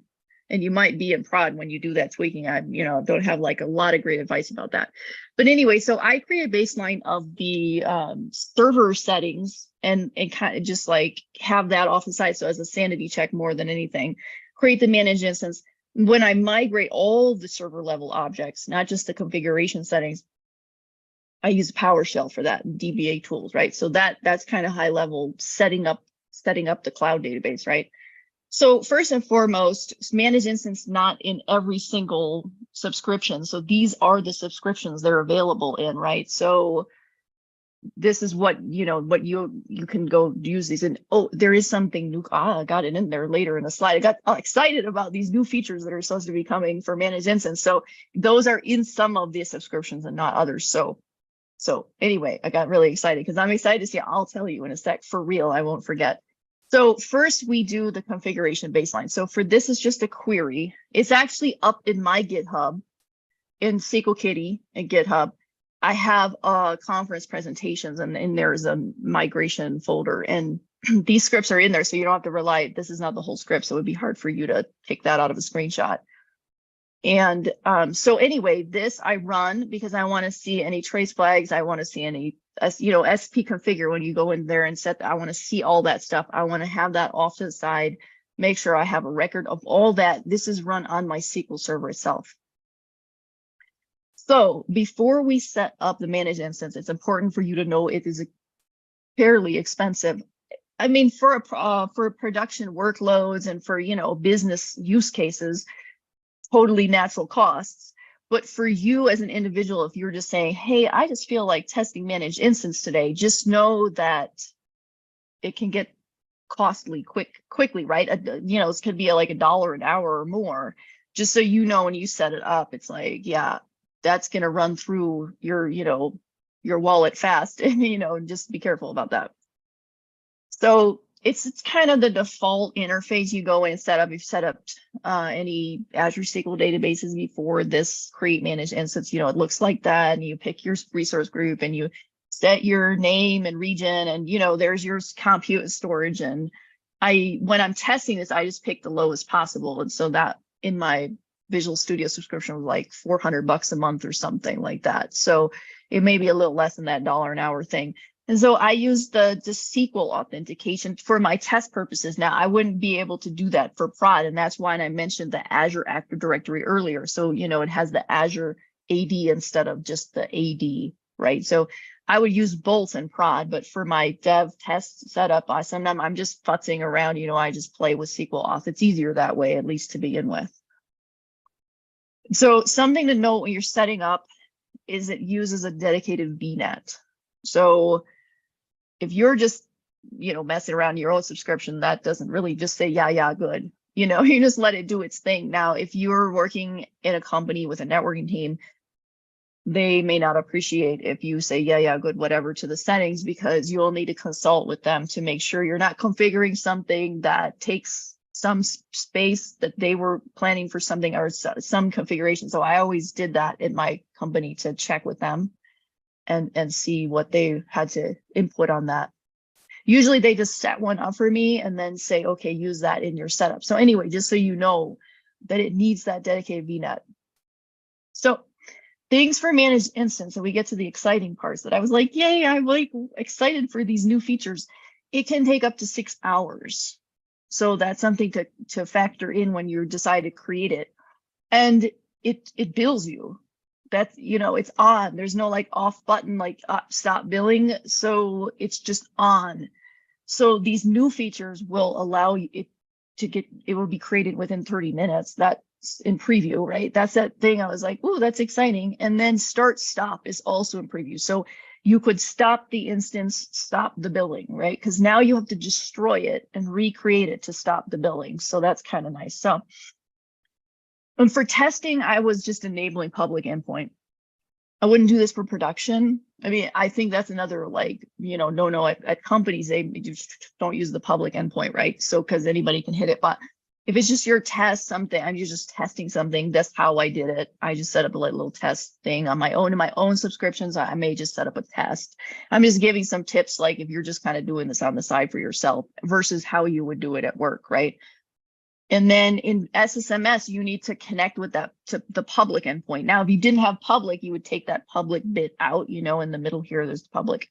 And these X's are this, I call it like a tiny GUID, I guess. I'm not sure the formal name of it. It's just like letters. It's like an alphanumeric, but it's short. And you got to put it in there in order to connect. And then it's port 3342 to connect in SSMS. So that's like another gotcha, because it's not 1433. It actually runs on 3342. So once it's set up, right, I'm going to use DBA tools actually in PowerShell. So you remember I had a little baseline script I got at the beginning with the configuration stuff and all that. And that's good. That's still tucked over there because I like to run that as well on the managed instance once I did DBA tools. So DBA tools is wonderful. You just say source, destination, boom. Main thing is exclude databases, because otherwise it's going to try to like do the full and like restore it and all that stuff. Now we're going to do that ourselves. Like if you had teeny tiny databases, that's another way you could restore databases over from SQL Server to managed instance. But I'm guessing that your prod workloads are probably not so tiny that you could just decide at a moment's notice to migrate with DBA tools. So I finished DBA tool, right? I get that over there. It's get everything, to get all this stuff like your link servers and the agent jobs and all this good stuff, right? And your server settings and whatever you got. And then I run that baseline script I did in SQL Server over a managed instance as well, just because it's like a trust but verify thing where I want to make sure that DBA tools has never failed me, by the way. It's wonderful. It does a lot of things besides this as well. So if you haven't looked into it, it's great. And I just do that quick cross check of doing that just to make sure all the settings are lined up and it all looks good, right? So then my cloud database is set up. And I'll pause for a sec. So I've got a quick question for you here. Tony's asking, do you know of any companies or online companies that offer Azure classes that allow for an Azure subscription / environment to work on Azure without you getting billed? I know some companies have a lab environment or something. I think, well, I don't know what they're called now, but A Cloud Guru I think the name of the place I used before. There were some labs. I'm not sure they have managed instance in there, but I just know of a place that has like sort of a laboratory environment, and you might be able to find some others that do that as well. Awesome. That's the only question I've got right now. Okay, cool. Okay, so I think this is the hard part. All that parts, those parts were the easy parts. Oh, there's Mango again. So the thing is, this is difficult mainly because that you need VPN or express route to actually make this stuff work. So you set up your migration service, and actually Microsoft changed this in the last year to make it a lot easier. So you used to do it all in the portal, and it was a lot more complicated. Now you do a little in the portal, and you do most of it in Azure Data Studio, right? So then you set up an online migration. Again, I call it verify migration, which is also sort of getting the database level any database level settings that you had, right? Because until this point, you couldn't actually set any database settings because it's in a state of recovery, right? Because it's like a managed instance. The way it works with the DMS is that it's basically restoring logs from your on-prem over there. So like that database and managed instance is not available until you migrate over to it. So like I mentioned, so before you set up DMS, you need that VPN or express route, because that's what makes the link between Azure and your on-prem, your own data center, right? And I could put that in like 1,000-point font, because that's a project all unto its own, right? I am on the backs of giants, because thankfully someone else in DevOps set all that stuff up, because I try to set up my own VPNs and my own Azure, and it's complicated. I needed somebody to write a whole project about that. So sorry about that bit. That's a whole 8KB session unto its own, or whatever conference is a deep dive on setting something up, because that's a whole other presentation.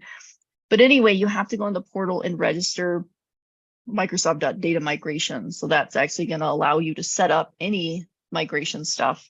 You need a storage account, because it's going to take the logs from your local storage and put them in a storage account so it can then restore it to the managed instance. So you need that. And then you have to take a full backup of your on-prem database, which I'm assuming you're doing anyway regularly with an agent job. But it needs with checksum. So that's very, very important. I tried to do it without, just to see what happens. It's for real. It needs with checksum. All your backups need with checksum for this to work. They'll have to modify those. So the agent jobs, they're just sitting there. They're, running your backups already. I'm assuming that's probably how you're doing your backups. I suppose there's other ways, but that's how I did with agent jobs and OLA scripts, and backup to a network location, right? And then you'll need to add with checksum to those so that the log backups have those as well. So anyway, it's just another thing. So there's always another thing. So like somebody said to me once, that you always have to do something else before you can do the something that you want to do. So those are the somethings that you have to do before you can set up DMS. So now we're in Azure Data Studio, right? And you need that extension. So you need the Azure SQL migration extension. So you just install that. And once you have that, you have to connect. So that connection there to that SQL server is on-prem. This is your on-prem SQL server you're connecting to in ADS. So at that point, now I have my Magic Wand Services database, right? And I click Manage, and it brings me to this nice dashboard here. And I want to migrate to Azure SQL. And that means all varieties, by the way. It doesn't mean like Azure SQL Database, because I know sometimes I refer to Azure SQL Database as just Azure SQL, is like synonymous with Azure SQL Database. Or I probably would say managed instance if I'm referring to managed instance. At least that's how me and my DBA friends do it anyway. So this means any variety of Azure SQL here. So you would do that, and it will take you through steps. These steps here, which some of these I highlight in more details in the next slides. But basically, you assess databases. It's going to go and it's going to do what you already did. Hopefully, you did this. I like to assess the databases before I set the DMS up, although you could wait, because it is actually going to do that tool, the migration tool that I had you say download as first part of the first section, right? Do that analysis. I like to do that ahead of time. I'm gonna do all of that before I even try to set up my migration service, right? So it's going to do that again for you though. So just to make sure, and you're going to set up your target and your migration mode, and data source configuration is basically like getting, the location of the backups on the network and stuff like that. And then you have to install a self-hosted integration runtime. And then, you get a summary, like everything, you get a summary at the end, thankfully, so you can see. So basically here, this is pretty straightforward. You got little check boxes. You can say which databases you want to do. If you had multiple, you could check these, more than one of these. And then you go into, this is what I'm talking about, this assessment. It's going to go and say, okay, see, it says based on this assessment, you're good to go, right? Because I removed that job, the PowerShell step that I found in that first section, right? Saying, hey, this job can't go.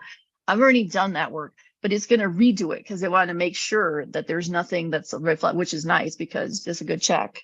So you can see here where you can choose different targets, right? You can go to manage instance, VM, or you can go to the SQL database, right? So there's different options for you there too.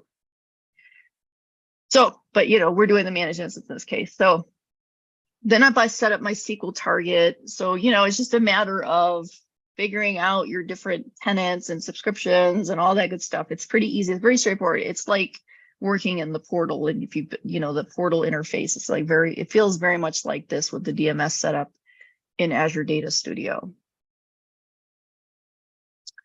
So then I don't have screenshots for you here because I didn't take any, I guess.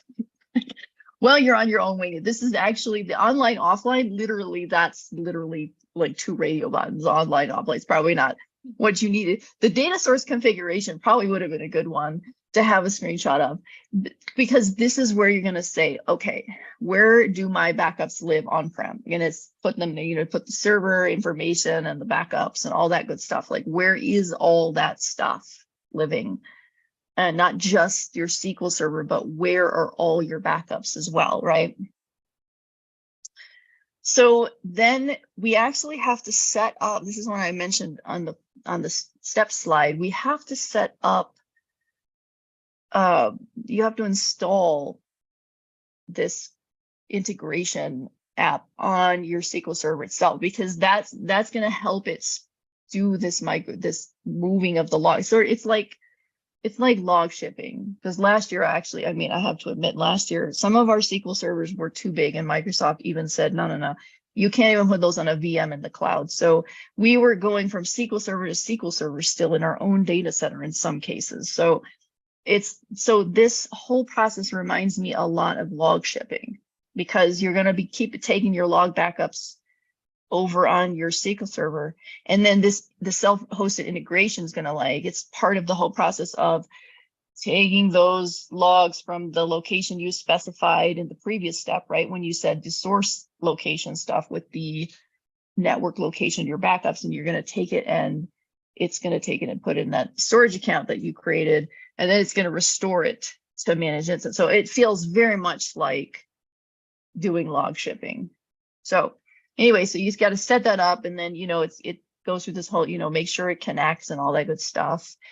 And at the end of that, you come to the summary page, like I mentioned, and it'll list out everything that you did. And then you click done, you know, it sets it up.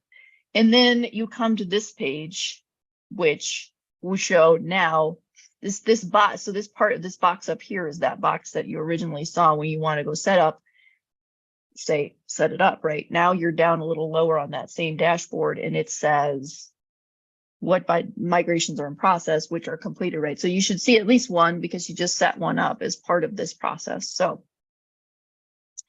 you can click into this. If you click into this migrations in progress, you'll see details of things like what's restored, what's restoring, like folders, logs, everything. You get a detailed thing saying where it's coming from, the source, destination. You get, you know, it's a more detailed dashboard, which I have a sort of cross section here. It's kind of like, okay, where's it coming from? Where's it going to? What has been backed up? What's in process? Stuff like that. So you get a list of this stuff. And so you can look in there anytime you want, but then I go in there before I want to begin my online migration, just to make sure, okay, like, is it all caught up? It is going to warn you before you, but see, I always like to take that step before the warning point where you're going to cut over.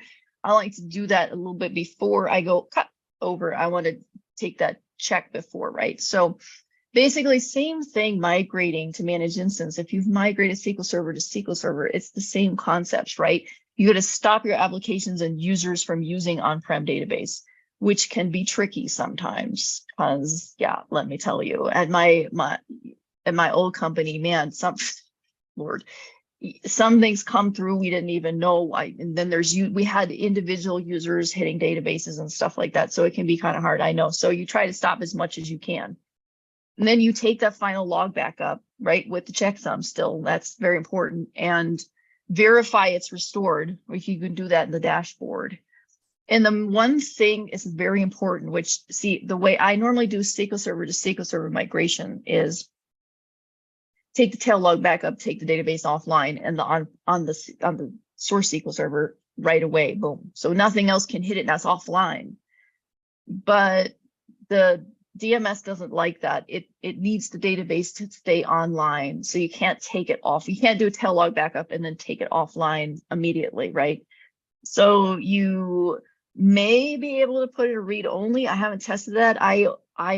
That suggestion came to me in another presentation I gave, so I can't take credit for that, and I can't verify that that actually works.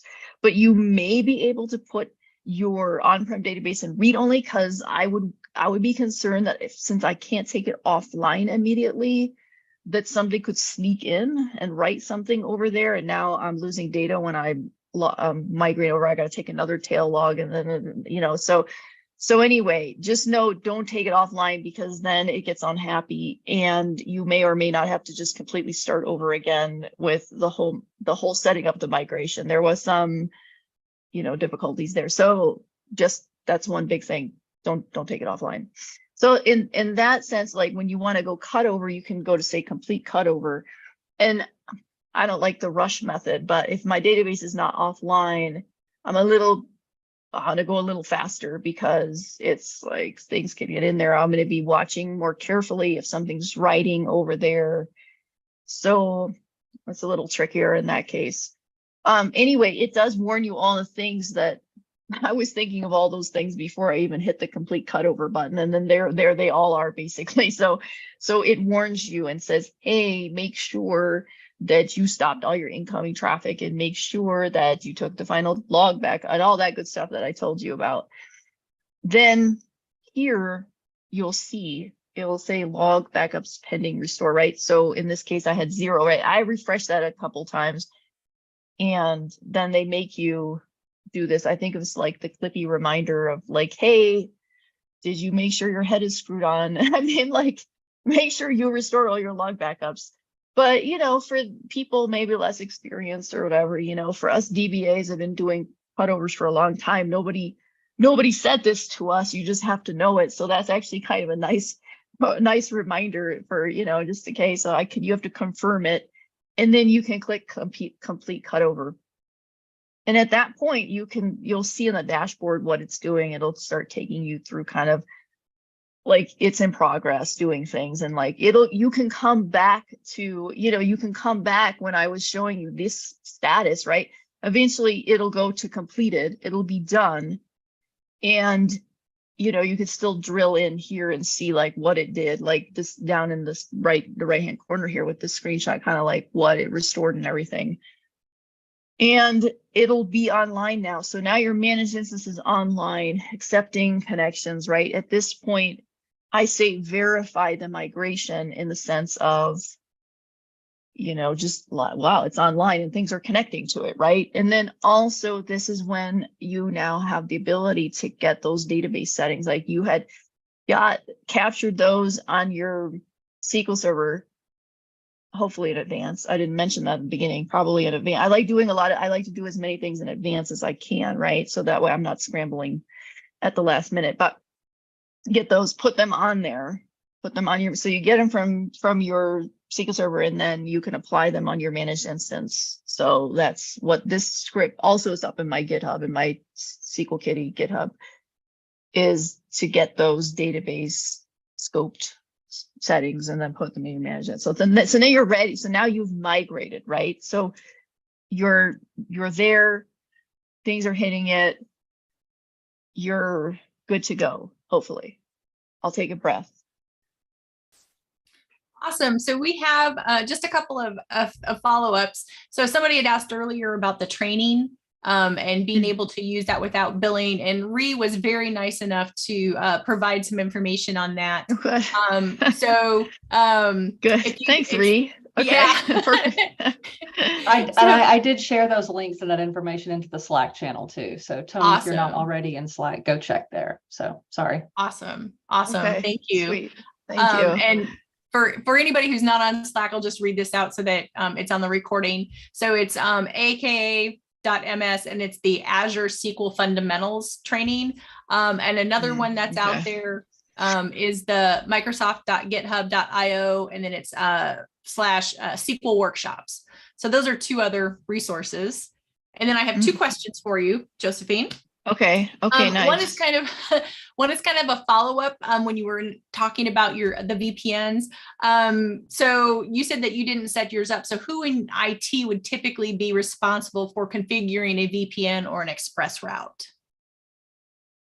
Where I was is DevOps.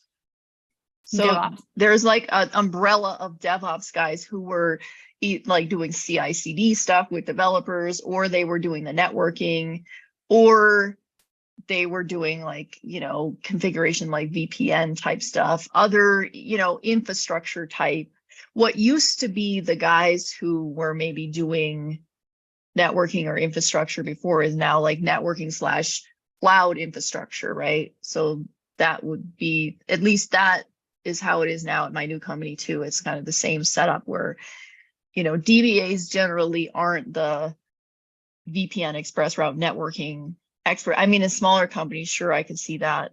There are resources out, and I might have some, I don't think I have any on these slides, but there's plenty of Microsoft Docs that, take you through it in case it's an issue that you don't have somebody to rely on for that. Oh, and by the way, if you don't have express route already, then VPN is the less expensive option, because express route is more the, enterprise version of this, pipe between your on-prem and your cloud. Awesome. Good to know. And then I've got one other question for you from Camilla. Any tips for collation issues? In my shop, we always install our instances, even dev, in a non-standard collation, and also any tips for migrating apps that use more than one database, one that needs to always be on and several secondary, but not critical. Okay, so the first thing, I don't think it should be an issue with the collation. I don't think there's any collation issues. Like, I would have to look. I have a link on the resources slide that goes through comparing Azure SQL to Azure SQL managed instance, but it gives you an idea of what is and isn't supported in each of those cases, right? In Azure SQL versus managed instance. So that'll give you an idea if collation is in that list. If there's any gotchas, you could look at that. I personally think that it should be supported. I don't think it should be an issue. Like, you wind up setting up DMS, it should just be able to support that kind of stuff, moving all that up there. As for the second part, which I'm trying to remember because my buffer got full, I think. That's okay, I can repeat it. Is the multiple apps, like, so, I mean, the app that uses multiple databases. Yeah, so any tips for migrating apps that use more than one database? Yep. Okay. Like, does that mean that all databases live on the same server, or they live on multiple different servers? Because if they're on the same server, that's like easy peasy. But if they're on different servers, then I could see if you have migrating one server at a time to managed instance, and your app's still on-prem, or your app's in the cloud, whatever way it is, I could see that maybe you have some bandwidth issues, perhaps, because maybe your app's a little slower because now your app is hitting on-prem and MI at the same, because it has to get some from MI and some from on-prem. I mean, you could get fancy and try to just migrate multiple servers at the same time into managed instance. I mean, that's an option too. If you want to just have everything migrate to the cloud at once, you don't have, it just depends, like, if all your database is on the same server or they're on different servers, I guess. Okay, great. If we do get clarification on that, I'll bring it back up, but that's it for now. Okay, cool. We had even thought about doing a replica on a managed instance with a SQL server on-prem, and then we were trying to figure out, like, bandwidth issue, right? With the read traffic hitting the managed instance, right? So it is doable, even if that's the case, it's on multiple different servers. So, you know, it may just be a matter of tweaking server settings, like your managed instance settings, to make it a little beefier in the interim while, you know, things are in progress or whatever. So anyway, there's probably always a workaround. Okay, so follow up. Oh, and secondaries. That gives them a starting point. Oh, you know what? I remember the word secondaries you said in there maybe too. Yeah. So anyway, now it's I say with SQL Server 2022, you can even, or maybe even 20, I don't remember if it's 2019 or not, you can even use managed instance as your secondary. So like if you needed to migrate, if you haven't, like in the case of secondaries, I don't know what your secondaries are set up, like if they're in an AG or how they're set up, but I think you could start integrating managed instance into those AGs. So that's like another, I got all these considerations, there's so many considerations. So let's see if we get clarification. So we can come back. We have time at the end for more questions too. So I only have one more section, which I will admit, one time I did a migration and I was like, that's done. Completely forgot to set up auditing. It's like, oh yeah, I should do that. So it's part of my checklist, even. It was at the bottom of the checklist. I had closed the checklist and I was like, it was a Saturday and it was hot in my house because I forgot to turn the air conditioning on. And then it was, I don't know what happened.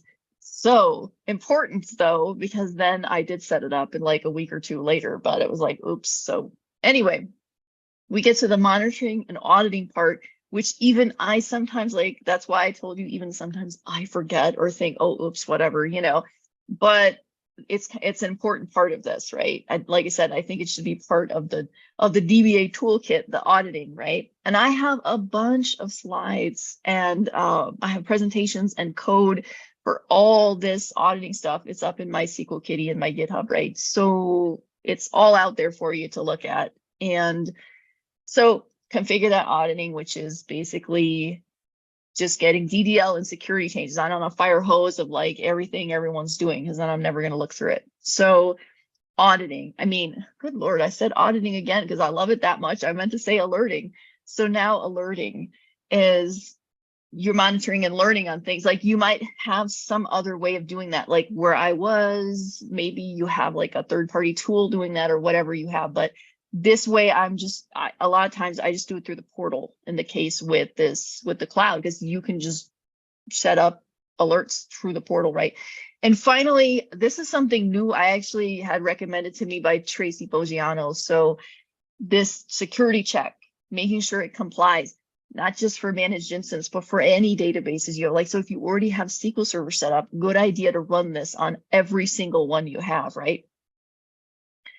So gotchas with SQL Server Audit. So if you're familiar with SQL Server Audit and you're doing it on SQL Server, it works the same in managed instance, except you do need to have a storage account to hold the audit files, right? So we have the storage account thing again, right? So you have to somewhere to store stuff in Azure. So that's what's there for you.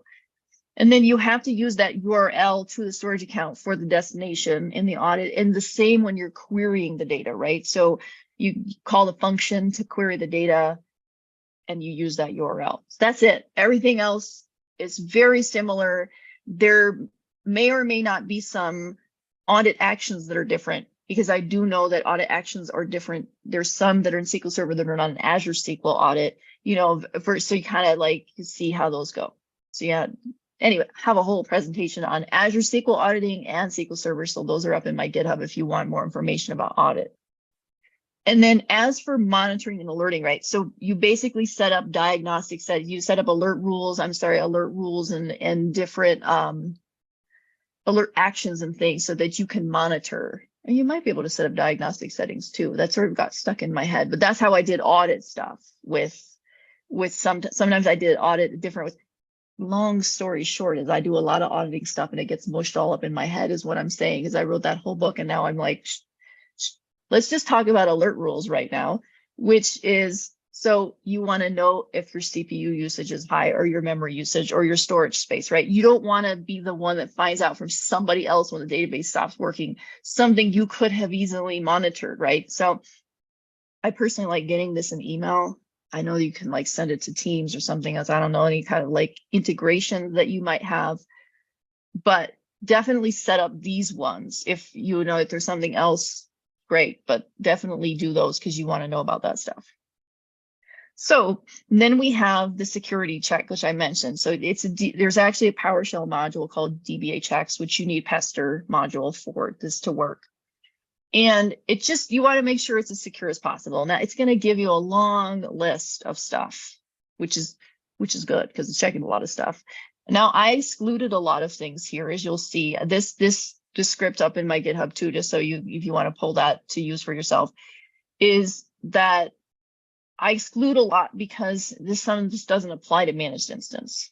So there's a bunch. You can take them all out and then you can get the results, write it out to a CSV, take a look. Because what I did was I ran it and got everything and then discovered like a lot of stuff I didn't need with the managed instance. So I kind of just took, and I went ahead and excluded that stuff. So it wasn't just in my file, something else for me to review that I didn't need, right? So what I did with this was just run it.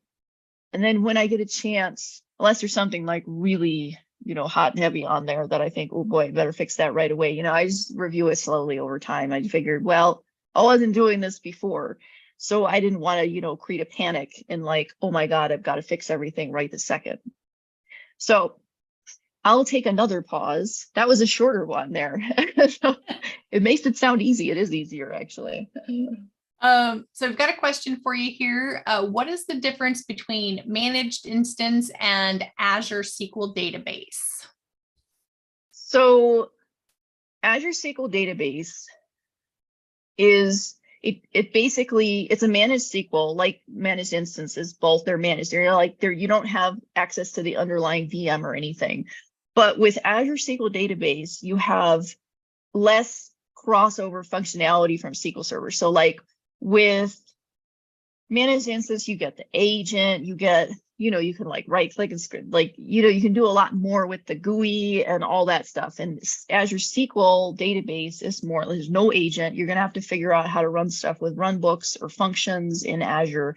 You're going to have, there's more scripting involved. Like, when you right click something, it's like, oh, puts the script in a script window for you and stuff like that. I think if you're starting from scratch, I would say that you probably would use Azure SQL, depending on your workload, I suppose, and what variations, but if you're migrating from SQL Server, you already have workloads and they're rather large and they're complex or, things like that, then managed instance is going to give you that coverage, that support, that if you're already using agent jobs and you're like, geez, I don't want to figure out how to use runbooks or functions. And there's a lot of stuff going on in there. And there's all kinds of stuff like cross database queries, for instance. You can do that in Azure SQL with external tables.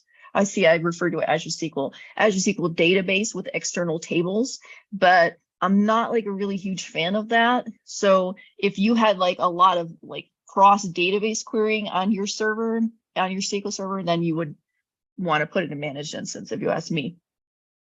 But again, if you already have a SQL server on-prem, I'm a big fan of going to managed instance over Azure SQL database because there's less compatibility with SQL Server in Azure SQL database. So if I'm starting from scratch and I need a new database, yeah, I'm going to use Azure SQL database because I can live with the limitations as is, most likely. So that's kind of how there's a slide, that resources slide that I mentioned with the link of the differences between Azure SQL database and managed instance. So that'll be a good resource for you. Awesome. Thank you. I don't have any other questions. And then just a quick reminder, you've got 11 minutes left. Okay, good. I saw the time. I can fill any space pretty much if I need to. So I talked a little longer because I was like, I think we're going to like go early and I never know how many questions I'm going to get. So then you never know. So now I'll like shorten it depending on how many questions I get. So here is the overview of what we just went through, right? We prepare. So we analyze, we audit, we clean up, and we build our checklist, right? So then we're ready to set up our cloud database and we create a baseline of our server settings. We create our managed instance. We migrate server level objects over to it. We're ready to go. We set up our migration service. We wind up, it's online. I think I mentioned that you can do offline, but you can do online. I never mentioned the details of offline. As you can imagine, there would be more downtime. So that's why I choose online. So then we verify our migration, which includes making sure we have those database settings now over managed instance too. So then we're good to go. We're online. Transactions hitting it, everything's good, hopefully. And then we do our monitoring and alerting. I mean, honestly, you can set up the alerting before you migrate to it fully as well, because the auditing is trickier in the security check, right? If your databases are online, it's going to be difficult to set things up in them, right? You can't. But auditing, I do at a server level. So you could set up that in advance. I don't actually set it up in each database unless I have a specific use case, which again, my SQL Server the auditing presentations will explain that stuff to you in more detail. Some of this stuff you could do in advance, I realize, but I just at the end, so it kind of lumps it together into a cohesive unit there. So the slide deck that I used had this, I wanted all these arrows and things. I felt like, oh, we're migrating, I need arrows. But it had 100% total success. And I had to leave that in there because I thought if only, hopefully, then you have it on the first go, 100% total success. But you've tested in the lower environments, right? So hopefully in prod, but you know how it goes in prod. I swear there's always a problem in prod that I didn't have in the lower environments. So you're not alone if that happens to you. So if you want like the whole picture of this and you feel like you need more guidance, because there is like literally step by step by step, I wrote out all these workflows that are like, really wide. You can't see my hands out stretching to infinity. And some mentoring if you get stuck, then by all means check out these projects. I think there's actually, my publisher emailed me yesterday and said there's a sale coming up too. I'll post something about it. So I think they do sales all the time. So, wait for a sale, you get yourself a deal. So anyway, enough plugging, but that's just if you need that extra assistance. Like if this just, high level, you're like, oh yeah, that makes sense. Great. Because it does. Hopefully that was helpful anyway. So resources, right? This is the slide I mentioned with, you got a link to Manning and you got a link to the features, right? This is the features link I mentioned, is like a comparison of Azure SQL database to managed instance, and my repository, which has the code from the slides. And like I said, the audit stuff, right? I did not include a VPN link here. But if you do that, that VPN, Azure VPN, it's going to come up. It's pretty comprehensive. And my simpleton DBA mind couldn't follow. It was like, no, this is just too much information for me. So, and I already had guys helping me with that. So I'll admit it was complicated for me anyway. So then the modules that I mentioned as well. So this credits to the people who gave me that I found this slide deck, because this slide deck was perfect for what I wanted. So thanks to these guys for providing that. And then you can always email me or hit me up on Twitter, and I blog on a regular basis. And, so happy to answer questions if people have any after the fact even. And I will upload this slide. 8KB guys said upload it to their GitHub as well. And it'll be in my GitHub too. Awesome. So I've got one more question for you. All right. So, so what is the difference of migrating your database to platform as a service, the PaaS, versus IaaS, infrastructure as a service? Right. So basically the difference is you have like the platform, you don't have the access to the VM, right? The infrastructure you do. So like if you were going to migrate from SQL Server in your data center, you have a VM, right? You could go to Azure on a VM and have SQL Server over there. Now, we didn't want to do that. I didn't want to do that because, well, we already had the data center. We already paid for it. And then I was like, wait, why are we going to do that? We already paid for the data center. So now we just have to pay for Azure. I was like, why don't we just wait?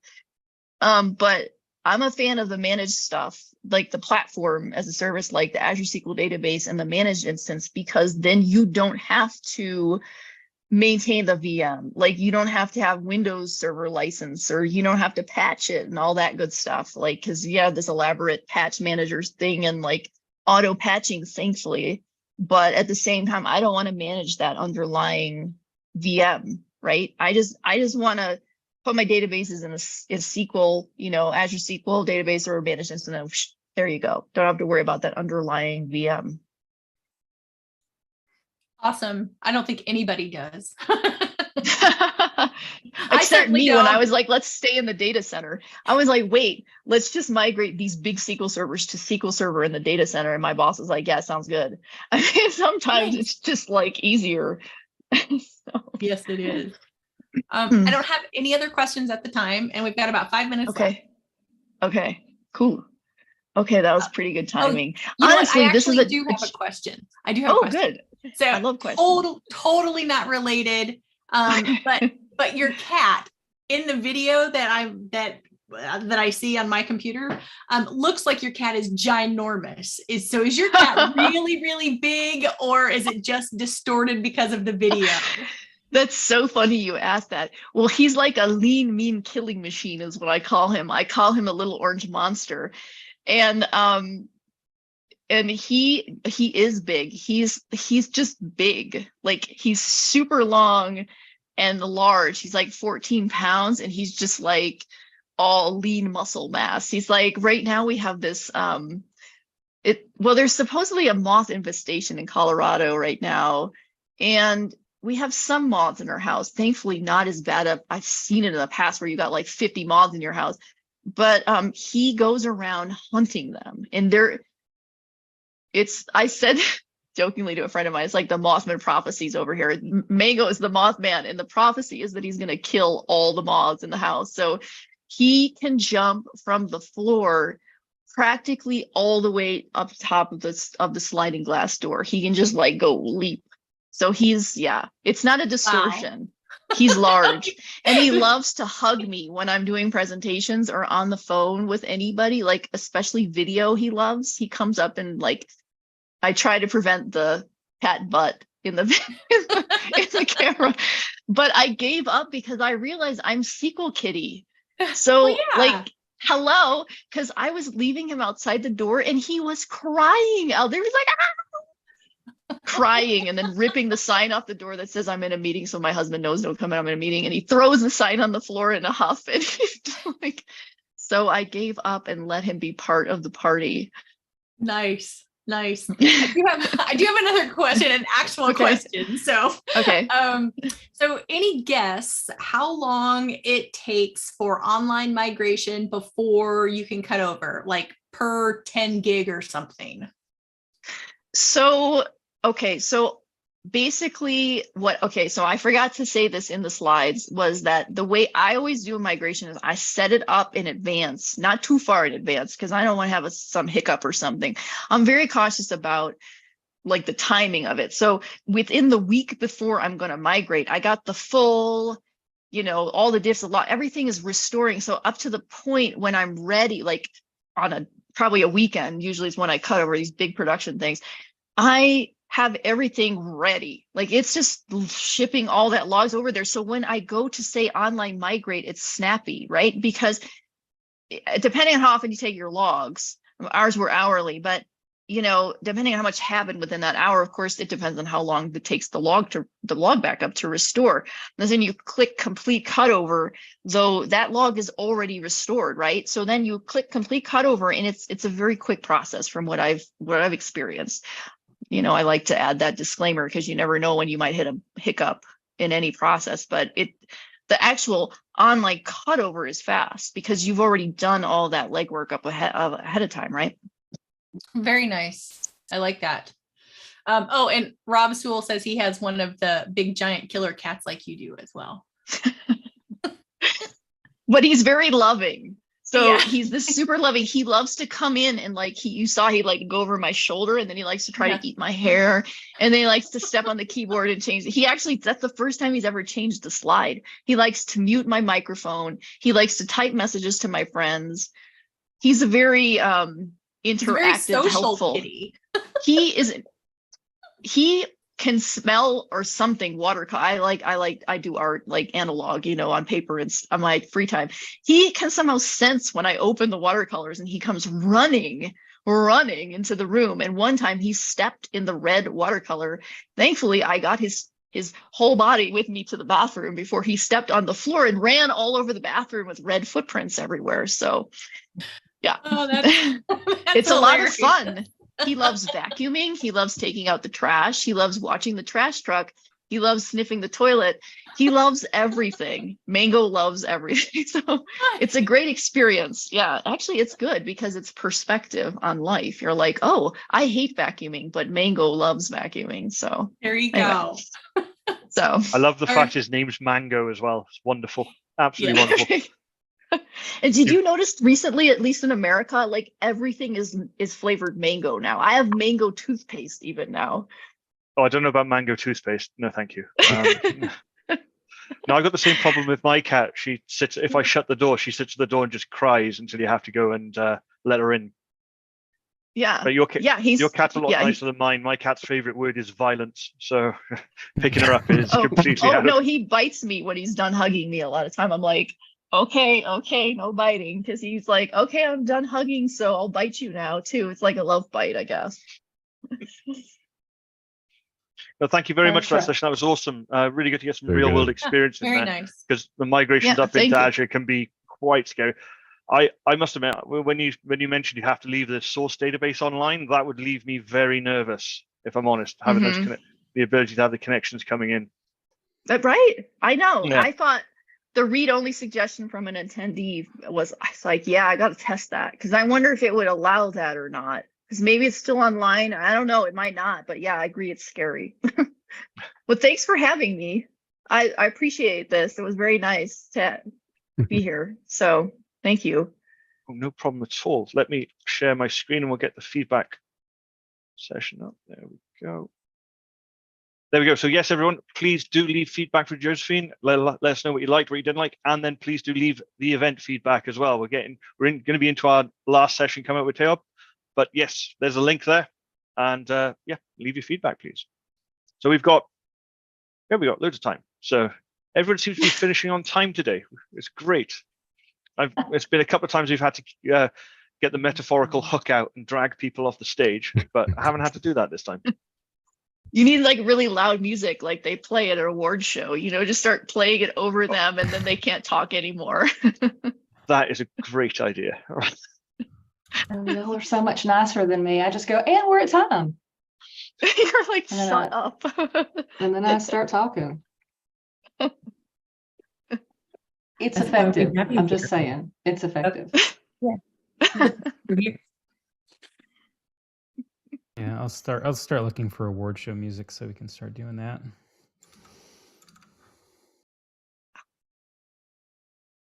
Good job, Mango DBA. Oh, there you go. his butt. See, there you go. His butt just ran into the camera. It's his favorite part to put on the camera. My only complaint about actual mango stuff, not cat mango stuff, is that they keep putting it in wheat beers, and I like wheat beers, but I don't like mango. Oh. So they're What? like, no, You we don't have a like wheat beer on mango? the menu. What? I don't like mango. I don't like mango Mango's gonna flavored cry. things. I don't like mango flavored things. But does it actually taste like mango if it's in a beer, or does it just taste like beer with like a hint of something? Well, Fruity fruity beer, basically. Yeah. Here in the States, cherry flavored stuff tastes nothing like cherries. Well, yeah. Right. Yeah, totally. I'm that way with artificial peach. Love peaches. Artificial peach, terrible. I read once that the banana flavoring that's in everything is based on, it's an actual banana, but it's like banana that's been extinct for like 50 or 60 years. That. Yeah. Hashtag Bob Facts. And what we have now are these hybrid bananas that we developed so they could ship, and they taste nothing like. Yeah, what the original banana did or whatever. So Laffy Taffy is a lie, is what you're telling me. So everyone, 8KB, the internals conference. Laffy Taffy is a lie conference. So Yeah, but they breed all that stuff for like shelf longevity. And so like apparently all the seeds that we have in the world, like everybody like grows the same cucumbers, everybody grows the same tomatoes for the most part. It's really unusual stuff. And so apparently original cucumbers would make your mouth go numb a little bit. They had a tingly sensation. They weren't hot. oh, Yeah. really? But There we we put go. all the flavor out of. Well, now we know who this conference will never be sponsored by. This conference is not brought to you by Laffy Taffy. Not brought to you by food manufacturers. Yes. By Burpee seeds or Dole pineapples. I mean, Right. There we go. The Banana Republic.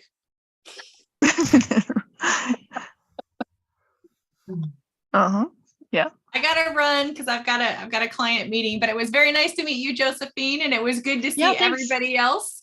And Yeah, it was good so luck, nice to Taya. meet you. And I'll see you all later. Thank you, Angela. Yeah, see you. Thanks, guys. See you Appreciate again. your help. Bye. Bye. Bye. Someone just said they really like the in-between session chat, especially when it's not recorded. Oh, it 100% Unfortunately, is this is recorded. all recorded. Recorded. Oh yeah.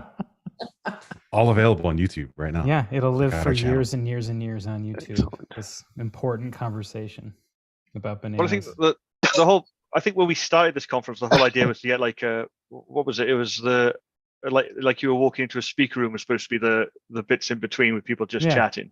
Yeah. This is the Talking. kind of stuff that we talk about in the speaker. Yeah. Or at work. Yeah, really anywhere. But yes, that's a good point to let everyone know that we are live streaming to YouTube, which means that when this conference finishes, the full length of the conference will be available immediately on YouTube. So if you've missed anything, you want to go back and check it out, it will all be there available for you. And then in about a week or so, when Anthony pulls his finger out, we'll actually get some of the individual sessions up on the YouTube channel as well. Thanks. I know you're not busy, mate. So Never. Never. when Anthony pulls his finger out of what, Andrew? Yeah, I'm we're just gonna leave that asking out for there. clarity. What? that's just an expression to say when he gets some work done. No, but pulls his finger out of what?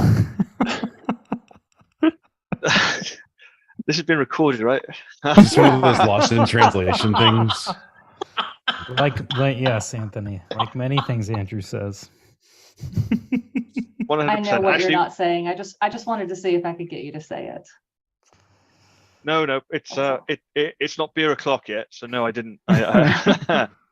It is for you, isn't it? Yeah, I was gonna say it is there, right? What Well, time it is is there? 20 past 7, but no, we haven't. We're not into the last session yet, so I'd like to be able to still speak whilst we're doing this.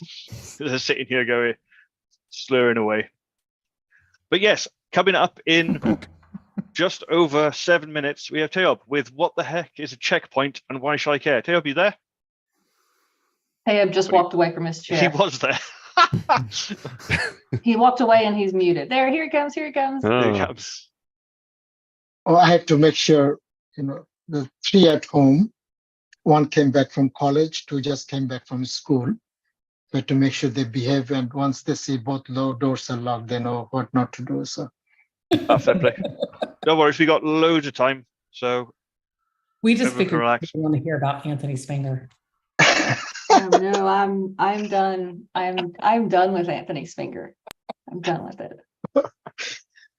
I By the way, so there's a question that got asked in the last session about how long does an online migration take? And I think the answer to that would depend on what else is going on in that particular region, right? Your mileage may vary based on what else is going on in that region at any given time. Yes? Migration from what to what? So Josephine was talking about migrating essentially from on-prem up to managed, like a managed instance. So that rate's going to change based on activity in whatever region you've put your servers. Today you can do pre-stage everything and just do a cutover with a very minimal downtime. But that wasn't the question. The question wasn't how long does it take to cut over. The question was how long does the migration take? So because we did talk about that. Yeah, that per part 2 of it. gigabytes. It was, I think,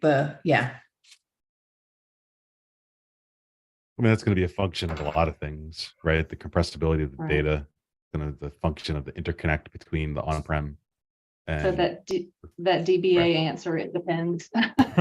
100%. Yeah. Yeah, in that case, definitely. But Taylor's right. Same as Josephine. Pre-stage everything, so when you come to the initial cutover, it's as quick as possible. Yes. You don't want to take the systems offline and go, right, now I'll push the full backup up there, and that'll be done in, I don't know, day and a half. You'd be surprised how many people think that's the way to do it. But if your systems could sustain that downtime, then it's not a problem. But yeah, most people, no, absolutely not. So how's everyone doing? It's been 4 amazing sessions. We've got one more to go. I'm looking forward to this one actually, because I'm a nerdy DBA at heart, so I really want to dive into the checkpoint process. But we all still with it. It was an early start. It was an early start for someone. It's getting late now for other people. We try and position this conference so we can cater for most time zones. Sorry for everyone in Oceania. We just can't. No, I'm interested in this talk too. I don't know that I've ever seen a talk on checkpoint. I have, but the last one I think I attended, Bob Ward did. Oh, no pressure there. Yeah, I know. I know. Set the bar high. We've actually got Bob Ward right here. No, just kidding. On the phone.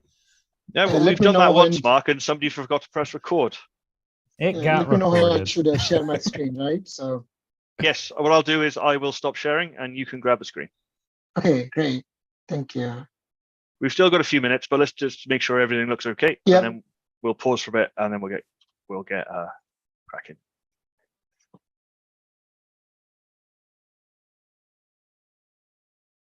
I'm loving the fact that all the speakers are putting the 8KB logo into their slide deck. We actually don't have a slide template form. We don't ask the speakers to change their slides in any way, shape, or form. So it's actually really cool that they all do that. Bob, you can stop me anytime with questions, comments. Stop you at any time. Yeah, I mean, you'll know if it's relevant or no, right? If people want to Yeah. watch the content and all that, and we'll take care of those. But anything related to what I'm talking, so I do have breaks between the 2 demos in between transition, but I don't mind taking questions. I mean, Okay. If there's a pause and there's a question, I'll let you know. sure. Awesome. Do you want to switch to the demos just to make sure we can see everything okay? Yeah, I will. Sharing the whole screen, so should be good. Perfect. Yep. And I have a few more things. I'm going to move everything there just so my dear friend had a mechanics tool. And I also have to use this, so minimize everything other than the slide. Yep, everything looks absolutely great. So we'll give it a couple more moments just to let people join, and then we'll get started. Okay.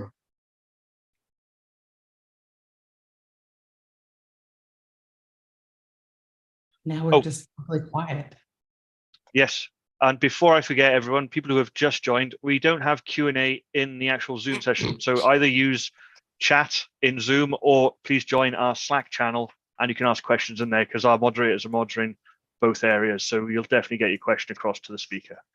Hey, Andrew, why does Q&A not work? Mark forgot to tick the box when we started the session. I'm just kidding. Now, why you can't check the box after it starts is beyond me. I agreed.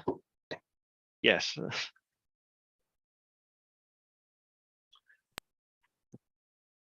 right, I say that's pretty much time. So everyone, this is Tayob with this session. What the heck is a checkpoint and why should I care? Over to you, fella.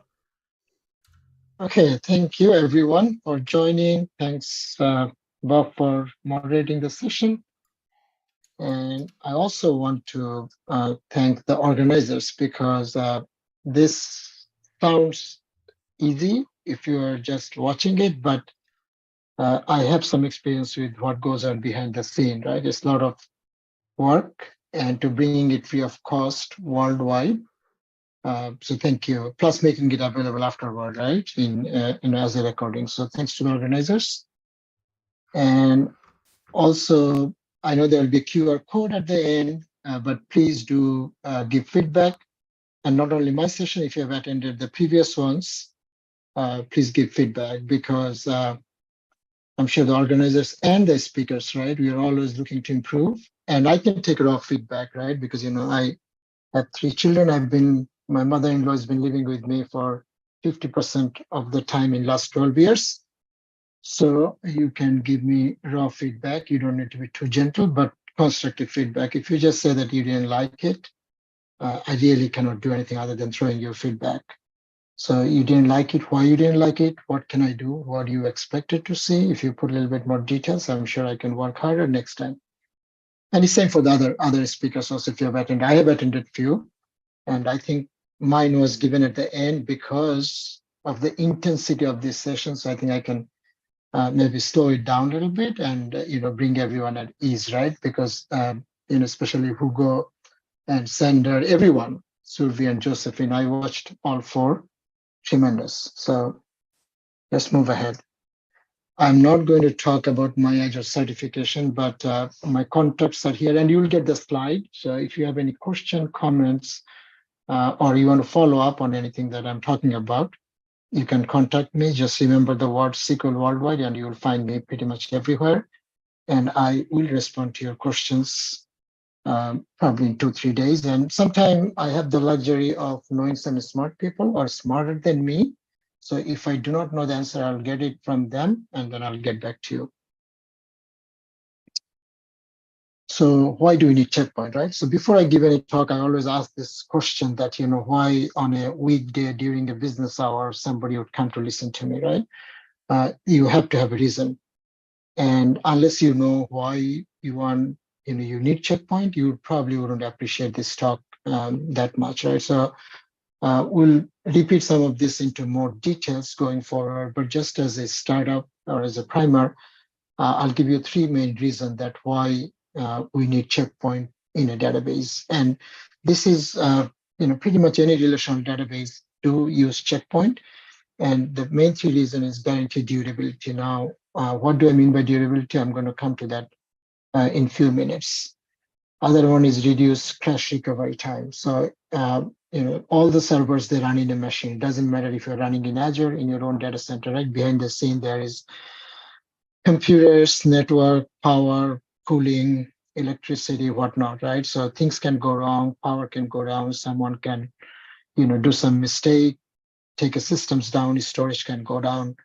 But as a database professional, once a user or an application get the acknowledgement back from your database that this operation has been done, we absolutely have to make sure with 100% guarantee that doesn't matter what happened to the system, that particular transaction is recoverable, right?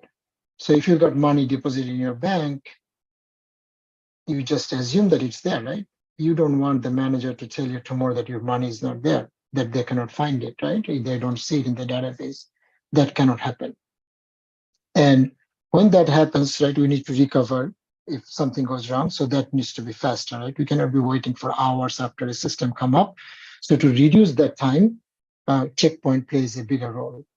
The other thing that a lot of people ignore or don't know is that IO to the disk are improved by checkpoint. So what do I mean by that? If we are doing a 1000 record update, imagine if we have to fetch every record to the memory, we update the record, and if we have to write it back to the disk, how long is going to take us to do 1000 records to do update, right? So we do not do that.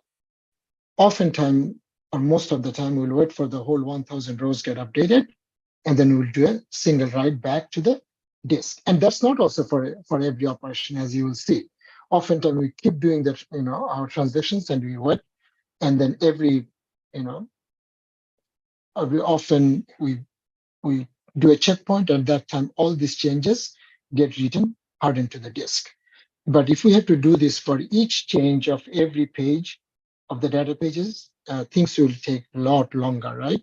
and it's probably not sustainable for many applications. So 3 main reasons: guarantee durability, reduce crash recovery time, and the IO performance. And we will go into details of some of these points.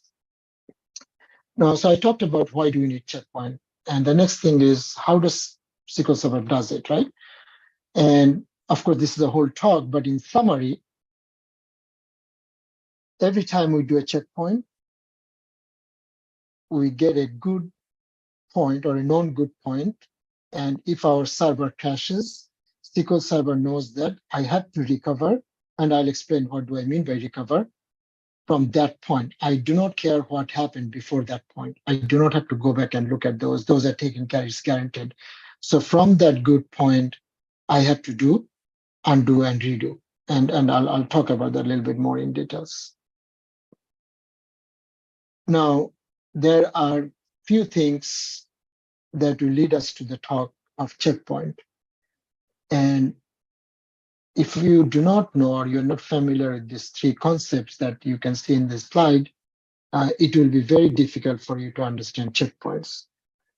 So I will go through this for very quickly, and which will lead us to the main talk. Some of these topics are very broad, right? Just the ACID property of transactional database systems, it itself, people wrote books about it, people have blog posts, pages after pages. So it can be a full talk for an hour, but I'm going to briefly touch those. So let's go. First, we're going to talk about ACID properties, and the first one is atomicity. And what do I mean by that? What I'm saying, what atomicity means is if we have a transaction, it can have multiple statements, but we have to guarantee that either everything commits or nothing commits. And a famous example is, right, you take out X amount of dollar from my account, and I'm supposed to deposit it to Bob's account. What will happen if the money goes out from my account and it did not get deposited, right? Something happened in between, after the withdrawal and before the deposit, the server crash, and now nobody knows where this money is, right? Nobody's going to like that situation. So in that case, what SQL Server has to guarantee that it has to put the money back to my account, right? So that's the rollback. So that's called atomicity. Next one is consistency. And out of the 4 properties that we'll be talking about, I think this is the most confusing one out of the 4. And because consistency is guaranteed by some rules.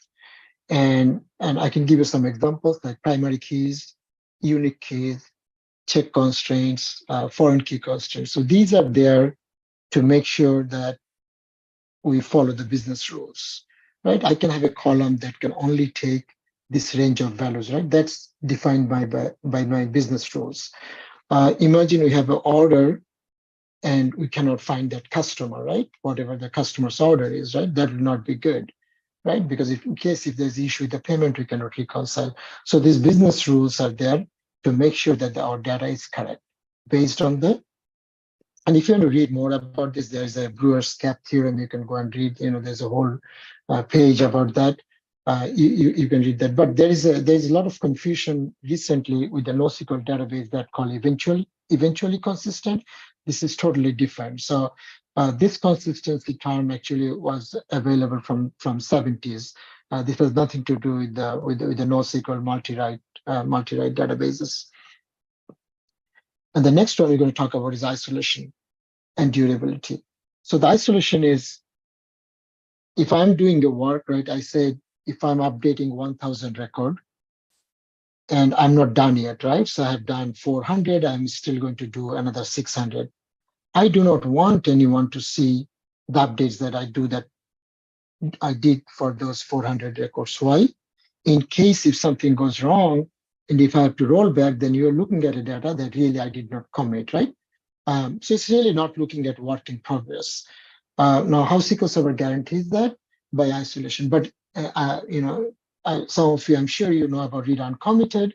But be careful when you use it. I hope you know why you are using it and when you are using it. The best advice I can give is try not to use it. unless you really have a compelling reason. So other than that, all other isolation levels will guarantee that that you're not looking at the work in progress, right? And the last one I talked about is the durability. What does that mean? It means what I said, right? Once a transaction has been completed, I'm guaranteed that the result set is persistent in the database. Doesn't matter what happened. If it's a malfunction, media failure, power failure, doesn't matter. We have to get that transaction back. Now, how do SQL Server do that? There's two things. One is called write-ahead logging, which we'll talk about more in details. Other one is a recovery, that undo and redo. And this is where checkpoint will play a major role, because once I have a crash, I need to know from which point I'm going to start the undo and the redo phase, right? And I know some of you might be thinking about accelerated database recovery, and some of these things you do not need to do, but I will come back to that at the end. I'll cover that too.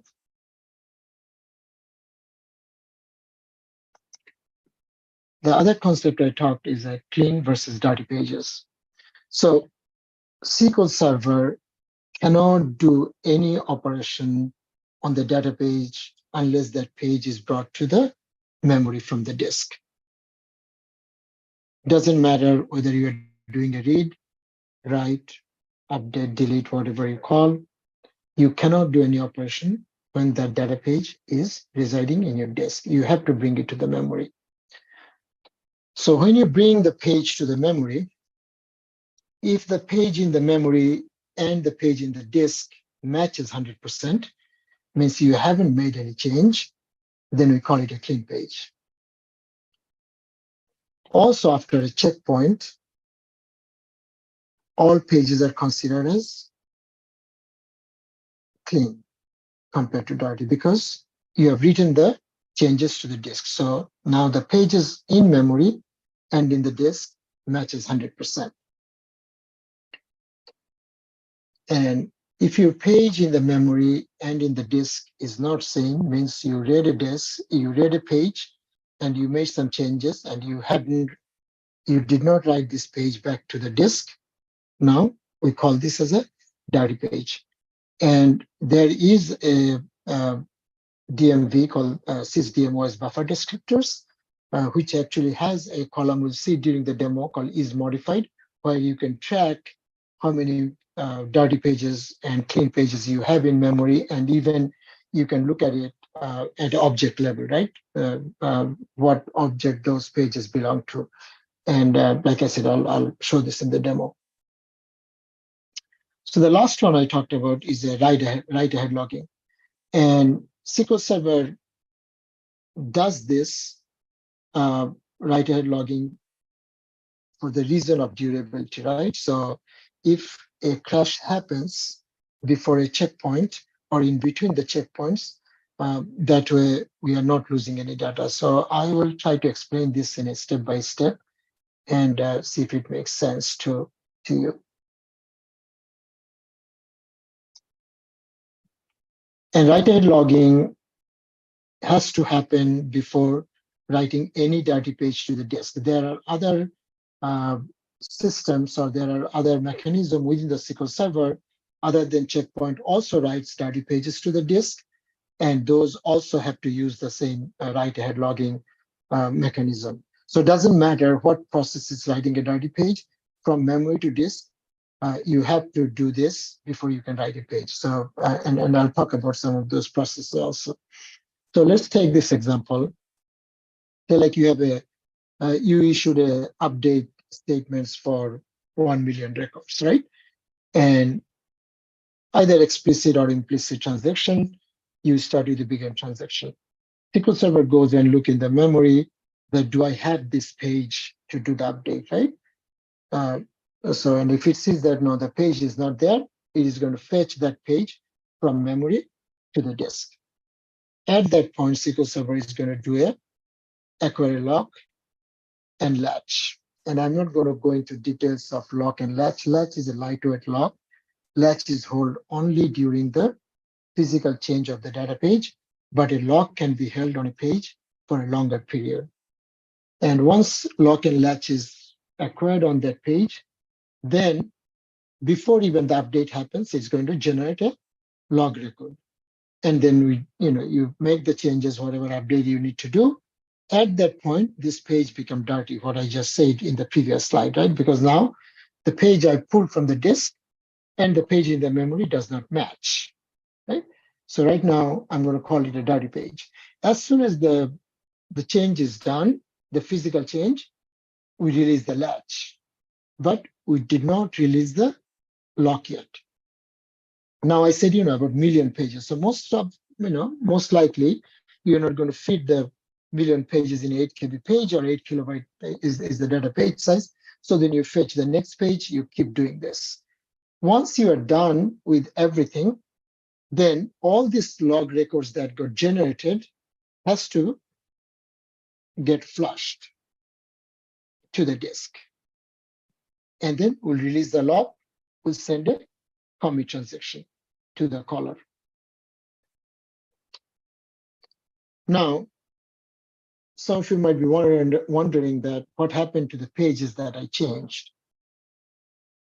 Did I write those back to the disk, or did I forget? No, I did not. And that was my point, that SQL Server do not need to write the pages as long as the log records were flushed to the disk. So keep that in mind, and then we'll come back to this. Bob, any question at this point or comments? There have been none. Okay. So, yep. Okay. So I said that SQL Server has other processes that can also evict your pages from the memory. And there are, lazy writer and eager writer, and I'm not going to talk about this in details, but just so you know, that these things also can evict pages and can write dirty pages to the disk. So the lazy writer is a system process. The main job of lazy writer, or the sole job, is to have a healthy amount of buffer available, or healthy amount of memory available for other stuff, right? Inside the buffer cache. And the way it does it, it look at what time a page was last accessed, right? And it might not be for a change, right? It can be just reading a page.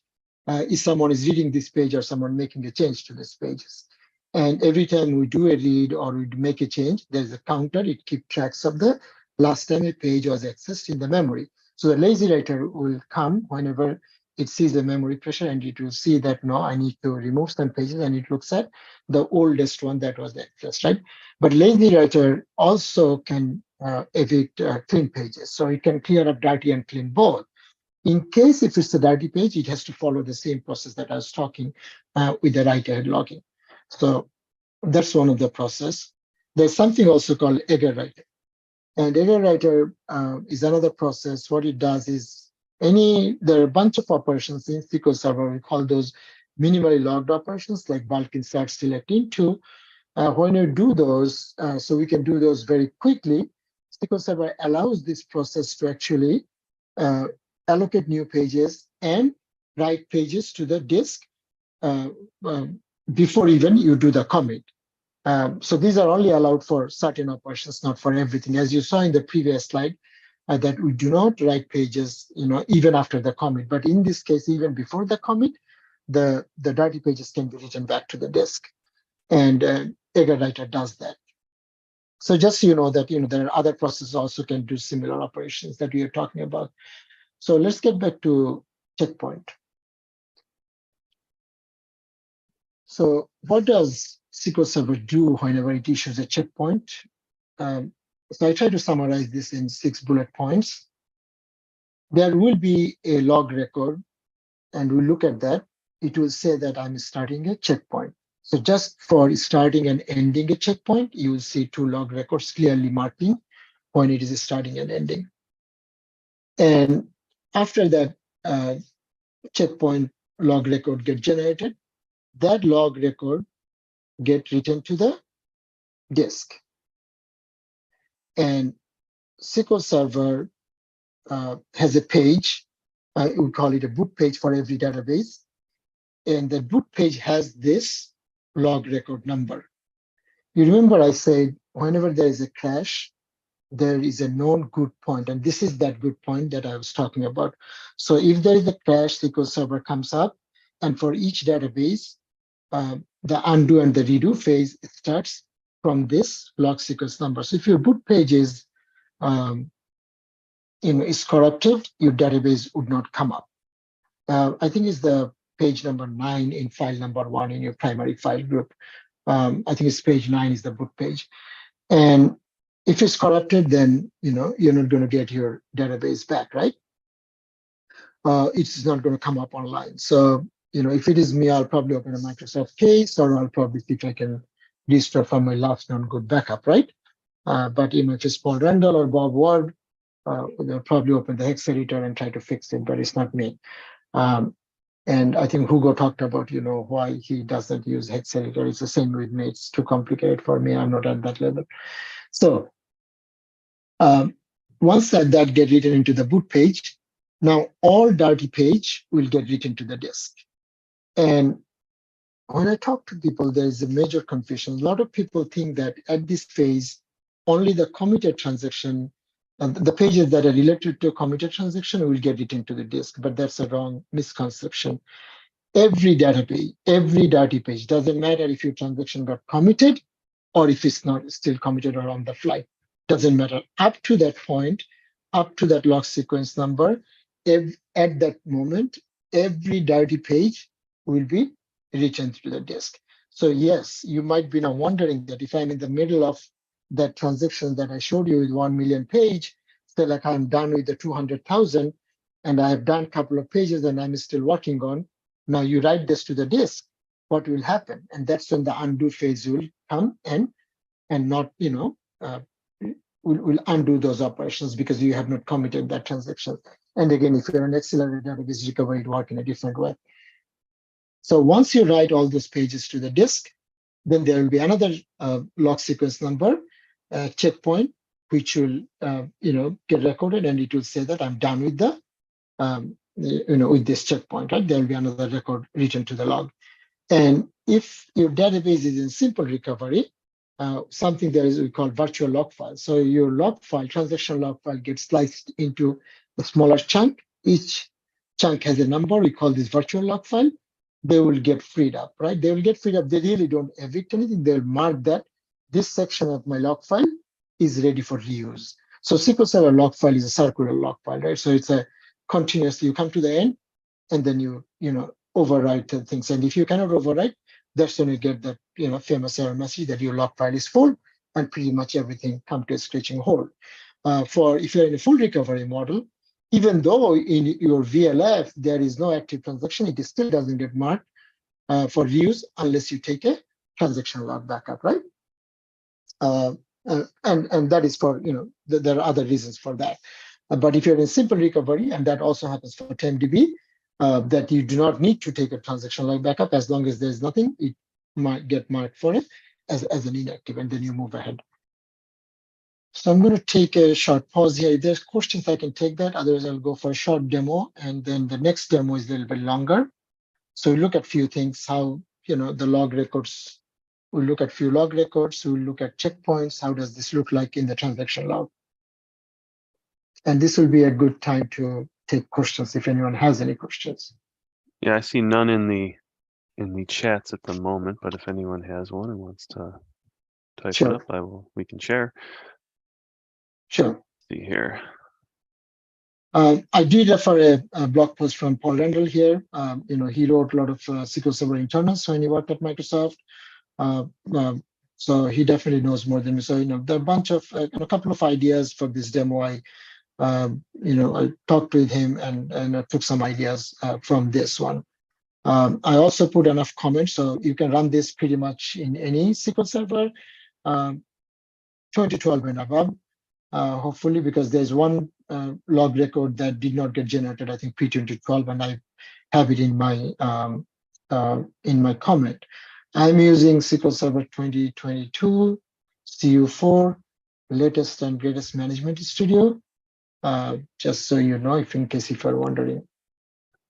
Okay, we have a question here from Slack. They ask, What happens with new modifications written to log when we are doing the checkpoint? Does it wait for the end of the checkpoint? So when checkpoint is happening and someone is writing new stuff into the transaction log. That's what I'm guessing they're getting at. Yeah. Like, so if you remember my previous slide, maybe I can go back. Writing to the log and writing the dirty pages is two separate operations. When the checkpoint is happening, you are still writing to the transaction log, means new logs are getting generated before you will send the commit to the caller. And it, when I say caller, it can be an application, it can be your SSMS query, whatever. Before you send the commit back to the caller, those transaction logs has to get flashed to the disk. And these are two separate operations, so don't mix these two things up, right? So if a checkpoint is happening, it's taking care of all the dirty pages. But if you're writing the new transaction at the same time, those transitions those transaction logs has to get persisted before the caller is going to get the acknowledgement that your transaction is completed.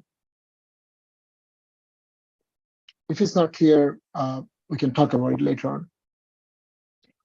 they said thank you in the chat, so Okay. I guess that answered the question. That's the only question I see so far. Okay, so I'm going to create an empty database, 8KB online. My database now. Nothing fancy here. I'm not promoting this, please do not do this. I'm just doing this auto create statistics off just to keep the log records to the minimum, just for the benefit of looking at checkpoint log records. Otherwise, you get too many things and it's not easy to see. So do not do this anywhere. It's just for this demo purpose. I'm creating a single table called checkpoint demo with one column, integer. And now I talked about dirty page and clean pages, right? So we did insert here. So this page must be in memory, right? And Pinal Dave is a long-term MVP from India. He has probably over 4,000 blog posts, probably 5,000 at this point. He has this, and I just copied it from there. But I want to make sure that he get the credit. So now you see we have two dirty pages. It belongs to this checkpoint demo table.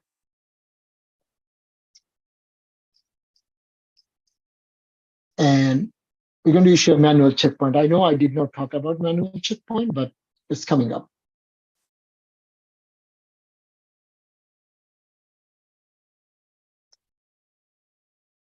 So we did this.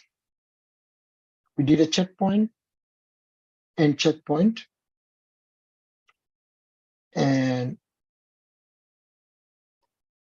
if I run this now, same query that I just showed you,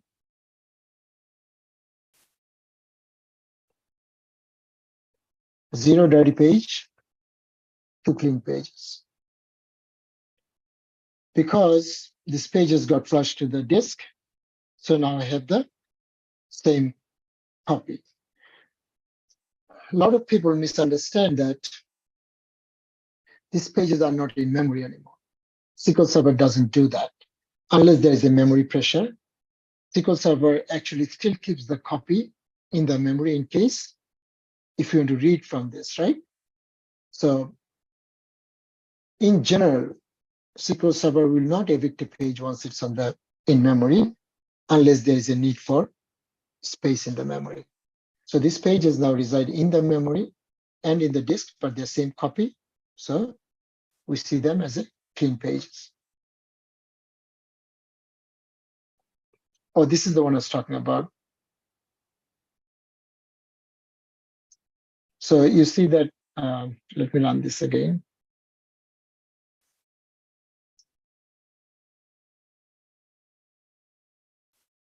This right in the boot page, the last checkpoint time, this LSN, that's where the redo, undo and redo is going to start. But this record did not exist pre-SQL 2012. So if you run this in a machine, hopefully you don't have SQL 2008. I hope not. But if you have one, you will not see that record. Now, hopefully all of you know that SQL Server, we can also do two different kind of transaction, right? One is a implicit and explicit. Like when I did this insert, I did not say begin transaction and commit transaction, right? SQL Server automatically did that for me. So we call this an implicit transaction. But in this case, I'm just going to do an explicit transaction, means I'll say begin transaction, and then I'll do insert, but I'm not going to commit that. You don't want to do this unless you have a reason, why you are doing it, because the locks are not going to get released, and a lot of other processes will probably be waiting if they are trying to do something in the same object. But I'm just doing this here for the demo purpose. And so I did a begin transaction. I did insert. And if I do a checkpoint now,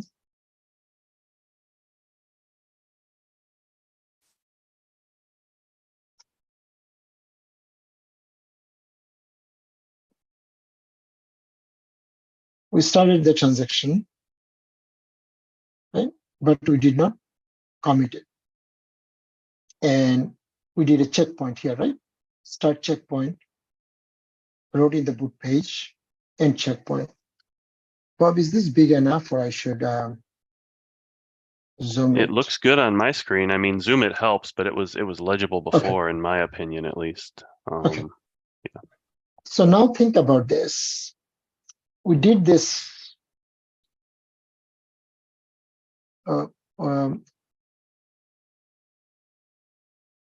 Sorry, we did this begin. We did not commit this. We did a checkpoint. So this page has been written to the disk. Now, what will happen if the server crashes? How would SQL Server know that this transaction was not committed at all? And it has to find that and undo that insert statement. So let's look at this.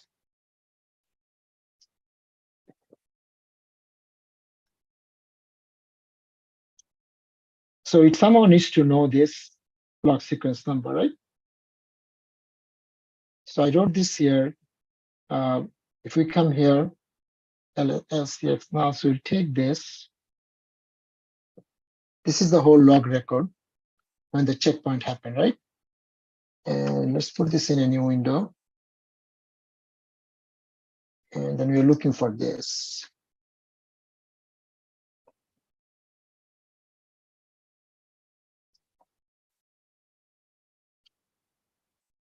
This is in a reverse order, just, so you'll see this right here. This part right here. And this part is right here. So now, before I do this commit, if we crash, this log sequence number is in this log record. And during the undo phase, it will find that, and I can have many of this. I'm just showing you one.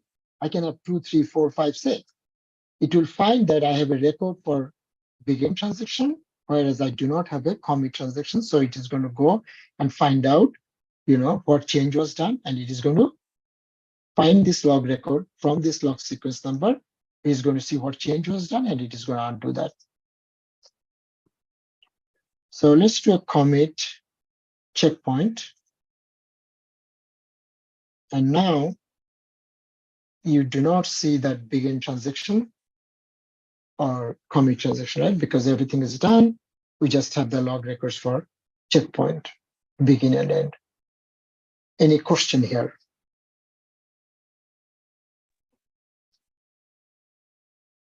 We had one question that came in about, I'll put it here for benefit of the video. They ask, If dirty uncommitted pages get checkpointed to disk, and then we do a rollback, does that incur another disk hit?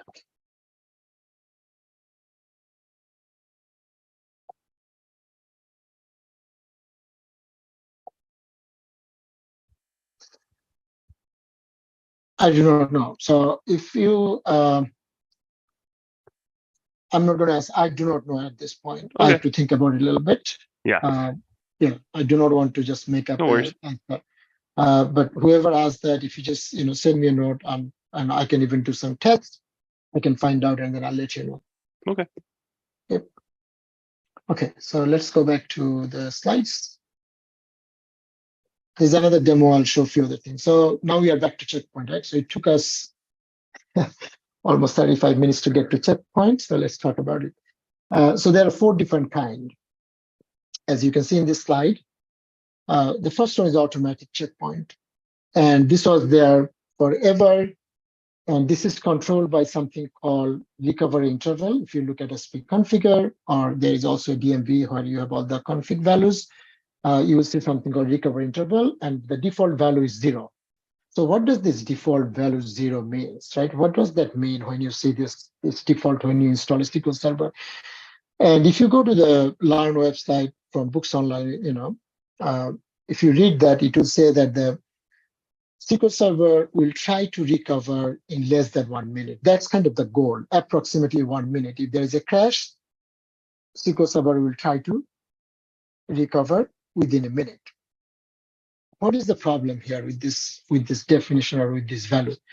So the checkpoints with automatic, it is controlled by the number of log records. So it will see how many log records I had, and based on that, it issues a checkpoint.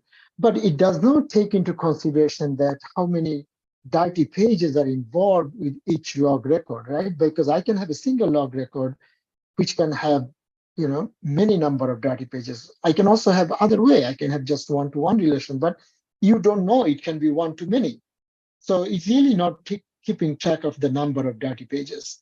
And the other bigger problem that somebody just asked a question about rollback. How about long-running transactions, right? I don't know if this happened to you, but I'm sure those of you who are working with SQL Server, especially with larger databases, I'm sure this happens at some point in your, the managers or the BP or the CTO is actually breathing on your neck, right? When is this rollback is going to finish? When is this rollback is going to finish? And the answer is, I do not know. I do not know. Never give answer, because there is no algorithm that you can tell exactly how many minutes and second. Even you see those percentage, if you put those in a graph later on, they are not linear. And if you're a junior, database professional, what they do, they'll restart, which is shooting on your own feet, right? Because it's going to start the recovery from the beginning. So that's when you have to just say, relax, whoever you are boss, go back, relax, I'll let you know when the recovery is done. So in short, this automatic setting is really not reliable, right? Even if you read the documentation, it's clearly mentioned there at the end that I'm actually quoting from the Books Online. It says, this means that the recovery interval setting is unreliable. It cannot determine an accurate recovery duration because there are other factors that it doesn't take into consideration. Now, do you change the default? And when do you change the default, right? So there are certain scenarios, even if you go to Books Online, it may mention that if you, without you having a long-running transaction that rolling back, if you see that your recovery is taking a lot longer, or you are getting IO performance hit, and first you have to make sure, and I'll talk about monitoring a little bit, that it is due to the checkpoint. Once you are sure, then you might want to start tweaking that value, right? But be careful. Don't go from like 0, which is equivalent to a minute. Suddenly don't go to like 10, 20, 30, 40 minutes, right? That will be not recommended, right? So doing a small increment. If you are changing over 60 minutes, you have to do an override if you're doing it with SP configure, if you're using that, right? So just typically leave it alone, unless you're really sure what you're, what you're doing. Manual checkpoint was introduced in SQL Server 2012. Before that, we did not have this, no, sorry, let me take it back. Indirect checkpoint was introduced in SQL 2012. You could always do manual checkpoint. So I take it back, my bad. So you can always issue, you saw me during the demo that I was saying checkpoint. So I was really doing manual checkpoints, right? But as we'll talk about indirect checkpoint, which was introduced in 2012, that kind of reduced the need of doing manual checkpoint. In old days, in SQL Server 2005, 2008, I had personally seen systems that people actually schedule manual checkpoint for different reasons, right? As a SQL Server agent job, very frequently. But after 2012, manual checkpoint came, so now you can control it per database level because automatic checkpoint setting is at an instance level. And so I was wondering, right, if people are still using manual checkpoint, and there is another thing that you can pass with the manual checkpoint is a checkpoint duration. You can tell SQL Server that I want you to finish this manual checkpoint in X number of seconds. And I've never used it personally. So I reached out to the community with the SQL help hashtag, which if you're in Twitter and if you do not know, this is one of the coolest things you can do. You can get answers within minutes and within hours, right? If you have a short question and answer. If it's a longer discussion type, you want to use, Microsoft Q&A or stackexchange.com. So I put this in, Aaron Button, many of you probably know him, longtime SQL Server MVP. He and, Travis and a couple of other people responded. So in summary, people still use it, but in a narrow scope, and all of them kind of said that they do not use a checkpoint duration. Like I personally never used it. So if I, have to make a list, it's like plan failover, performance testing. One person said, T-log shrinking, they do a checkpoint, and there is a blog post actually. If your transaction log is not shrinking the way you expect, if you do a manual checkpoint, then the shrink goes faster. I mean, overall, I'm not advocating you to do shrink. You should know your baseline, and you should pre-grow your transaction log to that size. But there are a couple of points that came in that why people use it. I personally used it in a very, very large database for always an availability group failover. The reason is that pre-2022, the buffer scan was single-threaded, and in 2022 there is parallel buffer scan. So a manual checkpoint, and I worked with the Microsoft engineering team actually because sometimes we had to wait for over an hour for the failover, and there are a couple of tricks that we found out that really speed up our manual failovers on very large systems. I'm talking about like 20 plus terabyte of databases that we issued a manual checkpoint before we do the manual failover to the other node, to the secondary nodes.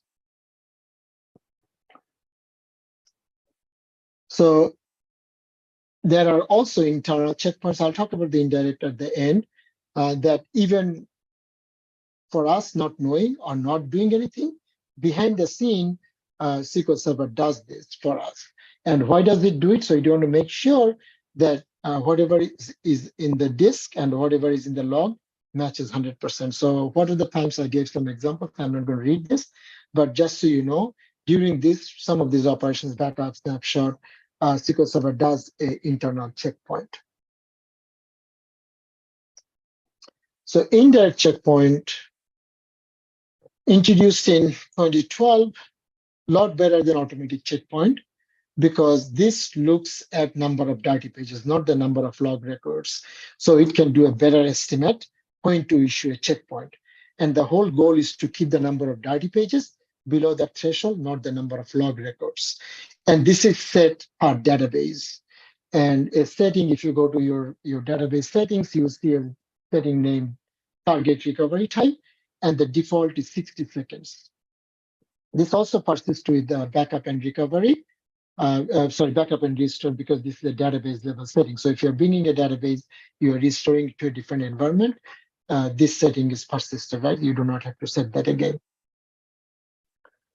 Now, from 2016, This will be the default behavior if you are creating a database in 2016. But if you are restoring a database from an older version, this is not set automatically. You have to manually set that up. So just keep that in mind. This is when I'm saying default is for new database that you create in 2016 or above.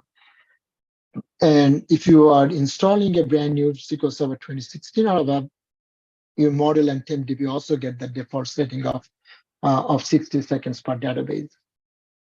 And in 2019, there was another issue with especially in TempDB and very high transaction databases. People are getting non-yielding scheduler errors. And I'm not saying this was the only reason that people can get this error, but it was due to the dirty pages. It could not keep up by by flushing the dirty pages to the disk. And in 2019, probably CU4 or CU5, this was fixed. And so I'm going to the next page, but there is one comment I want to make. If you have a edge case, or if you have any reason to disable indirect checkpoints in your TempDB, there is a trace flag which is documented, 3468. Look that up. I'm not advocating that, but you might have edge case. And Aaron Butland has some blog posts that I have in my reference page. If you need to do that, you can use the trace flag 3468 to disable it. I'm not going to try to explain the whole thing, but I put an URL here at the bottom. If you go to this was written by a Microsoft engineer, very nicely explained what the problem was with the non-yielding scheduler error and how did Microsoft fix it, right? So basically, every database get a list for dirty pages, and they get 128 for each one. And this also posed another problem after they fixed it, because you only have one, you have only one recovery writer. So if it could not keep up with the number of dirty pages, behind the scene, Microsoft actually could change some of the processes to help the recovery writer to move the dirty pages quickly to the disk.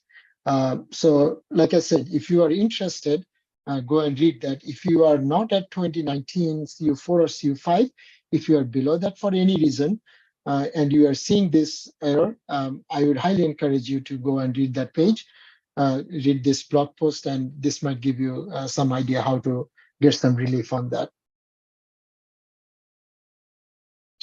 There are some other improvement was done in 2016 around around checkpoints. So pre-2016, for the indirect checkpoint, the size of the IO was 256 kilobyte.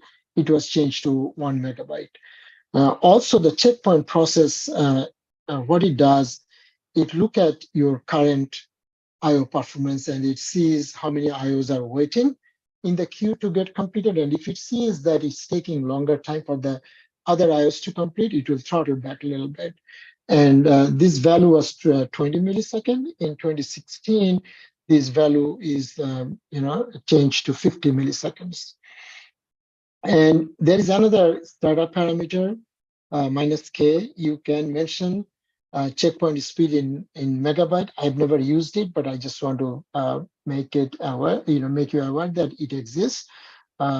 If you want to set it up for, I don't know a reason that that you will use it. I will leave it to the system to decide, how frequently and what size IO. But there is the option there. You can set it up as a startup parameter.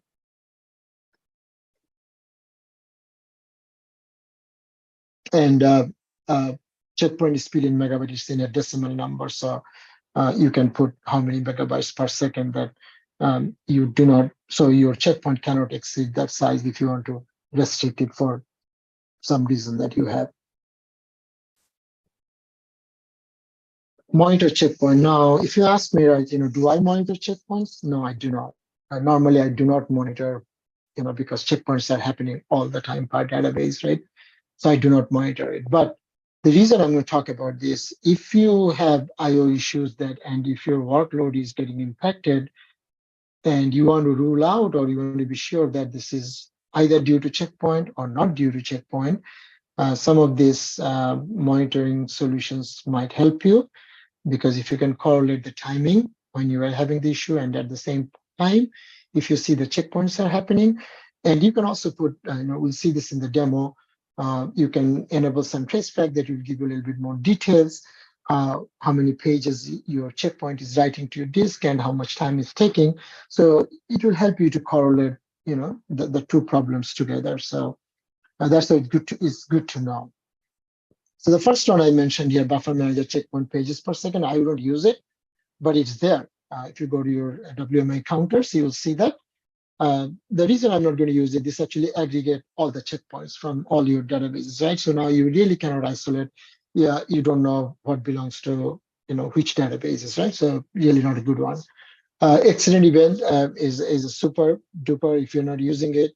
I know some of you probably still on hold and make sure Erin doesn't know about it, then you can get into a debate.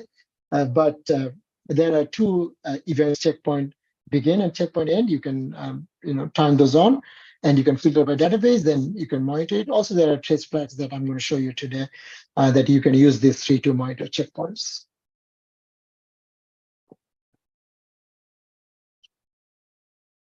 Oftentimes I get this question about checkpoint 10dB. I touched it earlier.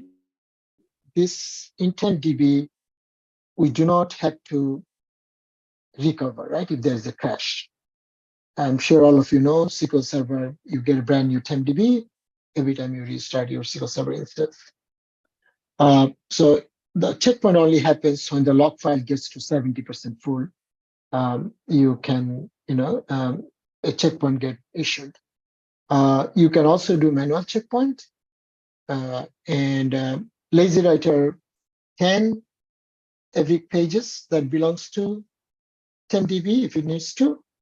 And VLF inactive happens like any other simple recovery database, as we talked about it before, right? Because you can always run a transaction in 10dB, right? Like any other database, right? You can do a begin, you can do a begin transactions, commit transactions. So it has to keep track of the VLF and make sure it's reusable, right? But with any checkpoint, it goes and checks it. If there is no active transaction in that section of the log file that we call VLF, it will mark it as reusable. I get this question a few times. Someone actually reached out to me via email, and they thought that checkpoint will behave differently if you have accelerated database recovery. Now, if you do not know what's accelerated database recovery, I'll show you two slides. I'm not going to talk about it.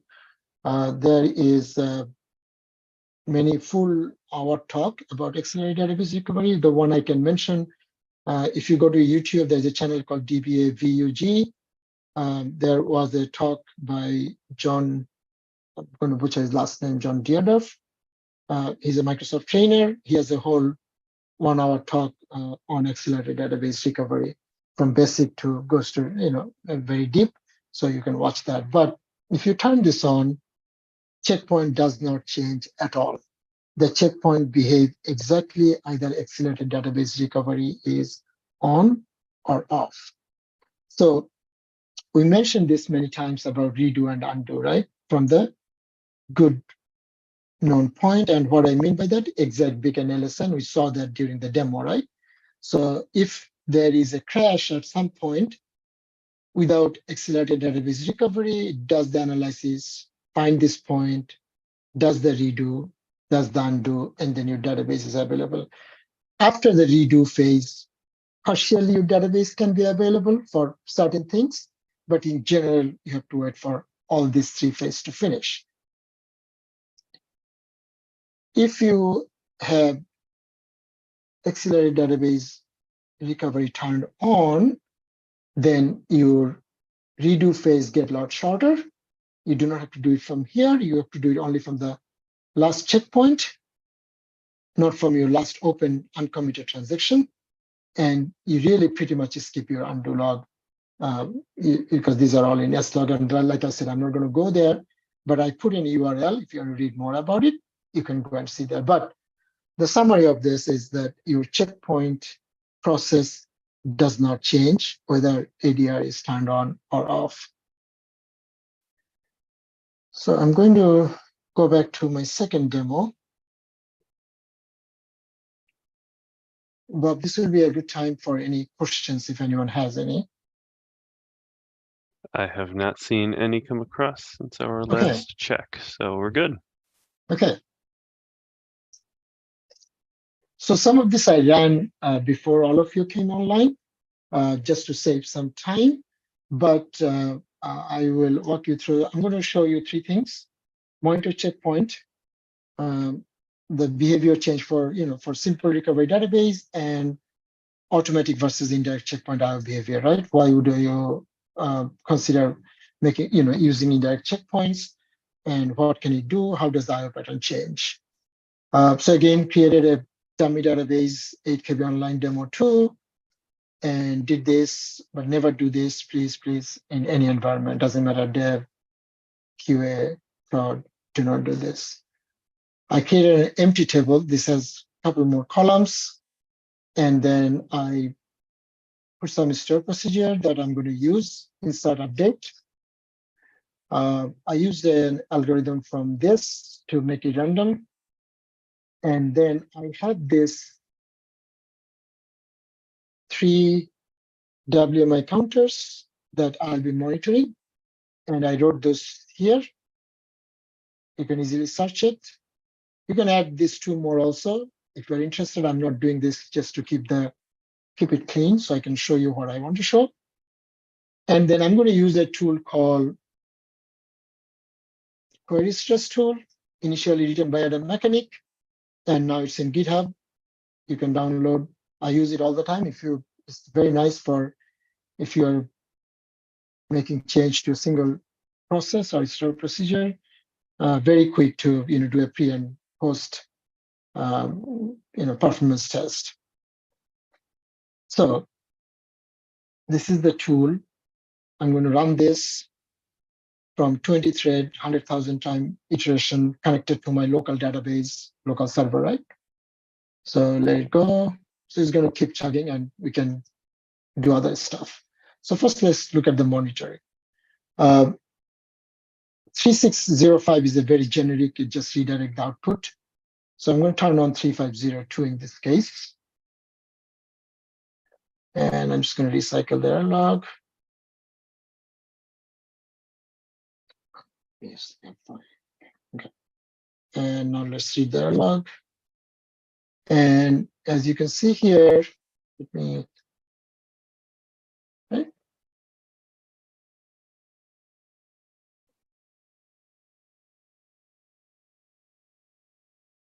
Details about checkpoint in your error log. You do not want to turn this on all the time, right? Unless you want to monitor checkpoint, because this will clutter your error log a lot. Now, this didn't tell us how many pages, how long it took, right?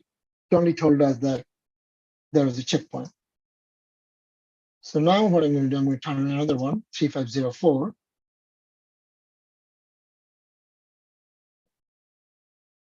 Clear the error log or recycle it, just so I have less record to look at.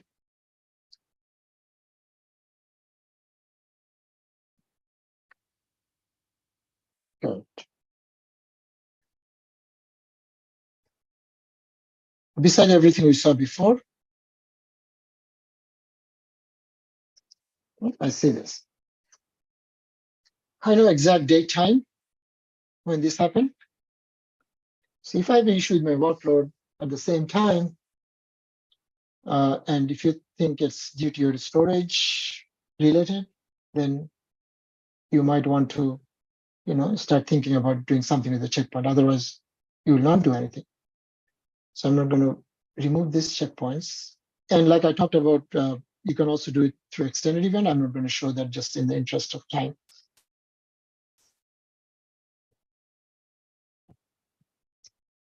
And if we look at this now, let me.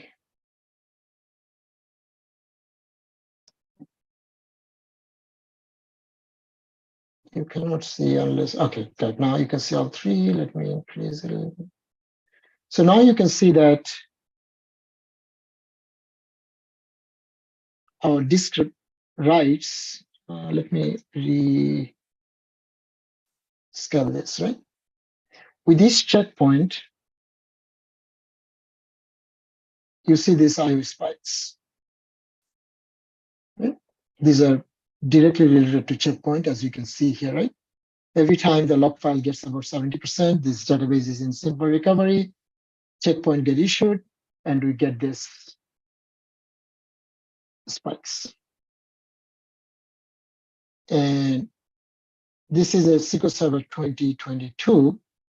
So I have my indirect checkpoint turned on, set to 60 seconds. And if I change this to 15 seconds, let's see what happened.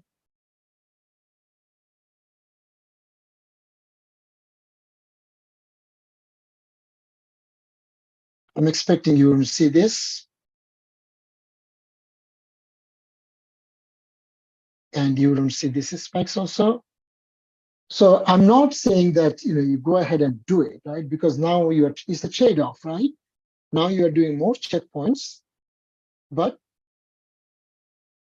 you have less, your IO peaks went down, right?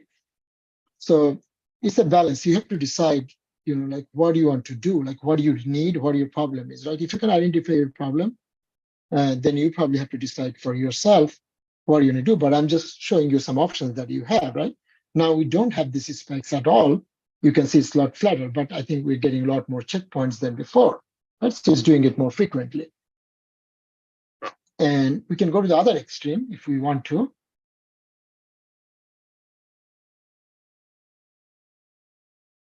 I can set it to 2 minutes instead of a minute. Now we'll probably see, a lot bigger spikes, right? We might not because of, the transaction log, 70% might show us the same behavior.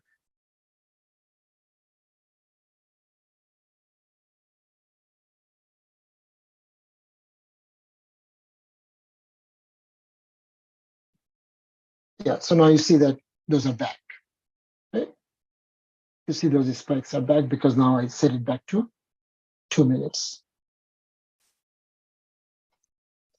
And then I have some cleanup here. So that's kind of the demo I had. And cancel this. So these are some of the references. Aaron Barton did an extensive tests on some large databases. So you will see like I have a bunch of blog posts from him. There are a few from Paul Randall, and there are some are straight from books online. There's one from Bob Dorr. They're pretty nice if you really want to read more and want to understand. Aaron Barton have some pretty graphs, numbers, what improvements he saw by turning on indirect checkpoints for the databases that he upgraded from older versions to SQL Server 2016 and above. So you can go and read those. I will put my contacts again. And I believe we still have 12 minutes. So I'll take any questions, comments, or any discussion. But I want to thank Bob again, and thank you, organizers. Lee, thanks for hanging out all day and supporting this.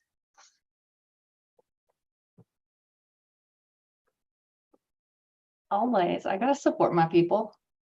I know. I still have to thank you. You didn't have to do this, but anyway, but thank you. Oh, I like that slide. It's cool.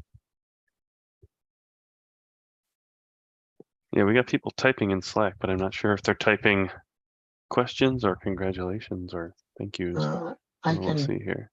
I have Slack on. I can go there directly and see what's there. No question, very clear. Okay. Yep, we have a bunch of people typing, so it always happens at the end of a session. People go, "Oh, actually, I'll ask the question now." So we'll give it a couple of minutes just to see if Sure. there's any Yeah, questions. no worries. Yeah, my kids are But no- blocked. They know till 3:40 they can't even knock on the door. Both door locked, so I'm good. Hey, Teo, while they're typing, do you want to plug your event in the fall? Yes. Oh gosh, thank you. So You're I'll plug in few because he gave me opportunity. June 9th, Bob Ward and Bakudi together coming to Massachusetts, MTC Burlington, whole day workshop SQL Server 2022 for $75 only. Wow.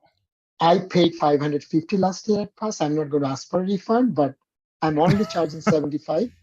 This will include your breakfast, lunch, tea, coffee, warm cookies at 3 p.m. We go big time on food. Though Bob will probably know. Bob was from Chile. I don't know. Bob was here for SQL Saturday. If any of you are here, you will know our food standard. So we are just covering the food cost pretty much. So that's June 9th. And then in October 13th, Brent Ozer will be here, full day pre-con, MTC Burlington, followed by SQL Saturday Boston, October 14th, which is a Saturday, and Brent will be here on Friday. So if you are in New England area, or if you want to come and see the fall or start, in June, you want to just see how we transition to summer, come for a Saturday, Friday, come here, stay on the weekend, and then you can go back on Sunday night, right? $75 only. Bob and Bakudi together, right? So, yes. Often, if changing the checkpoint settings interval will make significant difference on a database using a SAN for the storage instead of physical disk. You have to test it, right? So, your storage, right? SAN or physical disk. I assume that at some point it would show itself as changing the network load, going from the server to the SAN. Again, I would do a small increment of change in the setting and then see. But before even you do that, you want to, I really want you to know that what your problem is and what your target is, right? What problem you're trying to solve. If you do not know, I'd rather leave it on SQL Server to do that. So.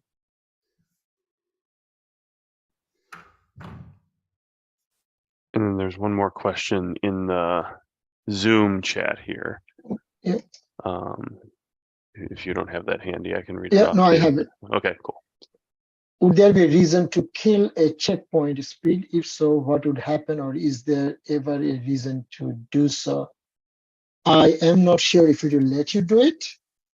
I haven't tried. Anthony, Andrew, Bob, anyone knows? You can kill anything, can't you? There are some system speeds, right? It will tell you that. I don't know what it will come with them, right? You see some blog posts like, Do you see TG's comment? Because you can kill anything, although he says the next command is to restore. Someone said post URL for the conference. So sorry, I'm going to do a little bit of shameless plugging here. TJ, thank you very much. So yeah, I've never tried, so I didn't want to but I love it. So Bob, did that question from Slack get asked and answered? The one that you pasted Messaged into. Yeah, I put it just to you, not to the whole group. Oh, you put that to the whole. Well, yes, but Teo answered it already with the. Okay, Do you know if changing checkpoint settings? Yeah. So, sorry, I didn't realize it was just to me. My bad. Well, I was just letting you moderate. I just didn't know if you Appreciate saw it.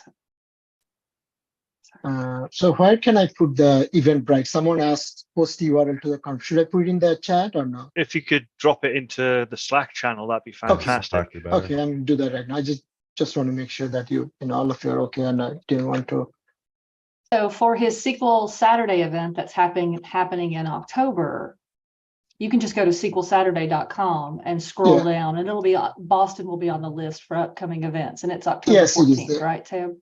Yeah, it is there, and this is for the Bob Watts workshop. If you want to sign up, and it has more details what it is, and then the SQL Saturday, like Reese said, go to SQLSaturday.com. it is now happening more frequent, all over the country. So depending on your area. So there are other ones also, like, great ones. So next command after the restore. Okay, can I grab the screen off you, please? Yes, you can. You can. Thank you, everyone. Thanks for. No worries. No, thank you so much. That was an absolutely amazing session. Okay, let me. Here we go. Minor issues. There we go. Okay, so I just want to say a massive thank you to all of our speakers. We've had 5 amazing in-depth technical sessions from, well, they've just been absolutely brilliant. I've really enjoyed. I hope all of you have enjoyed as well. And I also want to say thank you to our moderators who have been fantastic, doing a fantastic job throughout the day, making sure the speakers got their questions. And I want to say thank you for attending as well. I hope you've really enjoyed.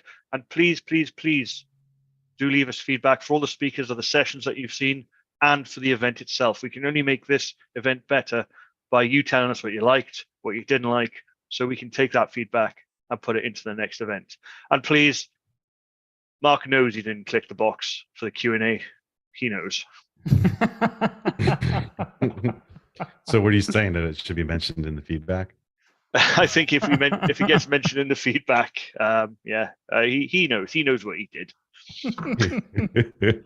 Man. And I will be reminded often.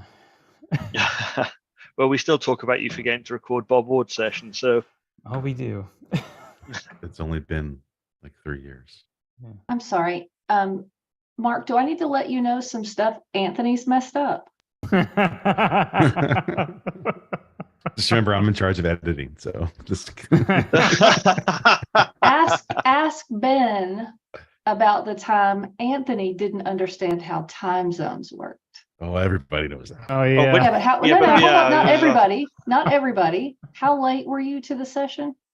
Oh, I wasn't late. I spoke for 1 entire additional hour because I was off by 1 hour on my time zone calculations. Oh, nice. Very nice. I was providing There was value. Something you were late for, Anthony. I'm going to message Ben. No. Something you were off by 2 hours, or maybe Ben caught it before you were late, because time zones are hard. See, TG commented on it. UTC does not equal GMT in the summer. That wrapped me around the axle, and like I had a freak out moment today about if this is actually the right time. So. Okay, everyone. I think that is it for 8KB 2023. Want to say thanks again, and we will be back in 2024. But for now, thank you very much. Thanks, I remembered, Anthony. Uh-oh. You got the invites for the moderators wrong last year for 8KB on our calendars. They were all Who's in charge of editing? Hold on. We're going to have to clip this off. Every one of them. Like maybe by a day.